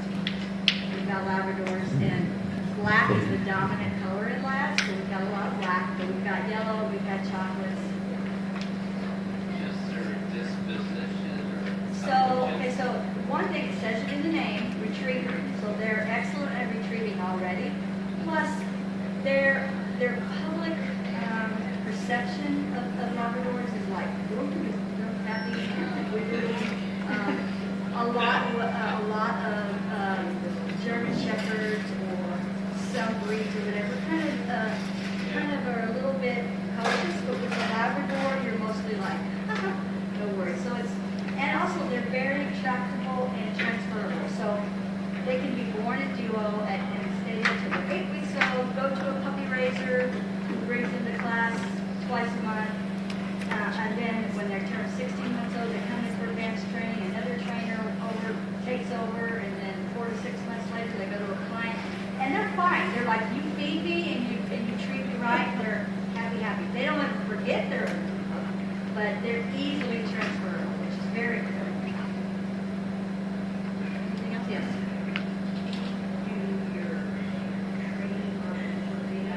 Like Thunder is 10 years old, but he knew Chrissy immediately. Just a second. Oh, I'm sorry. No, you're okay.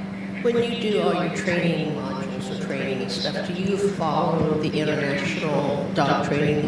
I think it's on the Switch one, but they have a whole training module that they belong to.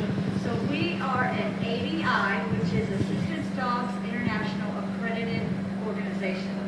So they are our umbrella organization. So yes, they have standards.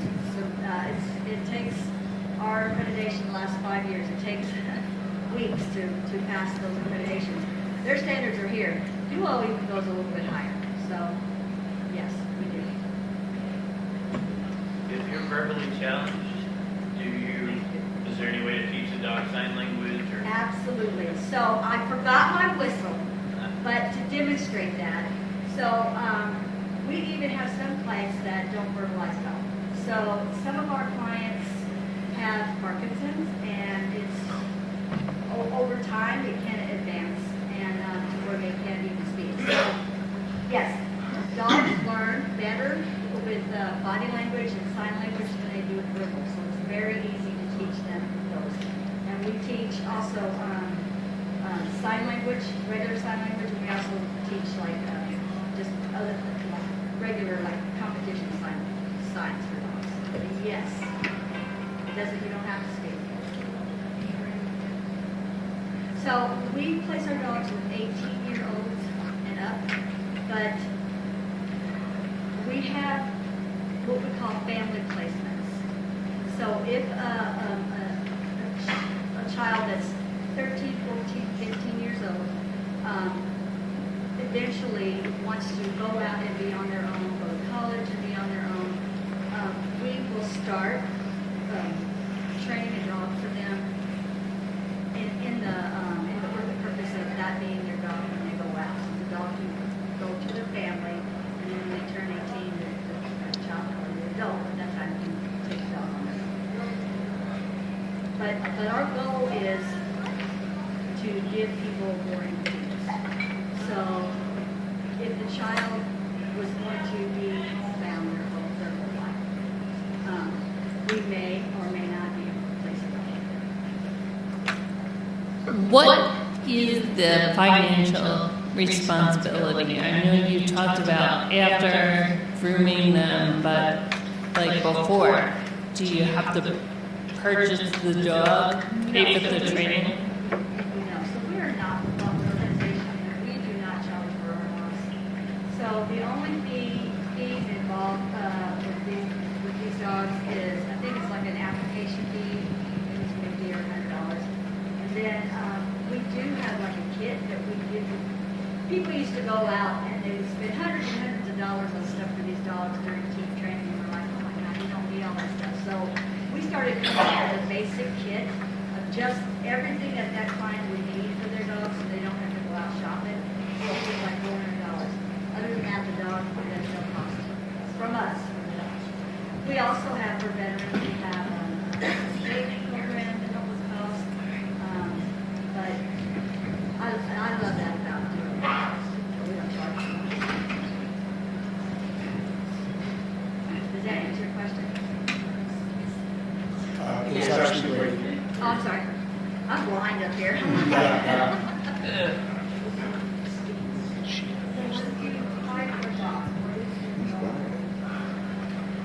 So you apply for a dog, okay, and then you answer some inquiry type questions to make sure that we've got a dog that can serve you.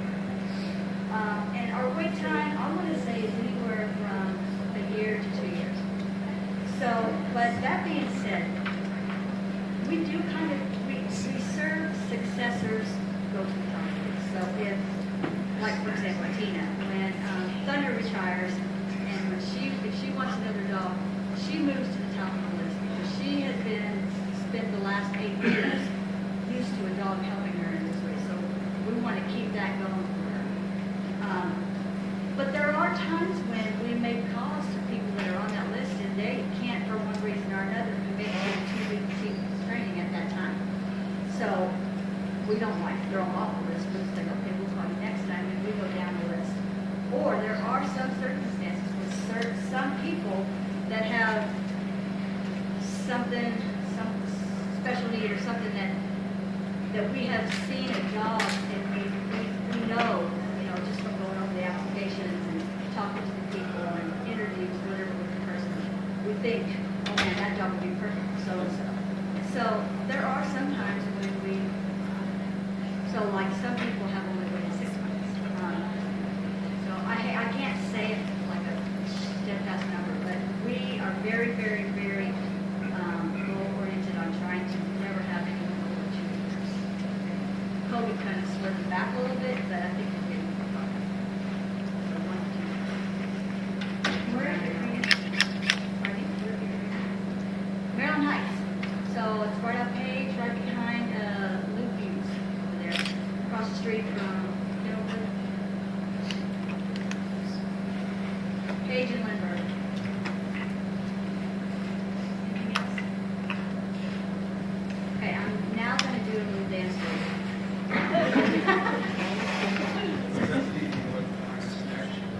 Anything. If I had a pickle and I went to give it to her, she'd eat it.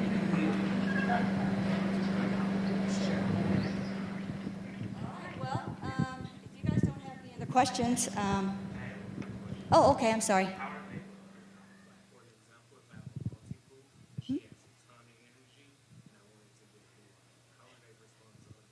So that's one of those special things. So they are around a lot of other dogs. They have to be non-aggressive or whatever, and non-reactive to other dogs in order to continue on to advanced training. But that being said, if we had a client that we had a dog that was ready for them, and they had a dog, we could do so many different things. We could introduce them first if they're local, and make sure that, you know, that they're going to get along okay. We have a whole plan. We've done this so many times on how to introduce the two dogs or introduce the dog to your cat or whatnot. So, yeah, we can make it happen. All right, everybody, I just want to thank you so much for having me and Evie. We really appreciate your attention and everything that's involved with Tina Crogan, for me, is a part of my heart. And so thank you so much.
Have to get my notes here. That's Sunday. That wouldn't be good. Okay. So what I have, I want you all to give a round of applause to Chrissy at Duo and Evie. Yeah, Thunder used to be like that. Don't tell Chrissy. But when she came around the corner and Thunder saw her, he lost it again, didn't he? He never will forget. Okay, now next you have much needed potty break. I would suggest if you're going to the potty, use the restrooms out here, right? I'm pointing in the right direction, okay. I've been using this one, it works. The door is really heavy, so I needed to have somebody to let me in. I neglected to have the person stay to let me out. And so Melissa Sheorn said, okay, I'll be back in a few minutes just to open the door for you. She forgot. She got busy. I finally could kind of get the door cracked just a little bit. And I said, help, help, can somebody open the door for me? My daughter-in-law happened to be in the hallway, and she was like, oh, what are you doing in there? So anyway, you can use this, the handicap restroom in there, that's fine. But this one, there is no door. So you don't have to wait for Melissa to open the door for you. then when we come back at 2 o'clock, you're going to the breakout rooms, and the kids are going to the Salon 1. Advocacy is in Salon 2. Fundraising is in Salon 3. Marketing is in 5. What happened to 4? Okay. So then parents of children with onset, you have an open forum question and answer panel. That's going to be in here with Dr. Fakhari. Okay? So you've got a good 20 minutes before you need to be at your respective, whatever that word is, rooms, breakout rooms, okay? So thank you all very much.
Hello, everybody. It's very nice to see everybody here. So many familiar faces.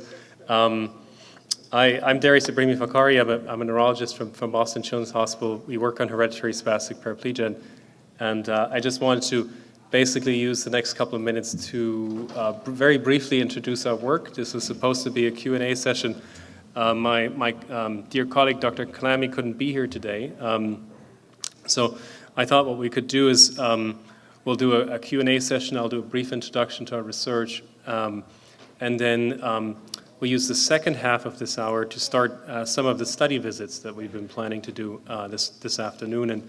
And Amy is setting up right now, but as I'll walk through the slides, I'll explain what we do, and today is an opportunity to become involved in our research if you aren't already. Okay. So very briefly, our research. Our clinical research has one main goal, which is to create clinical trial readiness for childhood onset hereditary spastic paraplegia. What I mean by that is that we build the foundation for clinical trials when we have therapies available, and these could be many different kinds of therapies, that we can test them and ensure that they're working. So that's what clinical trial readiness means. And I'll go over a few things that we think about and how we approach this. The main program that we have is a natural history study, and many of you have met with our team about our natural history study. Essentially what a natural history study is it's a longitudinal study, so we meet in regular intervals and we collect information, and this serves multiple purposes. One is we're building a community. I think that's very important. And two, we're learning more about the symptoms. As you know, hereditary spastic paraplegia is a rare disease. Many forms are ultra-rare diseases, and we, even in highly specialized hospitals such as ours, do not have enough experience with all types of hereditary spastic paraplegia. So we're learning, and we're building a community, and I think immediate benefit of that is that we're able to counsel families better. We can provide anticipatory guidance. But then from a researcher's perspective, this really builds the foundation for us to design clinical trials. So we started this a few years ago, and we opened this up to all forms of hereditary spastic paraplegia, as you can see here on the slide, in January 2021. And we have enrolled, we've met at this time just over 450 families with hereditary spastic paraplegia. You see in this very busy pie chart that we're open to working with any family with hereditary spastic paraplegia. As you know, there are more than 80 different types at this point. And you see in the pie chart that we see certain types more commonly, and that's mainly because of our research, so there's a little bit of a bias there. But as you can see, we try to cover hereditary spastic paraplegia broadly because we want to provide a community to all patients, all children with hereditary spastic paraplegia. The goal, of course, is to see and meet with families longitudinally, to learn and to discover. And as you can see here, while we have seen about 450 children with hereditary spastic paraplegia as part of the study, we've only seen about 100 families for a second visit and so on. But this is a number that we're building right now. So all of your contribution to this research is incredibly valuable, and we're very grateful that we can work with so many families from around the country and around the world, in fact. Okay, so what have we learned? And I think here are some sort of immediate lessons. And a lot of this is very sort of high-level scientific, but I think we've learned some really key things that are important for the life of families with hereditary spastic paraplegia. So I'll start with the so-called autosomal dominant forms of hereditary spastic paraplegia. The most common ones overall in our study being SPG4 related to the SPAS gene and SPG3A related to the ATL1 gene. And here, with the help of many families that came and saw us in Boston, we've been able to, and with international collaborators, we've been able to take on the challenge of interpreting de novo variants in a new way. What are de novo variants? The variants that occur in an individual for the first time. They're not inherited. And they're difficult for us to assess sometimes because mostly these are conditions that run in families, and when an individual has a new mutation, specifically one that we can't place immediately, it can be challenging to interpret that. And we've helped with that for both SPG4 and SPG3A through a very detailed analysis of cases of de novo variants. You'll hear me talk more about this tomorrow when I present some of these results. Most of our work has been on so-called autosomal recessive forms of hereditary spastic paraplegia. And here we've worked in different areas. We've discovered unusual ways of inheritance. We developed tools to interpret missense variants, which are difficult to interpret sometimes. So we've developed laboratory assays that can help us with that. And we're describing the phenotype. The phenotype means the spectrum of symptoms. And that's hugely important because it leads to better and faster diagnosis, and it builds the foundation for natural history studies. And then one particular challenge that we face, because we see children from around the world for second and third opinions, is that in about 20 to 30% of cases where we think this is a diagnosis of hereditary spastic paraplegia, we don't find a causative mutation, at least with the genetic testing that we have available clinically, which these days consists of whole exome sequencing. So to address this and to provide families with additional tools, we've launched a second study that we called the HSP Sequencing Initiative. And here we provide families with access to more advanced testing on a research basis. So this is specifically for families where a clinical diagnosis of progressive spastic paraplegia and diplegia has been made, but no gene has been identified. And then lastly, for us as clinicians, it's always important to identify those conditions that mimic hereditary spastic paraplegia but have a completely different cause and are treated in a very different way. So that's just a clinical lesson that we've learned. Okay, so why is all of this important for you? Why do we care about this? We care about it because as we're understanding these disorders on a molecular level, and we're understanding what the molecular mechanism is, there are exciting new avenues for treatment. And I think building an infrastructure for a clinical trial readiness program serves the purpose that when these treatments become available through the work of many, many scientists and companies around the world, that we can actually use them in an efficient way. And we can test them in an efficient way. Again, weighing risks and benefits of all of these interventions. So I won't go into too much detail here, but you've all heard the terms gene therapy. You may have heard about gene editing or other approaches using so-called antisense oligonucleotides. And all of these are coming to a stage where we use them clinically. At this time, for other indications, many of you will be familiar with the example of spinal muscular atrophy. And many of you have probably heard of the recent approval just yesterday of a new gene therapy for Duchenne's muscular dystrophy.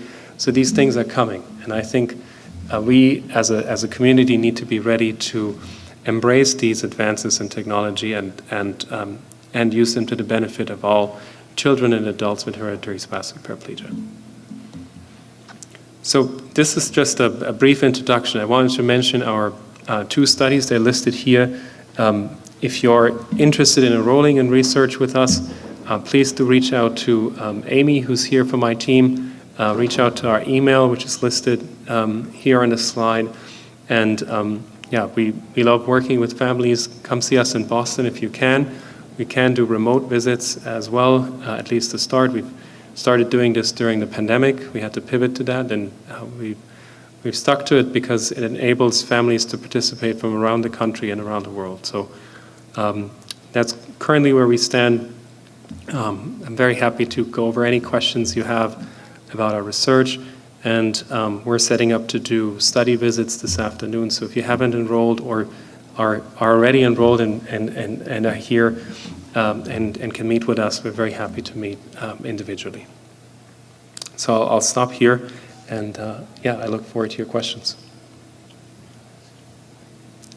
I'll jump in. Thank you. Yes. I'm curious about the trajectory of diagnosis. Mhm. Are you seeing the trend line is going up, that Mhm. we're capturing more Yep. cases of it?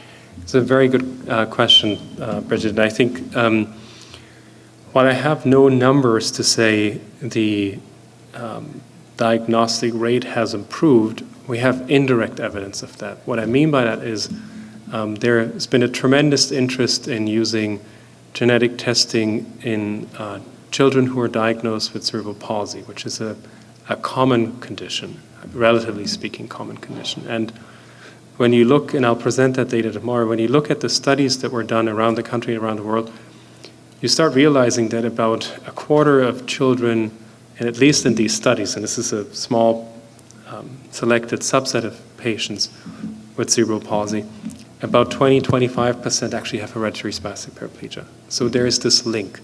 What this means is that today, and this was not true 3 or 5 years ago, when a child is diagnosed with cerebral palsy, at least at large academic medical centers, that usually means genetic testing. So because of that, I'm predicting that we will see more and earlier diagnoses.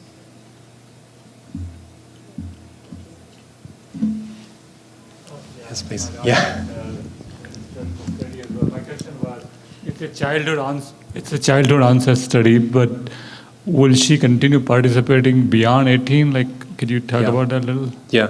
So we have thought about that, obviously, and in fact, and this is something we'll talk about more tomorrow. What we've been trying to do, what we've been working very hard to do, is to build not just a study for children with hereditary spastic paraplegia, but to expand that to all ages and to multiple centers. So our goal is ultimately that we can provide a study that spans the full age range, and it is done not just at one center, but at multiple centers across the country, so that we have better accessibility for patients. So that's something we'll talk a lot more tomorrow.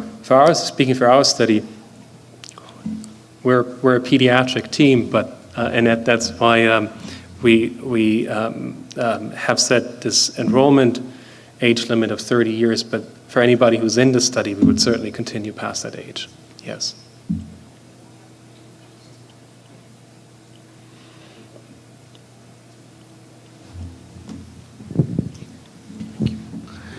Hello, doctor.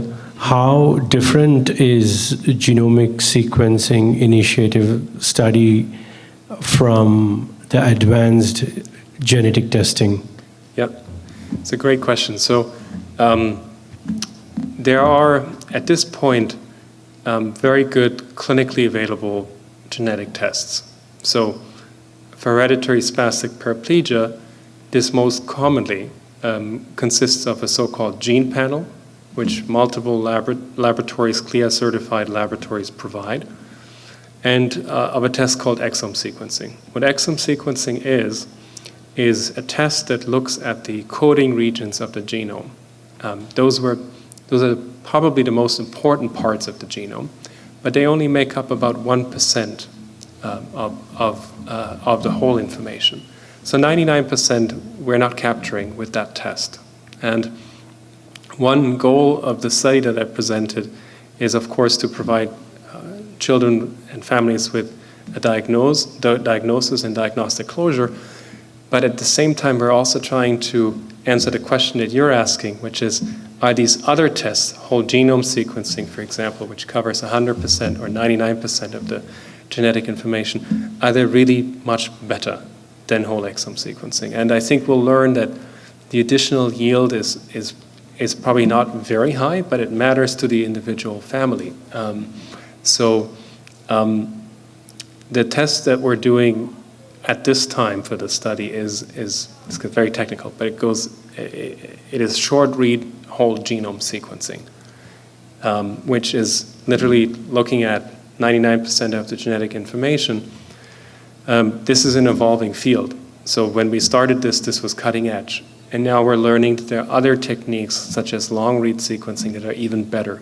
So we'll move with this, and we'll do this in a tiered fashion. We'll start with the most simple test, and then move to more complex tests if needed. I'll add one, and this is a very long answer to your question, I apologize, but there's one thing I'll add, which is that, just for everybody's understanding, genetic testing is not an absolute test. It is literally interpretation of genetic information, and that changes over time. So by enrolling in this study, we go back every 6 months and we look with current knowledge. So there is a chance that if we don't find something in 2023, we might find something in 2024. And I think that's really valuable because it means that we don't stop searching, which, commercial labs will stop once they've done what they can do.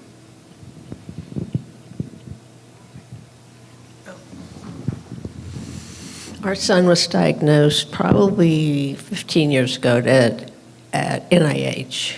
And, but he's since then, and we know what it is, it's SPG3A, but I know there's lots of different subtypes of SPG3A. And back then, they didn't have the fancy whole genome. Would it benefit for him to do more, because he's also got these other symptoms that they're calling Ehlers-Danlos, but I'm not convinced it's Ehlers-Danlos because you can't find it genetically, but it does affect him. So would it be helpful to go and do this advanced genetic testing? It's a great question, and actually one that we've talked about a number of times, because as you point out, we're learning that within a form of hereditary spastic paraplegia, the spectrum of symptoms is broad. And I think there's a possibility that that spectrum is explained by a second genetic change. That's something that we're just starting to understand in other fields. So we all walk around and have hundreds to thousands little genetic changes in our genome. And if there is a constellation where there's a second change that could change the way the missing gene or mutated gene interacts, for example, that could be an explanation. So the short answer is yes, I think from a research perspective, that's definitely something we should do. Now, this specific question, I think we have to approach with a more advanced, even more advanced testing called long-read sequencing, because I think with that we have a higher chance of detecting something that is far away and not obviously linked.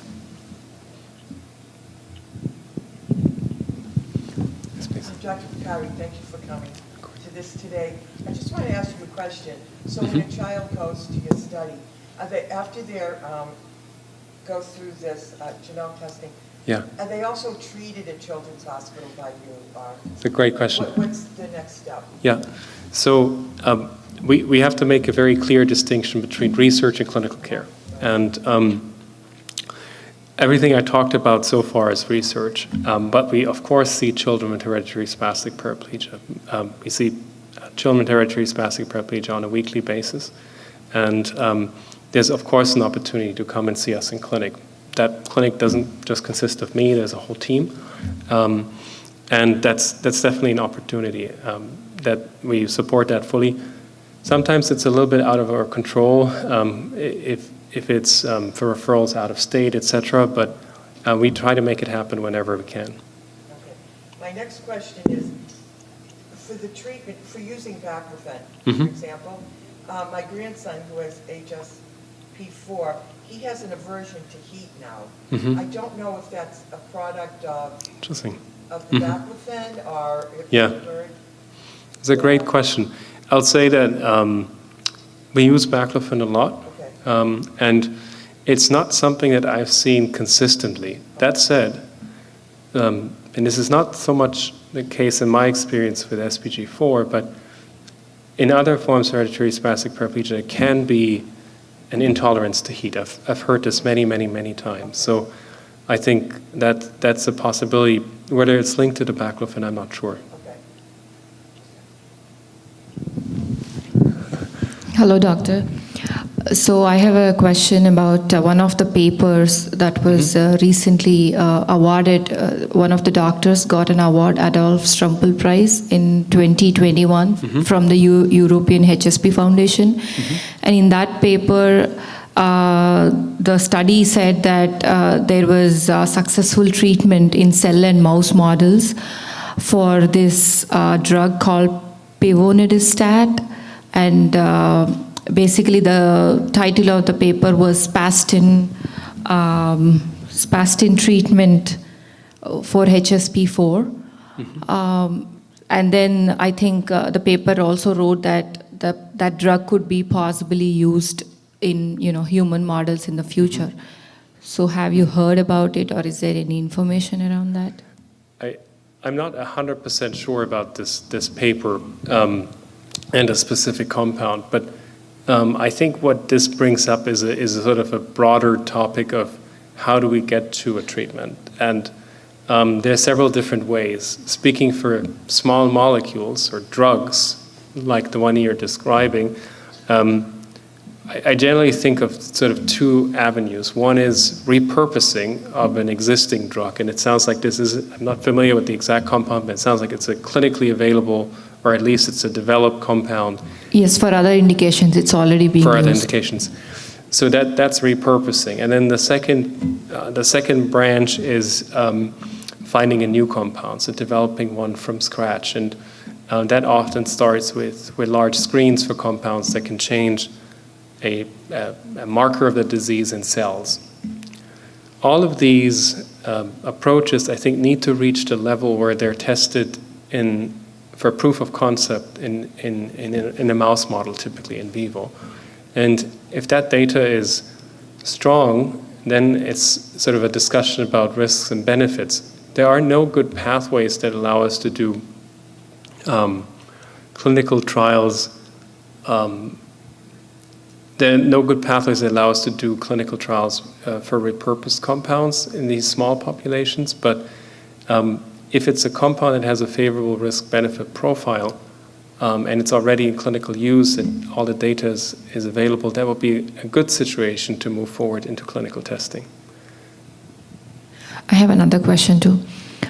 So for the natural history studies that you're currently doing, are you aiming at defined subject population, like meaning when would the study enrollment be completed? Are you aiming for an year or a specific study population for the study to be closed? No, there's no specific goal for enrollment in terms of numbers or subtypes. The way we started this was really as we had hoped that this would become a stepping stone, a sort of a first step into a larger study. And that's really what we're trying to do now, because if we want to use the data for clinical trials, for applications to regulatory agencies, etc., I think we have to take this to the next stage, which is a larger study with more subjects, more follow-ups, and a standardized assessment that spans the whole age span. So to answer your question, the study is open and will continue to enroll, and we're looking really to expand it and to make it a sustainable long-term study. We're not the first ones to do this for any disease. There are very successful examples of that. I mentioned spinal muscular atrophy and Duchenne's muscular dystrophy. The development of treatments that are available have become available a few years ago and that are available now. And I'm talking about the gene therapy for SMA, the antisense oligonucleotide-based treatment for SMA, the gene therapy for Duchenne. All of that is just the final stretch of something that began much, much earlier with a natural history study, with a clear delineation, with multi-center studies that build the infrastructure for it. So I think we're now at the point where this has started, but now we need to take it to the next level. I hope that answered your question. Yeah, thank you.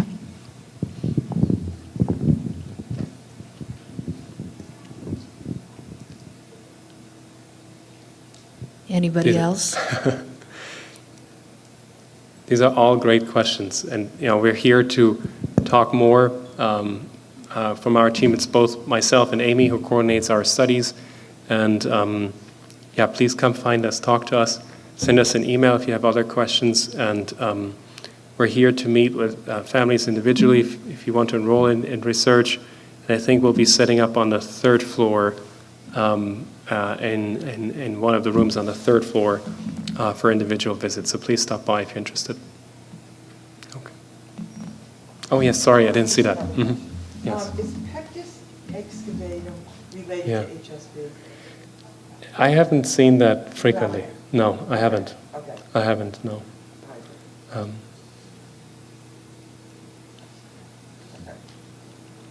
Thank you.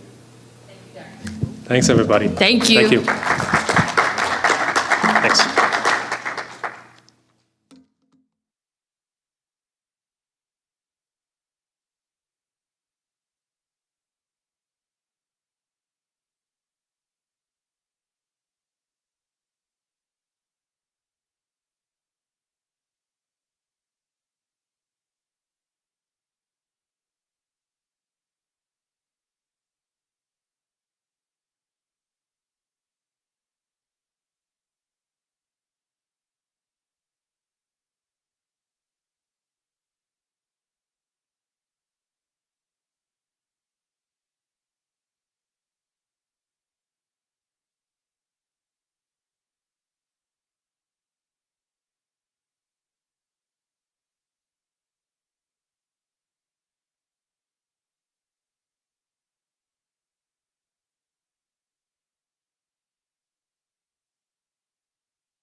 Good afternoon again.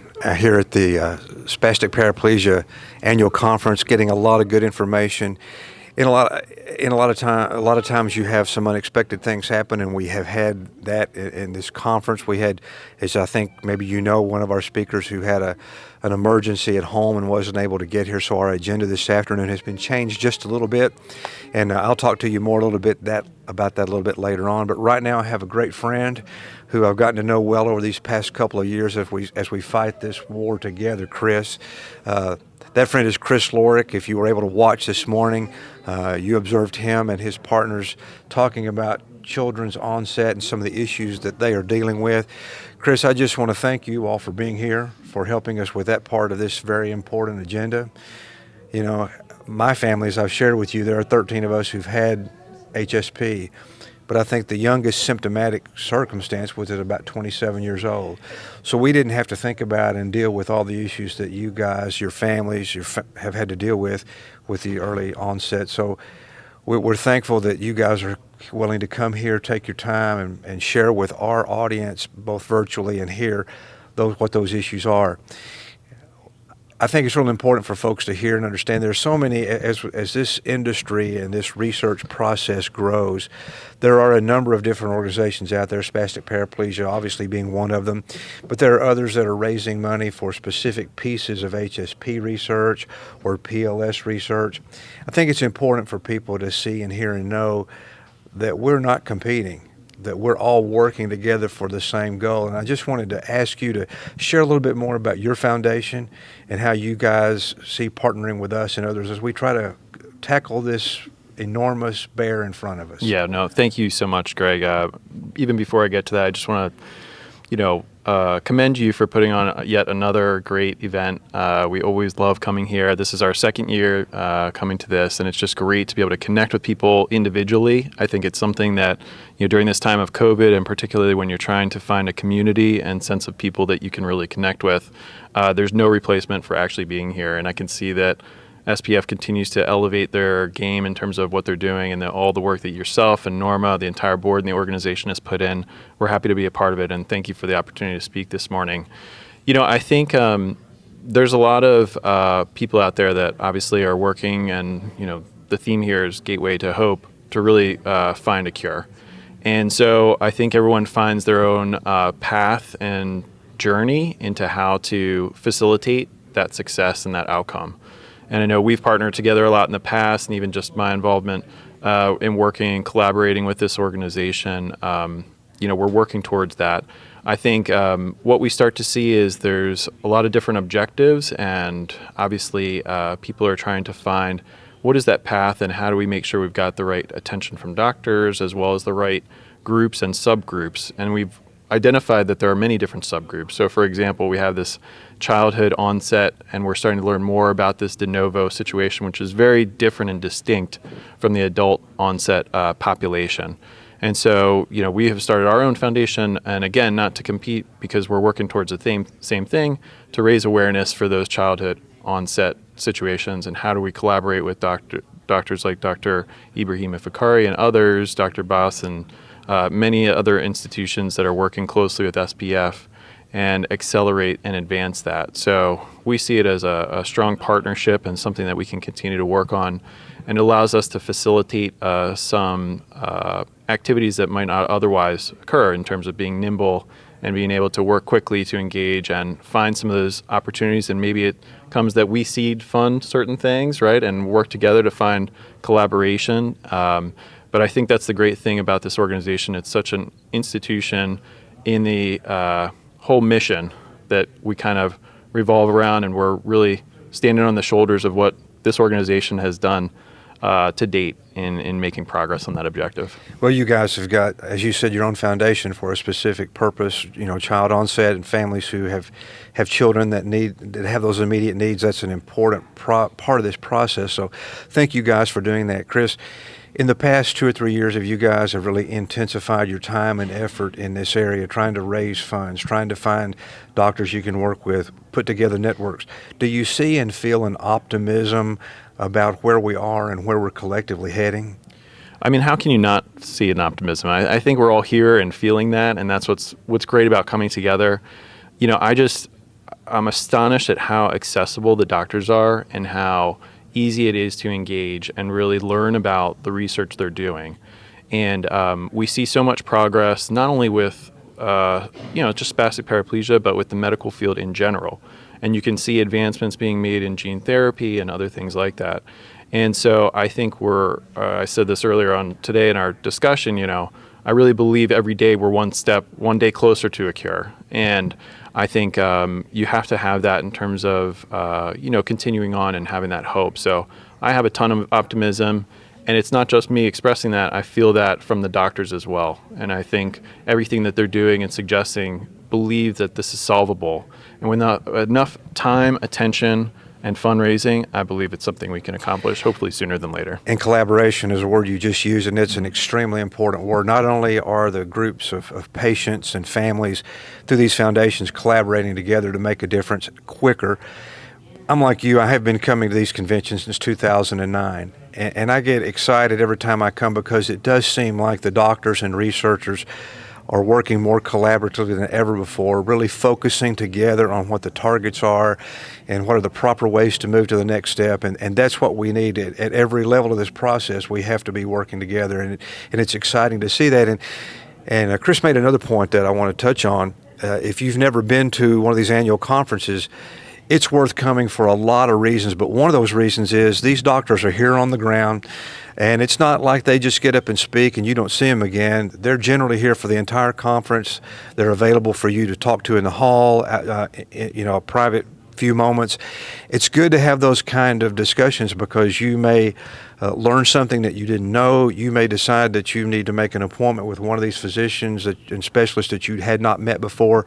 So there are many great reasons for coming, not just getting to know one another and learning how to be part of this process, but these physicians are a very important part of this conference. Well, yeah, and to comment on that, I was just talking to one of the doctors here, and they were saying, this really helps them with their research because a lot of the times they're having to do research and they run into a lot of obstacles, right? You're running tests, you're running experiments, it's frustrating. And coming here, they said they feel re-energized to be able to go back, and it pushes them through that research. And so not only are we helping to incentivize the doctors and the medical community to keep making progress, it gives the attendees opportunities to connect with others. There's people here I'm seeing that I haven't seen since last year, and I'm really excited to see them and connect again and just catch up with how their families are doing and things like that. And it builds that support and community, and I think we all feel empowered by that. And that's the best way to kind of cope with this situation is, how can we give ourselves an empowerment and really take advantage of the opportunity? Chris, thank you for your time in talking about this. And the points again we make are, it doesn't really matter where you put your money. Just make sure that foundation, that organization is using it to go toward research to find treatments and cures for these children, for these adults. As I watched your presentation this morning, and I've seen a lot of this material before, but as I watched your presentation and I looked at that film, child after child after child, and I noticed two things. One, every single one of those children had a smile on their face and they were enjoying the moment they were in. They have never lived without the difficulty, so they are learning to live life with a smile, and that's such a challenge for all of us. The second thing I thought as I watched it is, how could anyone with a heart watch that and not want to find a way to get involved to help find cures for these children and for adults as well that have these conditions. So thank you for the work that you're doing. We're going to continue to hold hands and collaborate, and one of these days we're going to cross that finish line and find that cure. So Chris, thank you so much. We look forward to keeping working with you. Absolutely. Thanks so much, Greg. I appreciate the opportunity. Take care, my friend. Okay, sounds good. Right. Again, that's Chris Lorick, and we appreciate his time and effort and the foundational work that they are doing.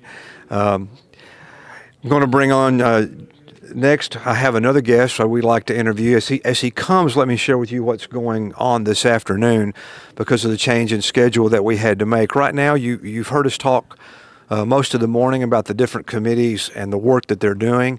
We're hoping that people who were here and heard that maybe selected one of those committees they could be a productive part of.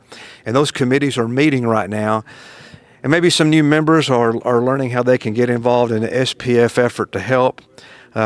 If you're at home and you've heard some of that discussion and you think, I might could help on the fundraising committee, or I've done marketing in the past and I could help, get in touch with us and we'll get you plugged into those committees and those meetings on Zoom every month. They're easy meetings, and we'll find a way to plug you in to help us make a difference and find those treatments and cures.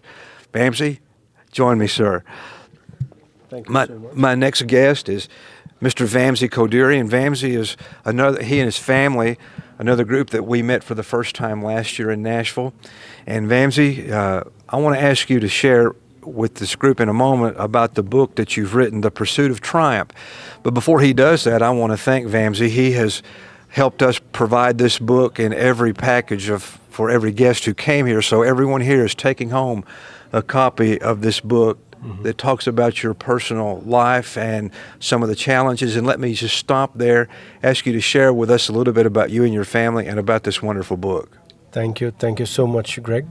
Before I delve into the details of my book, I want to profusely thank you and Ms. Norma for inviting us like last year. That was a great event, and everybody agrees that live in-person meeting, nothing is replaceable. So that's wonderful, and that's why you see us coming with all along the family to this event second time. It's amazing. And then, inviting me as a speaker to share about the book and my experiences. As you know, all the funds that are raised through the sales of the book are donated to SP Foundation, which I've done in the past. Coming to the book itself, the title is The Pursuit of Triumph, and the tagline is, in the pursuit of the triumph, hope always triumphs. With all the trials and tribulations that we have gone through with my child, the diagnoses, misdiagnoses, various hospitals, different countries, different specialties, have resulted in me to bring out this story to the world, not just to share my story, not just to put out the words in the book, but to provide that message of hope. We all live with hope every day in whatever we do, work, family, life, and in our situation, hope is what bind us together. With all these trials and tribulations going on, that hope is one thing that is driving us forward to seek out for that help, to seek out for that cure one day that we will see for our child. Share with us just a little bit more specifically about your young man. Last year as we met there in Nashville, my daughter who lives in Nashville was there to help us, and she's a school teacher, and she fell in love with your young man. Yeah. She wanted me to say hello to you and let you know she wished she could be here this year, but she wasn't able to do that. But share with us specifically about him and and his struggle and the life that he's living and what you guys are doing in regard to his condition. Sure. Maurya, my son's name is Maurya Koduri. He is 10. He will be turning 11 in 15 days. July 11th is his birthday. We jokingly say, hey, 7-Eleven whenever we see a store because it's July 11th. So yeah, he was born normal. Everything went smooth with pregnancy. Then, we saw the changes, challenges coming in from 16 to 17 months around. And since then, various, like I explained, various therapies and all of that. But while all of these things continue, one thing that didn't change is his spirit, his inquisitive nature, his intelligence, thankfully, and his love for sports. He's a big fan of NBA, NFL games. In fact, I wasn't. Growing up in India, I was a big fan of cricket, and coming to this country, I was just watching the scores, not going into the intricacies of the players, their statistics, things like that. But you ask him which player, what team, NFL, NBA, he has it all. Not just that, animal. He's a great animal and plant lover. Now you see those two breakout sessions going on. They are having a blast, and now he passed on those traits, those characteristics, those interests to his sister Disha, and she loves it as well. So coming to the hereditary spastic paraplegia, after 7 years of struggle, like I said, initially it was all cerebral palsy because brain MRI was normal. Then we continued with the therapies, but we questioned the doctors if the brain MRI is normal, the other part in the central nervous system is spine. Why can't we do a spine MRI? Then we did the spine MRI. There were two small water bubbles called as syrinxes, and at that point, nothing was done until 2017 because the doctor at that time said, let's watch if there is any progress in terms of regression, walking, or anything that relates to the size of the springs. Then let's intervene. And that happened. And at that point, the doctor thought that it could be related to walking, so he punctured those syrinxes. He had spine surgery with subarachnoid shunt. However, that didn't improve anything related to his walking. So then until that point, the first diagnosis was cerebral palsy, then syringomyelia. So those two were ruled out. We went to Gillette Children's Hospital in Minnesota. Now a new diagnosis came in, which is tethered cord. However, third opinion, fourth opinion doctors at Rush and in India, that was also ruled out. And finally, after advanced genetic testing, Dr. Wagner from University of Chicago diagnosed as HSP SPG4. But like I said, all through, this is all in the background. All what we see every day, every minute is the smiling face, that inquisitive nature. What can I do? Where can I go? He loves traveling, all of that. So that motivates us. And I was also,